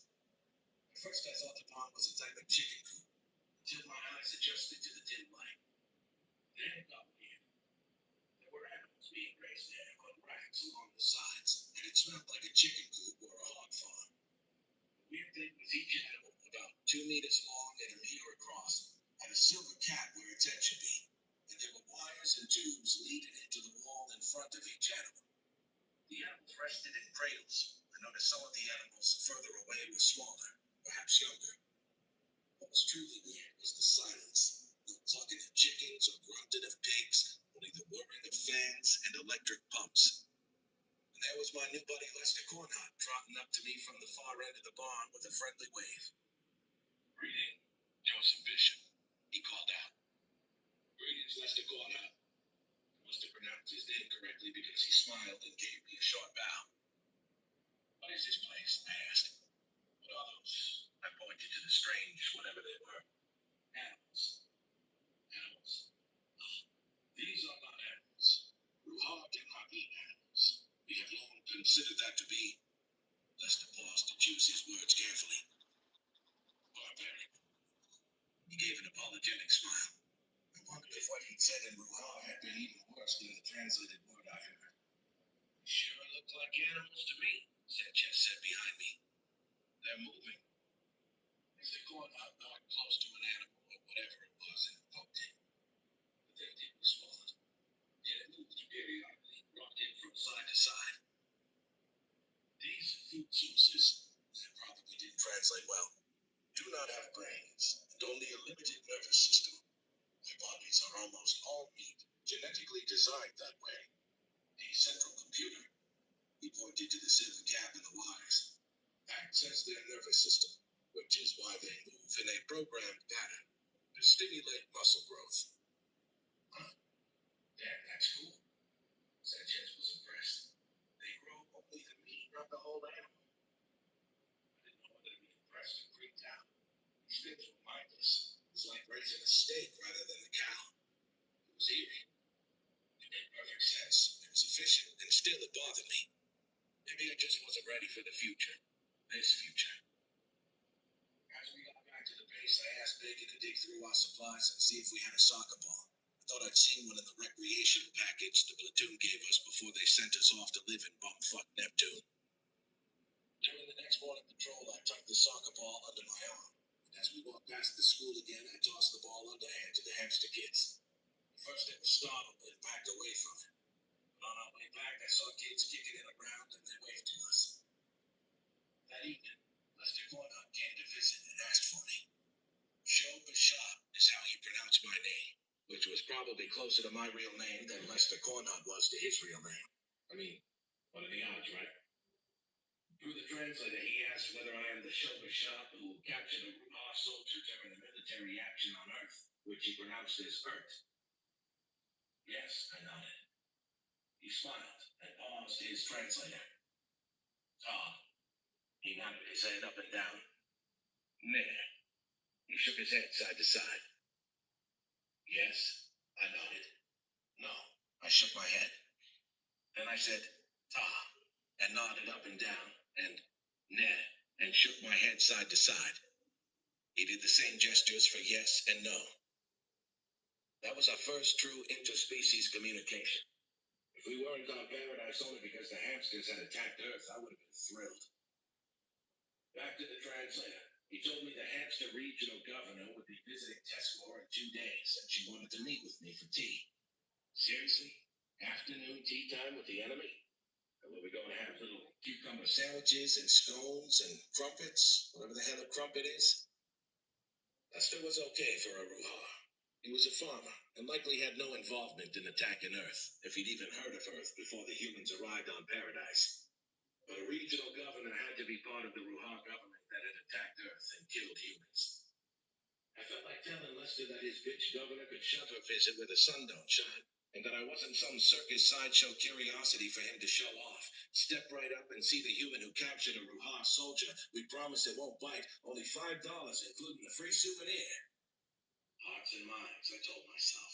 Hearts and minds. If Division G2 wanted intel, a regional governor would know a lot more about the situation on Paradise than my buddy Lester, that was for sure. I would be honored to meet with your governor, I said, expecting that speaking through a fake smile wouldn't translate as sarcasm. You bring tea for yourself. We have hot water. I think you do not drink our tea, no? Lester asked. Oh, for crying out loud. They really expected me to drink tea with them? And what the hell? One of our food bags must have a tea bag in it. Bringing it with me didn't mean I was going to get all cuddly and sing Kumbaya with the damn Ruha. Chapter 5. Intel. A couple days later, Lester Cornhutt stopped me during morning patrol to tell me excitedly that the regional governor would be at his house promptly at 1600 hours. He tapped his wrist like he was wearing a watch. And could I please come to his humble abode? Sometimes the translator went overboard. I'm sure he hadn't actually said humble abode in Ruha. I was tempted to make the hamsters cool their heels waiting for me, but my mother raised me to be polite, and the military had drummed into my head the habit of being promptly on time for everything. Promptly at 1600 local time, I arrived at the Cornhutt residence to see the regional governor, Lester Cornhutt, Mrs. Cornhutt, and the little Cornhutts. Baker waited outside. Sanchez and Chen were at the CP with the heavy weapons just in case. My visit had been cleared, even encouraged by Platoon HQ. But the visit, I left my rifle, helmet, body armor, and goggles back at the CP, bringing only my Z-phone and sidearm. The sidearm was there because I feel naked without it, and it would remind the hamsters and me that UNEF was an occupying force. Emphasis on force, if needed. Oh, and I had brought a tea bag with me. Had a packet of sugar, in case I needed it. Lester greeted me excitedly. My guess was the regional governor didn't visit a hick town like Tescor often. They probably got more tornadoes than governors coming through the place. There were only 3 cornhuts in the family. Lester, his wife, and a son, who I recognized from the school. Thank you for the ball, the boy said in English, or that's what it sounded like. I was truly impressed the furry little guy made the effort to memorize those words. So I said ta and gave a little bow. He smiled, then Lester shooed him away and poured hot water into 2 cups on a sort of coffee table in front of the couch. He then bowed deeply and left, leaving me alone with the regional governor. She looked like any other female Ruhar, although it was clear she wasn't a farmer. She was wearing a blouse and long skirt of a material that looked like silk, and her earrings and necklace were elegant and expensive looking. Not that I had any idea how to tell one piece of jewelry from another. The governor was sitting on a dark green couch with a flowery throw rug on it. I sat in a chair at the end of the coffee table. I sure wasn't going to sit on the damn couch next to her. She slowly spooned what looked like loose tea leaves from a box on the table, put them into an egg-shaped thing with lots of holes in it and a thin chain, and gently set it in the teacup. My grandmother had an almost identical tea egg thing, whatever you call it. I am Sergeant Joe Bishop, I said, and put my tea bag into a cup. It was a lot less elegant than the way she made tea. That irritated me for some reason. I knew the reason she had made her tea so slowly, deliberately, was to give her time to study me. She seemed amused. I am the regional governor of Lescorta. My name is Batona Logelia. She paused to wait for the translator to catch up. Your people who occupy my hometown call me. She paused again. The Burgermeister. Her eyes twinkled, clearly expected me to be amused. I think that Burgermeister is easier to pronounce than my name. No? I was amused. Whatever troops occupied a town must have been stationed in Germany at some point. A Burgermeister is sort of a mayor in Germany. I think so. I mean, the closest I ever was to being in Germany was sitting in a transport plane while it refueled on the runway at Rhine-Main Airfield. The Burgermeister gestured for me to take my microphone and earpiece off. I pointed to my mouth and then my ear. I need this so we can talk to each other. To my surprise, she responded in very slow, careful, and squeaky English. Sergeant Joe Bishop, please leave that outside. You can use this. In her hand was what looked like a Pristang Z-phone, but a bit smaller. She offered it to me with its own mic and earpiece. I will explain, she said slowly, as if she had memorized only a few phrases of English and found our words difficult to pronounce. I hesitated, then nodded. Army regs said I wasn't supposed to be away from my Z-phone while on duty, but this was an opportunity to get my hands on Ruhar technology and maybe gain some intel about the hamsters. It was why UNEF set up embedded observation teams in the first place. I walked outside, gave my Z-phone to Baker, came back in, and used the Ruhar device. Thank you, the Burgermeister said in English, then put her own earpiece in and switched back to using a translator. It is comfortable. Even the computer version of her voice had a squeaky tone to it. I looked at the display of the device, expecting it to ask me to speak a couple pages of text so it could learn my particular speech pattern, but it displayed ready in bold red letters. That made me suspicious. How does this know how I speak? The Burgermeister smiled. Your speech has been recorded, analyzed, translated, and programmed into the device in your hand. We did not wish to waste your time in setting up the device, as we have much to talk about. So they've been spying on me. Fair enough. Of course they want intel on their adversary. Why can't I use my own? I almost said Z-phone, but figured that wouldn't translate well in Ruhar. Tactical radio. Again, she smiled. A friendly smile, but also an I know something you don't know smile. It was getting mildly irritating. The Kristang did not provide you with advanced weapons. She pointed to my sidearm. Aren't you curious why they did provide you with advanced communications equipment that is used by every human on this planet? That made me pause. Hell, I wasn't a comms expert. Probably every country on Earth uses different radio and computer gear. And since we don't have our own communications satellites here, I looked up at the ceiling. The only way we can all talk to each other is with common radios. As I said it made sense, although I hadn't given it much thought before. No smile this time. The Burgermeister shook her head side to side. It was fascinating to me that between two alien species, body language seemed to be universal. No translation needed there. Perhaps that is a convenient excuse. The true reason is that all of your communications go through a Kristang network. The Kristang monitor every word you say. They capture all your data transmissions. They track your every movement, anywhere on the planet. They can also shut down all of your communications anytime they want. Sergeant Bishop, when you leave here, you will certainly report our conversation to your military intelligence people. I suggest you conduct that conversation in person rather than over the radio, unless you want to be overheard by the lizards. That was all true, I guess. We all did use Kristang comm gear exclusively. But why not? It was free, it worked great, it saved us from the effort of setting up microwave towers across the planet, and from trying to get American radios to talk to Chinese and Indian radios. Besides, the Kristang were our allies. And maybe you are right. So what? The Kristang are our allies. That irritating smile came back. Allies. Alliances are for equals.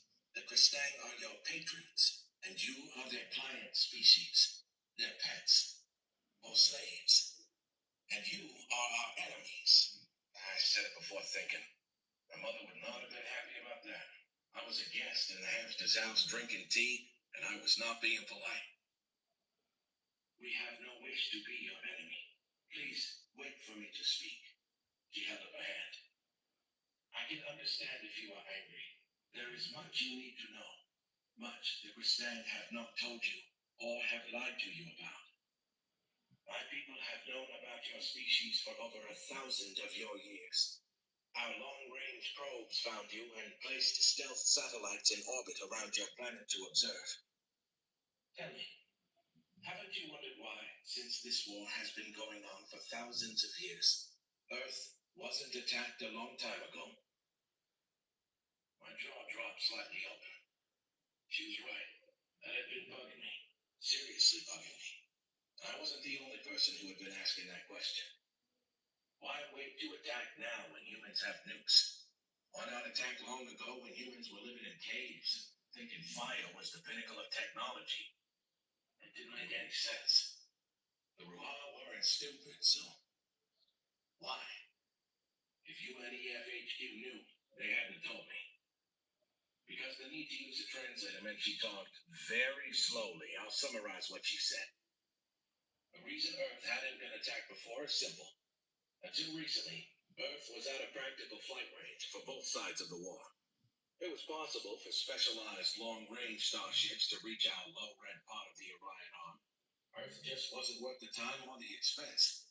For some reason that even the Max Oaks and the Rindaloo didn't know, every once in a while, wormholes shifted. It happened randomly or in a cascade across a whole quadrant of the galaxy. A shift could happen after a couple decades, or it could take hundreds or thousands of years. Some wormhole A that used to connect to a wormhole B suddenly connected instead to a wormhole C, and B shifted to connect to D. Or a wormhole could stop working altogether, or a previously unknown wormhole could suddenly activate. A planet that was strategically important could find itself an isolated backwater after a wormhole shift. Or a planet that was too far from a wormhole for anyone to bother with could suddenly become an important staging base for both sides to fight over. That's what happened to Earth. We were happily living alone in the galactic hinterland, far from any wormhole, and on the very edge of Ruha territory. But far enough away that the Ruha hadn't found it worthwhile to travel the extremely long distance to Earth. Then there was a shift, and a long dormant wormhole came to life. One end of the wormhole was near Earth, the other end of that wormhole was in Kristang territory. That wormhole near Earth was close enough for a Theranan star carrier to make the trip to Earth in about a week, which made Earth a good place for the Kristang to get a new foothold in Ruha territory. Before the wormhole shift, Earth was much too far away for a military campaign by the Ruha, and impossible to reach by the Kristang. Wait a minute, I said as I digested what the Burgermeister had told me. You attacked Earth. If we're too far away for a practical military campaign, why did you bother? That must have been an enormous effort. I thought about the complicated logistics of our occupation in paradise, and we had a wormhole to get our supplies most of the way here. If the Ruha had to schlep the whole way on foot, as my grandfather would say, how the hell had they done it? And why attack a planet if you can't sustain a force there? It's not like we were a threat to them. The Burgermeister nodded. She clearly had been prepared for this question. I am not sure your translator is picking my words up accurately, so please tell me if you do not understand. When we realized the wormhole shift had opened your planet for exploitation by the Kristang, we decided to act first, and our patrons, the Jaraptha, pulled together what long-range ships that were available to respond. Once we knew for certain that the Kristang intended to occupy your planet, we degraded your industrial infrastructure to make Earth a less useful staging base for the Kristang. It was a quick strike raid by a small number of ships. We could not launch a full-scale attack at that distance. Our ships traveled for 5 of your months to reach Earth, and 5 months back. I call bullshit on that. And you arrived at the same time as the Kristang. Right. And I realized that right might be translated as correct. We've been instructed to speak in simple language to the Ruha because idioms, slang, and emotion-laden speech like sarcasm might not make sense across the species translation barrier. Although based on my interactions with the Ruha, body language was universal, at least among bipedal species. But what I meant to say was, I doubt what you said is accurate. We did not arrive at the same time as the Kristang, she explained with what I interpreted as a slightly condescending smile. Our ships watched the wormhole in case the Theranan sent a force through. We knew they were probing the area, but were not absolutely sure of their intentions. Earth is not the only habitable planet near the new wormhole. After the invasion force came through the wormhole, we waited for 3 weeks for the Theranan ships to assemble and complete the journey from the wormhole. When we realized Earth was their target, our heavy ships engaged them, while our raiding force launched precision strikes on Earth. We did not hit cities. Our purpose was not to kill your people. It was to reduce your industrial capacity so the Kristang would not find it so easy to sustain a foothold at the edge of our territory. You killed a lot of people, I shot back angrily. Humans. As a soldier, you are familiar with the term collateral damage. She waited for me to nod. Nodding was one of those universal body languages. Our targets were electric power stations, factories producing certain types of equipment, and industrial facilities which created materials such as metals, all of which are infrastructure which could be utilized by the Kristang. When we attacked your fission power plants, I assume the translator meant nuclear power, we hit the electronic distribution center next to the reactor. We were careful not to hit the nuclear reactor. We did not wish to contaminate your planet and cause deaths and suffering needlessly. Those Ruha soldiers who were forced to land in your home village were on their way to destroy the electric distribution center at a fission power plants in a place called Kakonka. As there was no Ruha word for Connecticut, the word came through in a slightly squeaky rodent voice without translation. We couldn't risk striking that power plant from orbit, even with smart missiles. That gave me a pause. She told the truth about the attacks on nuclear power plants. None of the reactors around the planet had been hit. You didn't want to contaminate a planet you wanted to occupy. I waved my hand to shut her up as she tried to speak. Now, I'm done with your lies. I slammed the teacup down angrily on the table, stood up, and bowed stiffly. Thank you, madam. When I got outside, I saw a group of hamster kids playing with the soccer ball I brought. Couldn't decide whether I was more angry at the hamsters for trying to justify attacking Earth, or for me allowing myself to be soft on the enemy. One of the hamster kids waved at me, and I ignored him. I felt like crap about that later. They were alien kids, but they were still only kids. They hadn't attacked Earth.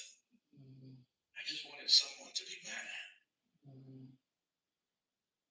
I was pissed for about a week, angry that I'd let her manipulate me, angry that she tried to use me to feed us bad intel, to sow dissent in our ranks, to conduct a PSYOPs campaign against us.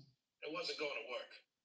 But when I finally did talk to an officer about it during one of Lieutenant Charles's visits, I talked to him face to face and pantomimed taking off his Z-phone. To my surprise, he nodded silently and left his Z-phone outside the tent. What is it, Sergeant?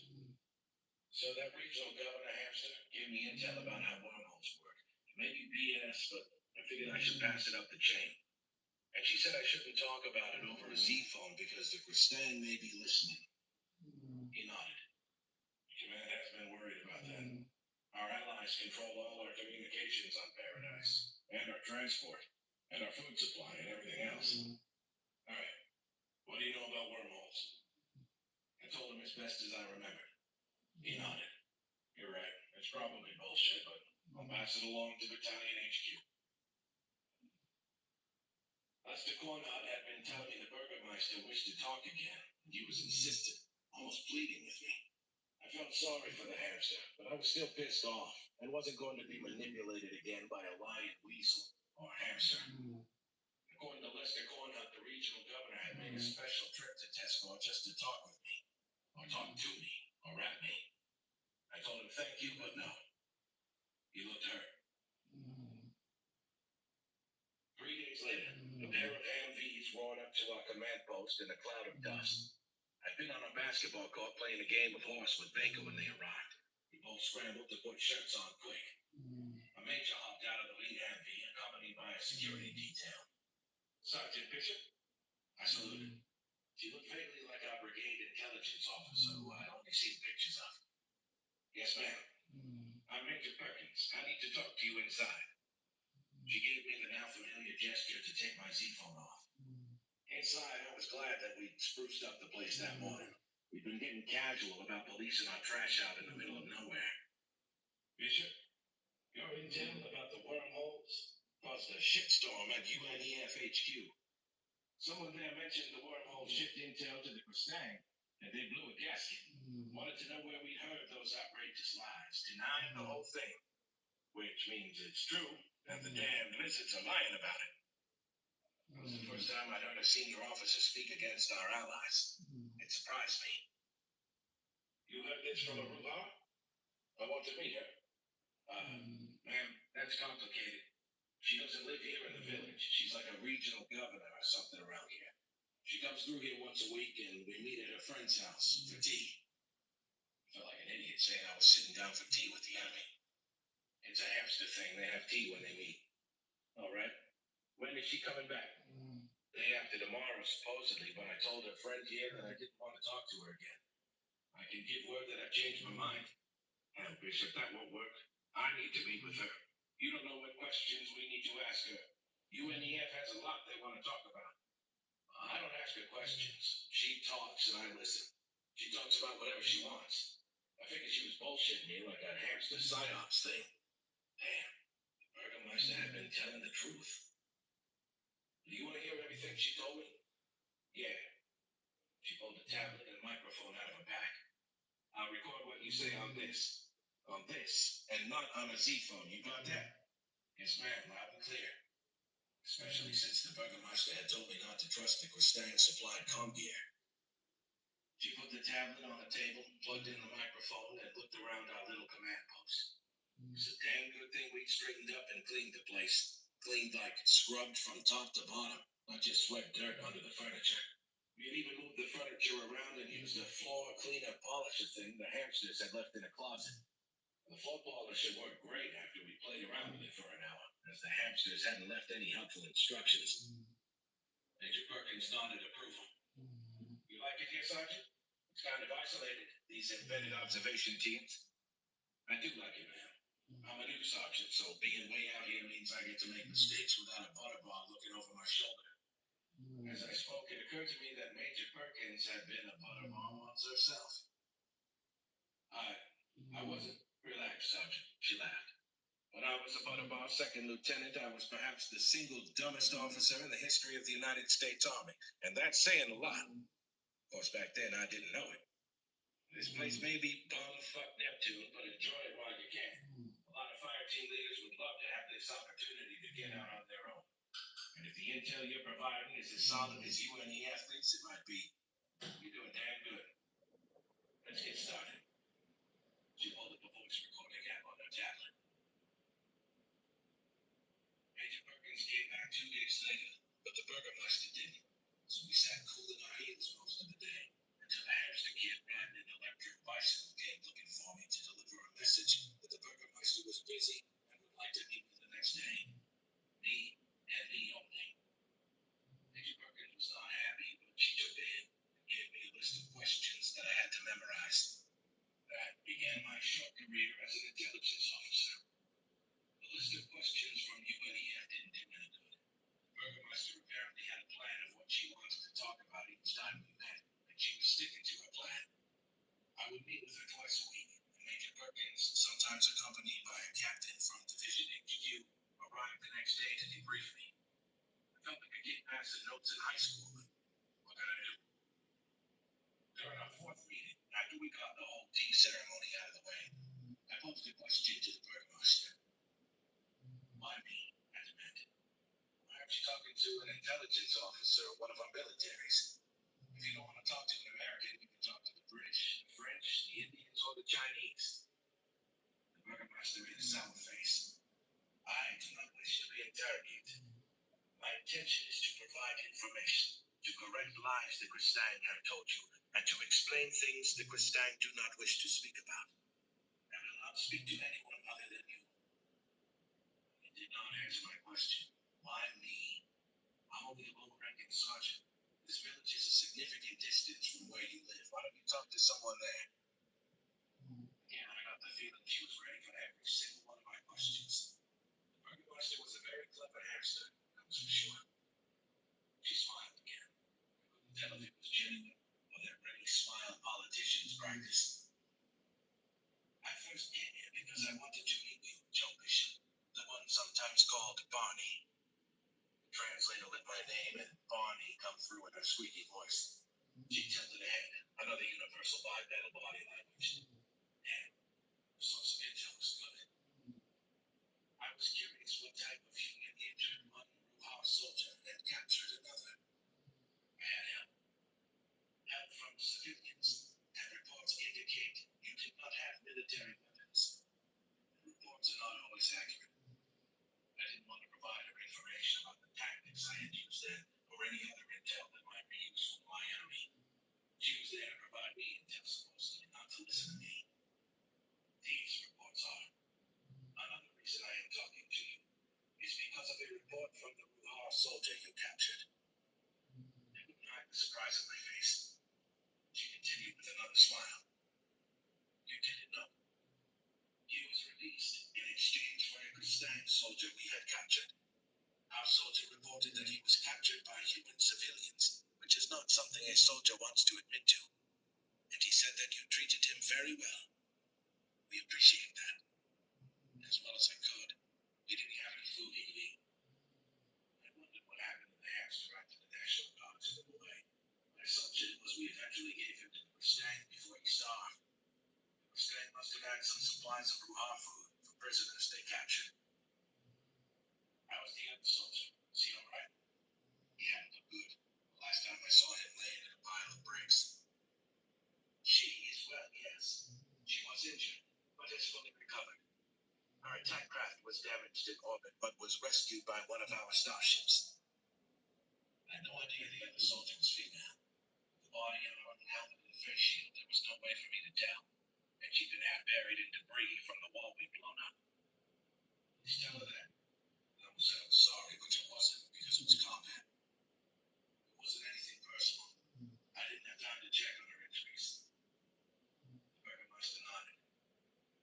understandable. It was a combat situation. There are no hard feelings, I assure you. If I am ever able to contact her, I will relay your message. Sergeant Bishop, I see you were surprised to learn the injured soldier is female. You have females in your armies. We do. It's relatively recent that our women are in combat positions, although women have served in the military for many years and have put their lives at risk. In modern combat, it's hard to tell where the front lines are. How have the Mustang reacted to humans having women in combat positions? It's my turn for body language. Side to side shake of my head. And I'm not telling you anything about relations with our allies. Which was easy since I didn't know a damn thing about the subject. Why do you ask? Because the Mustang don't allow their females in combat, or in any position in their military, or in any position of authority in their society. It's not any of my business. Although that did explain the unisex bathrooms on their ships. They weren't unisex. The troop transport ships never carried Mustang females. There is a human expression I have learned. Know your enemy. We have a similar saying among my people. I suggest also that you learn about the beings you mistakenly call your allies. The Mustang do not allow females in their military because none of their females are in any position of authority across their entire society. A long time ago, the Mustang warrior caste began a controlled breeding and genetic engineering program to reduce the intelligence of their females, to make them smaller, weaker, more submissive and docile. The genetic engineering program also altered the ratio of male to females. It was originally half females. Now there are 5 females for every male. Through the Mustang warrior caste, their females are only for pleasure, breeding, and domestic service. So that is why I ask how they react to seeing your females as soldiers, also as officers, pilots, and other positions of authority. Positions where they have authority over males. I haven't met any Mustang man. I'm just a grunt. I wasn't sure that grunt would translate into Ruha correctly. I am a low-ranking foot soldier. Our officers handle relations with the Mustang. It doesn't matter what the Mustang think about women in our militaries. This time the Burgermeister's smile was more of a sad smirk.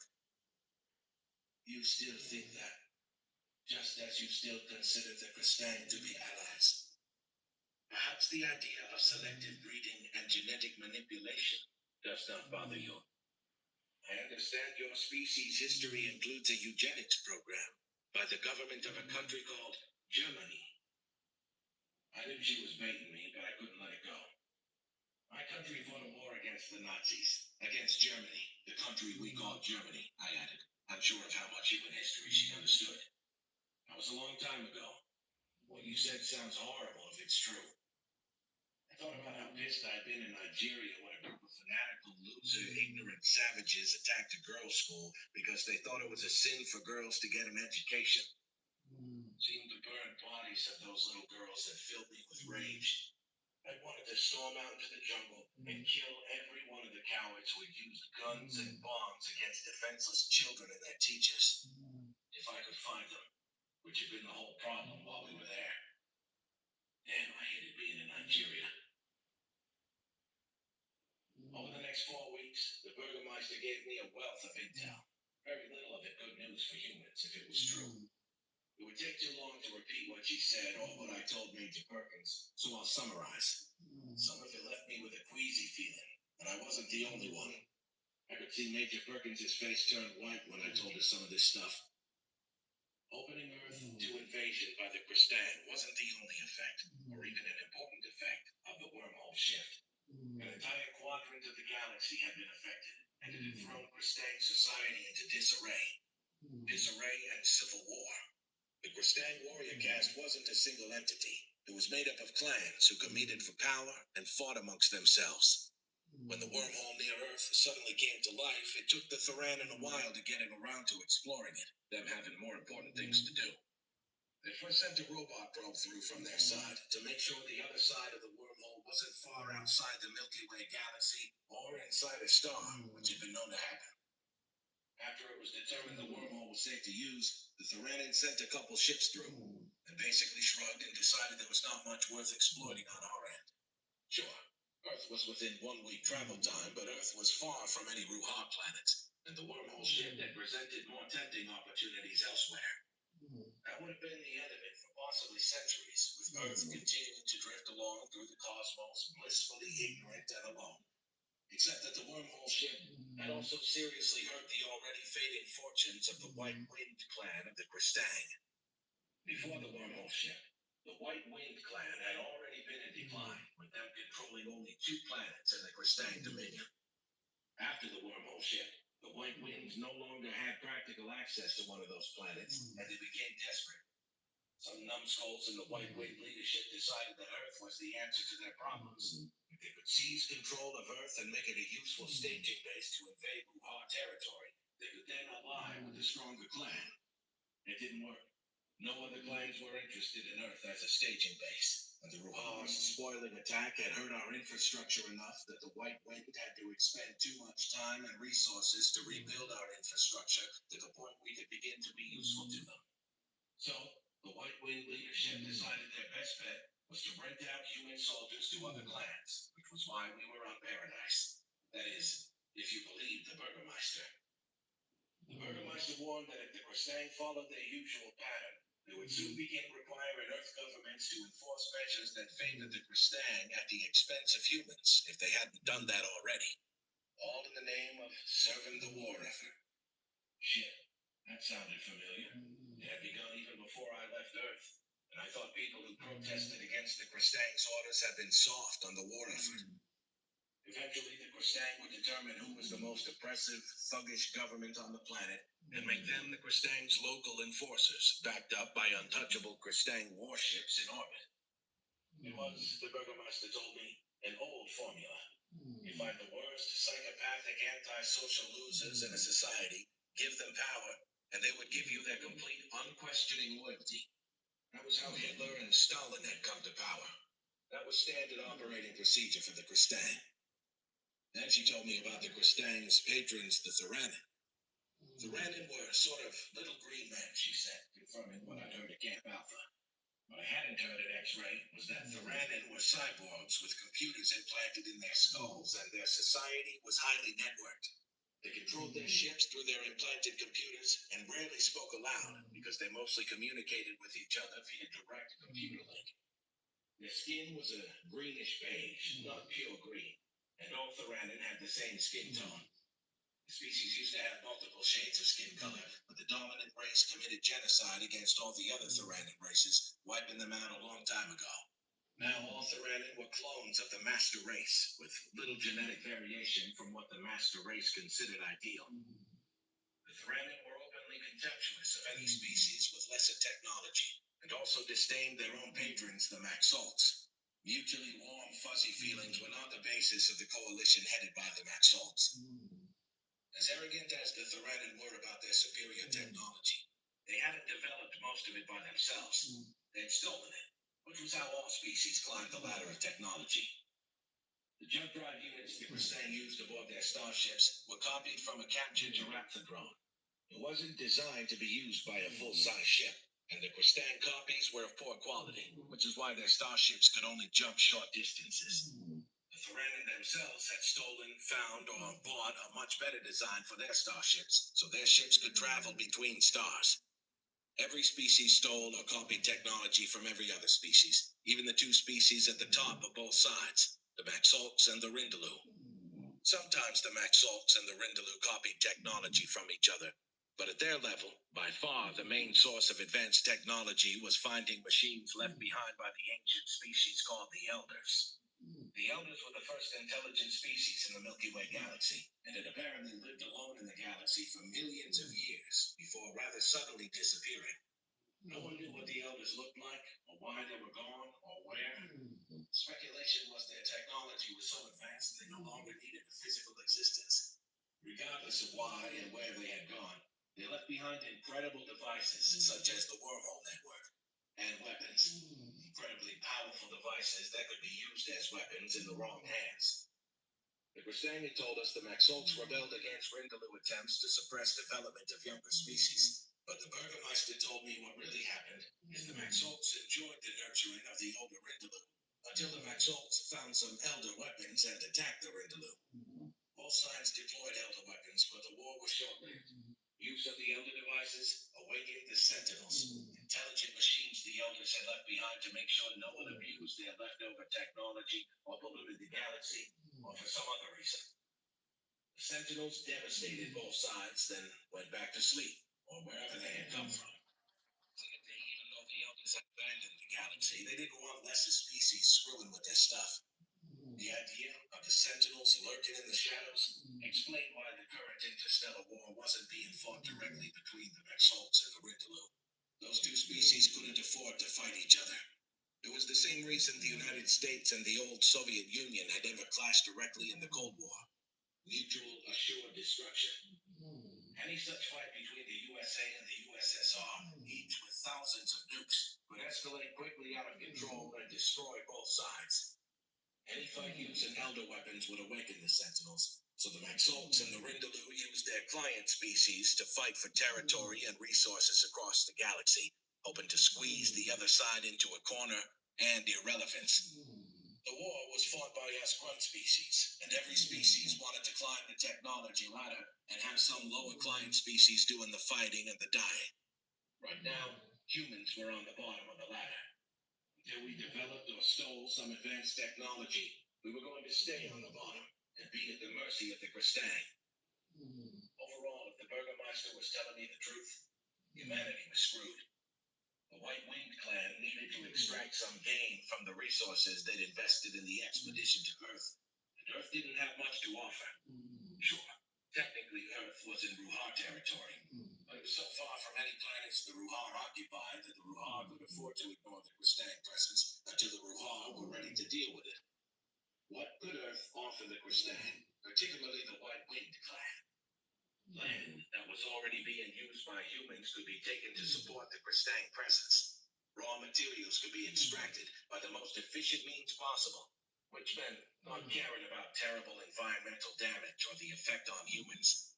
Human troops could be rented out for jobs no Kristang wanted to do, like garrisoning paradise.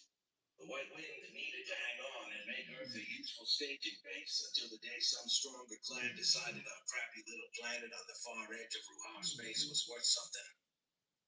I considered that the Burgermeister might be giving us some tidbits of good intel, like about the wormholes, so we believe her lies about the Kristang.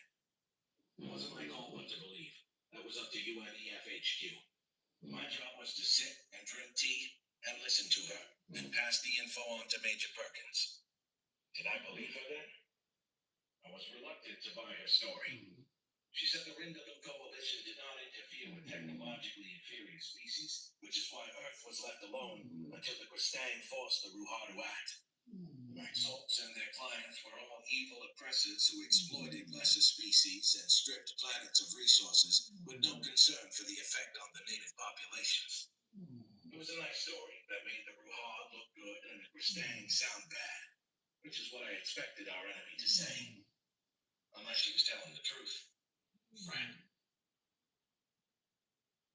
In between useless patrolling and gathering intel over cups of tea, there wasn't much to do around Tescor. I had to think up things to keep the team busy and out of trouble.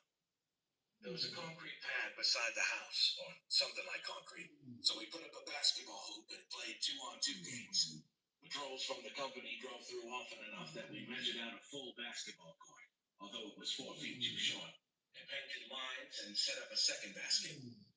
Ours was the only full basketball court in the area. It made us popular enough that patrols made plans to stop in Tescor so we could have games. Sometimes 2 patrols met up at our command post to take a break, eat lunch, and play basketball. We also were able to play softball, volleyball, soccer, and ping pong with the equipment provided in the goodie bag from Division. No pool table net, and no TV. Of course, there weren't any sports or shows to watch on a TV, but we could have watched movies. No luck there. The Ruhar had TVs, but we brought DVDs and stuff with us from Earth, which was all useless since hamster TVs and our media players weren't compatible. There were portable flat screens for use at the company level, Units below that size needed to be happy with tablets and laptops. It wasn't a whole lot of fun to have four guys crowded around an iPad to watch a movie. I mean, that gets old quick. So you don't think all we did was play games and watch movies? We did soldier stuff too. UNEF had stuck fire teams in isolated villages to gather intel on the ground, to see what local hamsters were doing. And we patrolled and looked around and kept our eyes and ears open. One morning, Sanchez stuck his head in the little room we used as an office where I was writing up a report for the platoon. Hey, Sergeant, something odd out here. We went up to the roof. We constructed a ladder and an observation platform on top of the house. It seemed like the thing to do, and it had kept us busy. Look at Field South 2, he said as he handed me binoculars. South 2 was an empty field that had been harvested 2 weeks ago. We watched the big electric combines rolling along, threshing grain and then delivering it into big bins. A convoy of trucks had picked up the grain 3 days ago, bringing it to a railroad line to the north of town. And I said, yes, I said, that is odd. UNEF sent us here to look for odd things happening. Saddle up. We got in the full battle rattle, climbed into our badass Humvee pickup, and rode off down the road. We could have cut across country, the land there being nothing but supposedly empty fields that were laying fallow, except that I'd gotten a memo from Division ordering a stop to board troops joyriding off-road. There had been several incidents of Humvees rolling over, which is not good when medical evac back to Earth isn't an option. And tearing up farmland in front of hamsters wasn't a way to win hearts and minds. So Sanchez stuck to the road. Sure enough, when we got to Field South 2, there were a pair of big electric machines rumbling slowly up and down the rows. Planting seeds is what it looked like. We left our Humvees on the road. Sanchez and I walked across the field toward the machines. One of them came by us slowly, the hamster driver giving us a friendly wave from the cab on top. On the back was a device that punched holes in the ground, dropped seeds, then filled in the hole. That was odd. Odd enough that we next paid a visit to the Corn Hut household. Lester was holding court for what looked like half the village, because having the Burgomaster visit his home regularly had boosted his stature in Tescor. Many families were at a cookout behind his house. There were picnic tables set out, kids racing around, some kind of game sort of like badminton, and 2 grills heating up. Lester came around the side of the house to greet me, holding a spatula and wearing a white apron with splatters of red sauce that could have been barbecue. Whatever he was grilling smelled good, even if I knew humans couldn't eat it. Greetings, Shah, he said with a genuinely friendly smile. Part of me debated whether to come back the next day and not interrupt his cookout. I had a job to do, so I said, Lester, we saw machines in Field South too. He knew UNEF's map designations. They were planting seeds. Yes, we are planting. The translator stumbled and then said, wheat equivalent. Is this a problem? Shah? How long does that crop take to grow before you harvest it? 3.43 months, the translator said. That feature of translators was annoying. It was coldly mathematical. Lester had probably said something like 5 Ruha months, and the translator did the math. I didn't need exacting precision, damn it. The village is scheduled to be evacuated in 2 or 3 months, based on UNEF's latest schedule, which was constantly changing. Why are you planting a crop now? This was the kind of odd hamster behavior G2 wanted to know about. Lester was planning on being in Tesco past the evac date, or right up to it. Did the hamsters know something UNEF didn't? Because there is no reason not to. Lester explained with a toothy grin that under the circumstances wasn't as friendly as he intended. The Kristang allow us to continue shipping food products off-world, but we can't take seeds with us, so we plant. If we leave Tescor before we can harvest, perhaps someone else can harvest this crop. He shrugged. My people have been in this war for a very long time, Shah. We have learned that nothing is certain. It is not certain the Kristang will keep this planet, so we hope and we plan for the future until the day we are aboard a ship and it departs. Makes sense to me keeping hamster morale up. Hope was a powerful morale booster. Lester, something has been bothering me. must be expensive to ship food between stars. Why do it? This would require a long explanation, Shobisha. He glanced back at his cookout guests. There are two most important reasons. Our homeworld, which at one point was as polluted as I am told yours is, now has our population concentrated in cities, with most of the planet dedicated to parkland, restored to its natural state. There is very little agriculture there, so food must be brought in. Many of our prime worlds are kept in such a state, so we have other worlds designated for agriculture, such as Ketandu, or to industry. Industrial worlds are mostly those planets which had sparse life when we arrived, so our industry will not ravage the natural environment. The other reason why we are determined to ship food off this planet as long as we can is that the wormhole shift, which you have been told about, yes, cut off our home world's access to some of the usual food supply worlds. You can see now why we are eager to grow as much food here as we can before we leave. Sure, Lester. We left him to his cookout, and I sent a report up the chain. Lester's explanation sounded at least a little like bullshit to me, and UNF needed to know anyway. Our fire team began driving tours of the farmland around Tescor, ranging far and wide to check conditions of the fields. When we talked to the platoon, we heard Tescor wasn't the only village where the hamsters were planting crops that wouldn't be ready for harvest until after that area was scheduled to evacuate. I didn't know whether to believe Lester or not. The whole issue was above my pay grade. So I reported it up the chain and let people above me worry about it. At times, the Burgermeister seemed to read my mind and address subjects I was already thinking about. It made me suspicious about whether the Ruhar was somehow listening in on what we said around our command post, even though the platoon had supposedly swept the place for bugs. That day, I was in a gloomy mood, which matched the weather we'd been having. It had been raining for 5 days, and the weather satellites predicted another 2 days of solid rain, followed by a week of showers off and on. Wonderful. The Ruhar had a name for weather like this. They called it a schlumperner, or that's how it sounded, only more squeaky. The word translated as damp, musty blanket, we all thought was so appropriate. The word quickly entered U.S. military slang. The schlumperner had caused the village to cancel plans for a harvest festival, since no one was feeling, festive, and holding Justin Bull would be sad. My fire team was grumpy from being cooped up in the CP, especially since soldiers can't really stay cooped up when the weather is bad. We still had to go out on patrol and check the conditions of the fields and send reports to the platoon HQ and make it sound like we were doing something useful. We all watched every video we had twice at least, but with the crappy weather, patrols coming through Tesco didn't bother to stop for a game of hoops or softball or volleyball. We tried enticing patrols with a game of darts, but everyone had a dartboard and no one coming through wanted to leave their warm, dry envies. So the four of us were mostly stuck with each other, and we'd all heard each other's stories a dozen times. This was the downside of being out of our own. Sure, we didn't have an officer staring over our shoulders, but we were feeling awfully lonely. Our Z-phones helped. We were able to talk and video chat with anyone on the planet. I hit up Cornpone once a day to see what he was up to.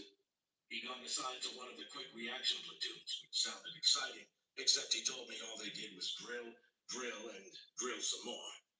The hamsters weren't doing anything uncooperative, so there wasn't anything to react quickly to. Overall, he sounded almost as bored as I was. We agreed that all our video games about interstellar warfare had totally lied to us. And I sent Shauna a short note. She sent a short note back. I took that as a hint she was busy and there was no point to chatting more, unless we were going to actually see each other. Unlikely, as she was stationed 1,000 miles away. So I was in a gloomy mood when the Burgermeister poured out the hot water for tea. Joe Bishop, you seem unhappy, she remarked. I shrugged. The schlumperner has everyone feeling down, I said with a hint of a smile because her eyes twinkled when I said schlumperner. And you don't tell me the happiest news when we meet. Assuming she was telling the truth, which UNEF HQ seemed to think was a good bet. You told me that you have a family back on Earth. There was no harm telling her what she already knew, so I nodded. My parents and my sister. You would feel better if you heard from them, yes? Sure. In Nigeria, we've been able to Skype or sometimes even video chat at least a couple times a week. And with the internet, we'd all been able to follow the news back home, keeping us feeling connected. I've written letters and recorded video messages, but so far we haven't gotten any messages back yet. We sent messages to UNEF HQ to be compressed and transmitted to the Kristang, but although shipments of food and other supplies arrived regularly in orbit, so far I hadn't received any messages from home, or news of any kind. It was odd and worrying. You won't, she said, looking carefully at me over her teacup. The Kristang are not delivering your messages home, and they will not deliver any messages to you here. They don't want you to know what is happening on your home planet. Your leadership here surely knows this. She gave me that depressing intel. The steady drizzle turned into another downpour. My day just got better and better. Either she decided I had enough bad news for the day, or the weather had gotten her depressed too, because she changed the subject. And for the next hour, we talked about our childhoods. I didn't see any harm in telling her dull stories about growing up in rural Maine.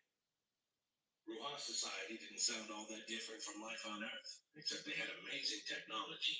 They were scattered across many planets, and her species had been at war since long before she, her parents, or her great-great-great-grandparents were born. Probably longer. Thinking about that didn't improve my mood. Chen must have read my mind, because while we were eating dinner that night, chicken a la king, by the way, he asked, Sergeant, any idea when we're getting messages from home? No. I stared down at my plate to conceal the guilty look on my face. You know as much as I do. Shit. A new transport ship arrived from Earth yesterday. It's all over the net. I was hoping the ship was bringing letters, or at least some news. News would be good, Sanchez agreed. I'm worried about my folks. We all are, I admitted. You know what the worst thing is? Baker asked. There's no end to this deployment. When I went to Nigeria, I knew it was 12 months there and I'd be rotated back home. Even World War II guys knew there was an end in sight. When the war, you can go home. It may take years, but there was an end to it. Even when it got really hairy, guys knew that if they hung on and survived, they'd be going home eventually. This war has been going on for thousands of years. There's no end to it. There's no victory strategy. There's no point where we can say the mission is accomplished and it's time to go home. How would I think about it? The message I got that it was being deployed off-world didn't say how long the deployment would be. Get the hamsters off this planet and we go home, right? Jen said hopefully. Maybe. Sanchez pushed his chicken on the king around on his plate. Unless the lizards, I mean, he shot a worried look at me. The Kristang need us someplace else. We're already out there, right? And we're trained. And by then we'll be experienced. Maybe it more sense to the Kristang to redeploy us rather than ship us all the way home and bring in new units. Crap. Jen summed up everyone's feeling about the subject. We just got here, and already I want to get home. I needed to put a stop to the club talk. Guys, look, I'd love to know when we're going home to. Check days off the calendar until we ship out. The evac schedule here is 13 months. Figure another couple months after that for us probably rebuilding infrastructure or something like that. Keeping us here is expensive for the Kristang. They have to ship all our food over 1,000 light years, right? After this mission is done, I'm thinking they bring us home. Come on, in this war, how many assignments can the Kristang have for us? Even with our new toys, we're not qualified for real combat. Yeah, okay. I guess so. Sanchez nodded half-heartedly. This damn schlub on Earth, everyone feeling down. I looked out the window at the drizzle. If the sun was shining and we got some news from home, we'd all be feeling great. We're out on our own. No officers looking over our shoulders. We got it pretty good here. Jen hid the box of cake out of the fridge. The goodie had been delivered from the platoon 3 days before. Well, let's celebrate. The forecast calls for this rain to end today.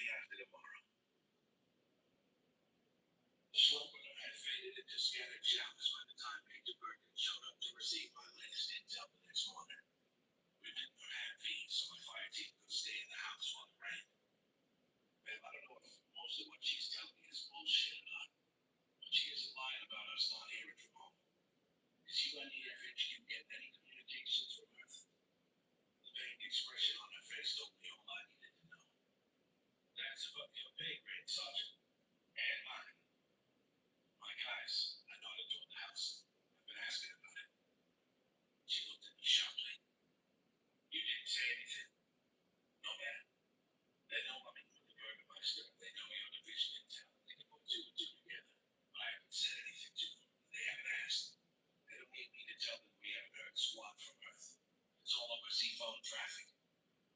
Z-phones, rumors that would have been confined to a single unit had flown around the planet. No one I contacted had received a single message from Earth. And Cornball told me a supply guy he knew said shipments of food from Earth had been spotty recently. And that among supplies coming in now were seeds, like the Pristang expected us to grow our own food. Sergeant, she looked away at the rain.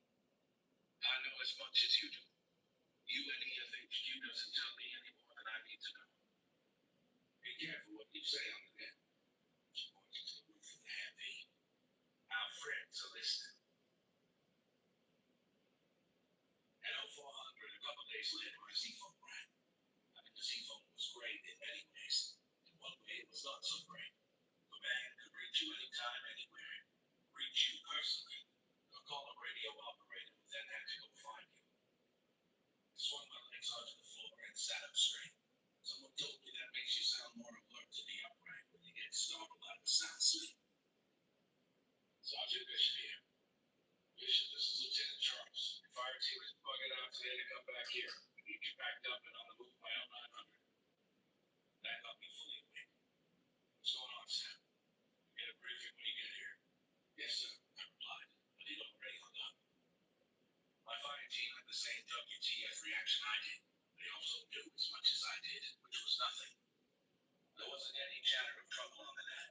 We checked the UNEF sites and the news postings were totally ordinary considering that we were on an alien planet. Packing up didn't take long. We took all the weapons, but left anything a future fire team would need to occupy the place, including the ping pong table we built. After one last drive, splashing through the mud puddles down the main street, we turned around and left Tesco before most hamsters were out of bed.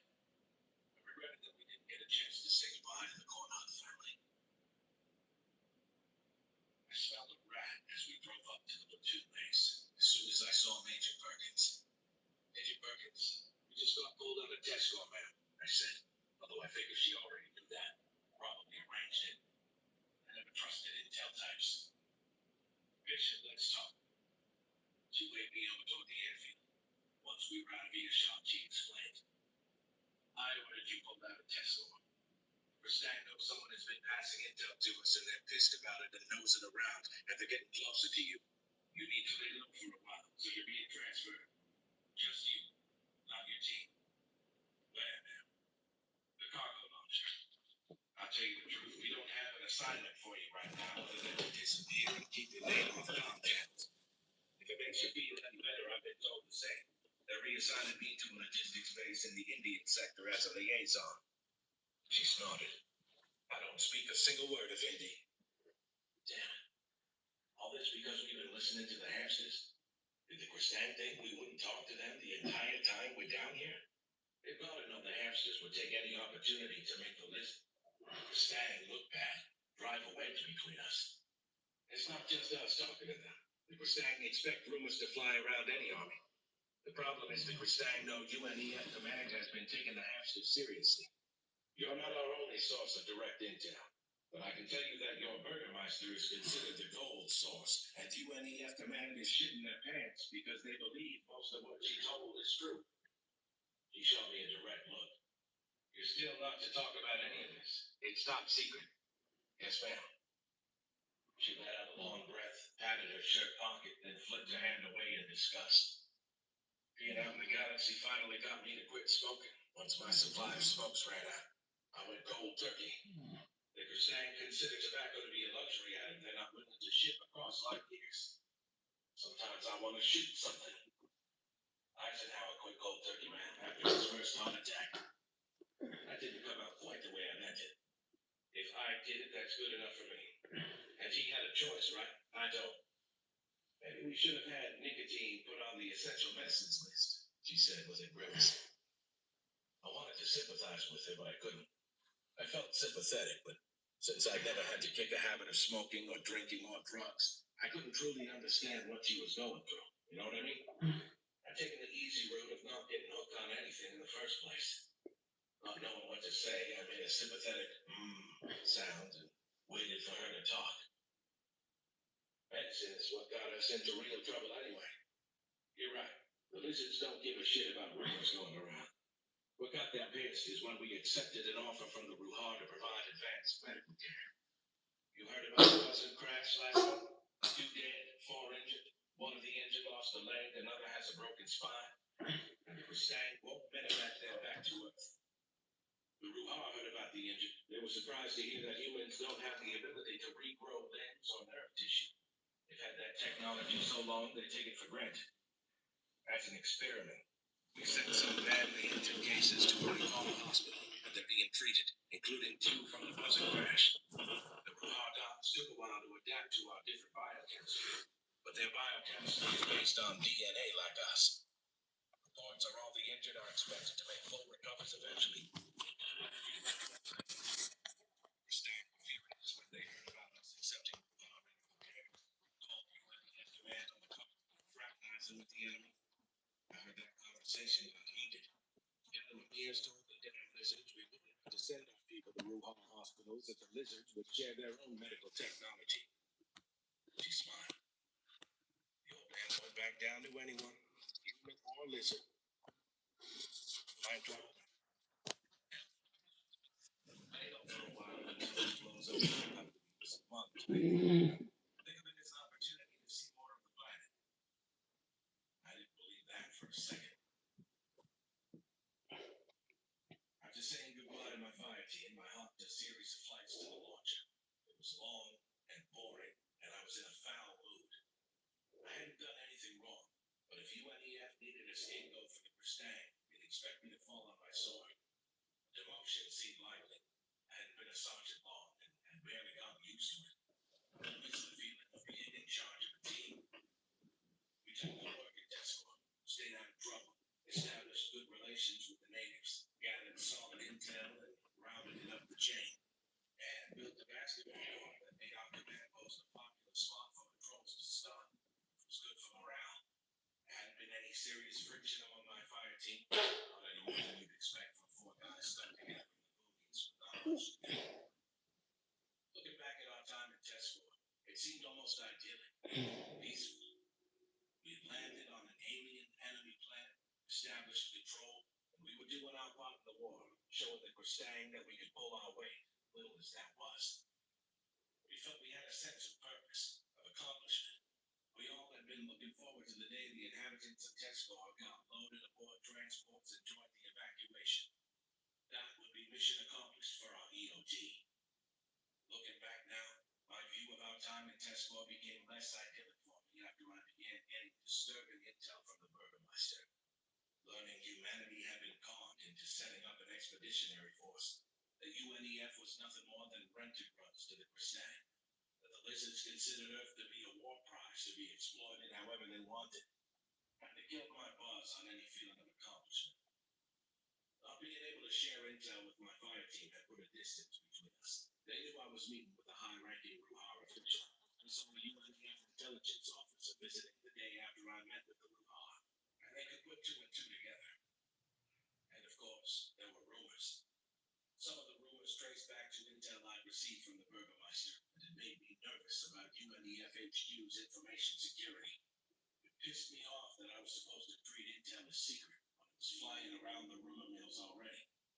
I couldn't even tell my guys which rumors were total bullshit and which intel had at least a grain of truth to it. There was plenty that was total bullshit. Now my fire team had a new sergeant, and they were stationed at Battalion HQ, wondering if they'd done anything wrong. Nobody believed the bullshit story that our EOT had been pulled out of Tesco because the mission was over. Stupid UNEF HQ hadn't even been smart enough to rotate in another EOT. They simply abandoned Tesco. Sure, that didn't look suspicious at all. EOTs were still in place all over the sector, except for the one village where I'd been meeting with the Burgermeister. Here's how thin UNEF's cover story was. The crew chief on the Dumbo that I flew to the launcher, a guy I'd never met in my life, asked me what I'd done that UNEF had to pull our EOT out of Tesco. There were rumors of a scandal, rumors so juicy that they had flown around the planet at the speed of light. All the InfoSec measures implemented by UNEF could be defeated by 2 guys sharing a rumor over their phones.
Speech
on Wednesday, 3/27 8. Speech.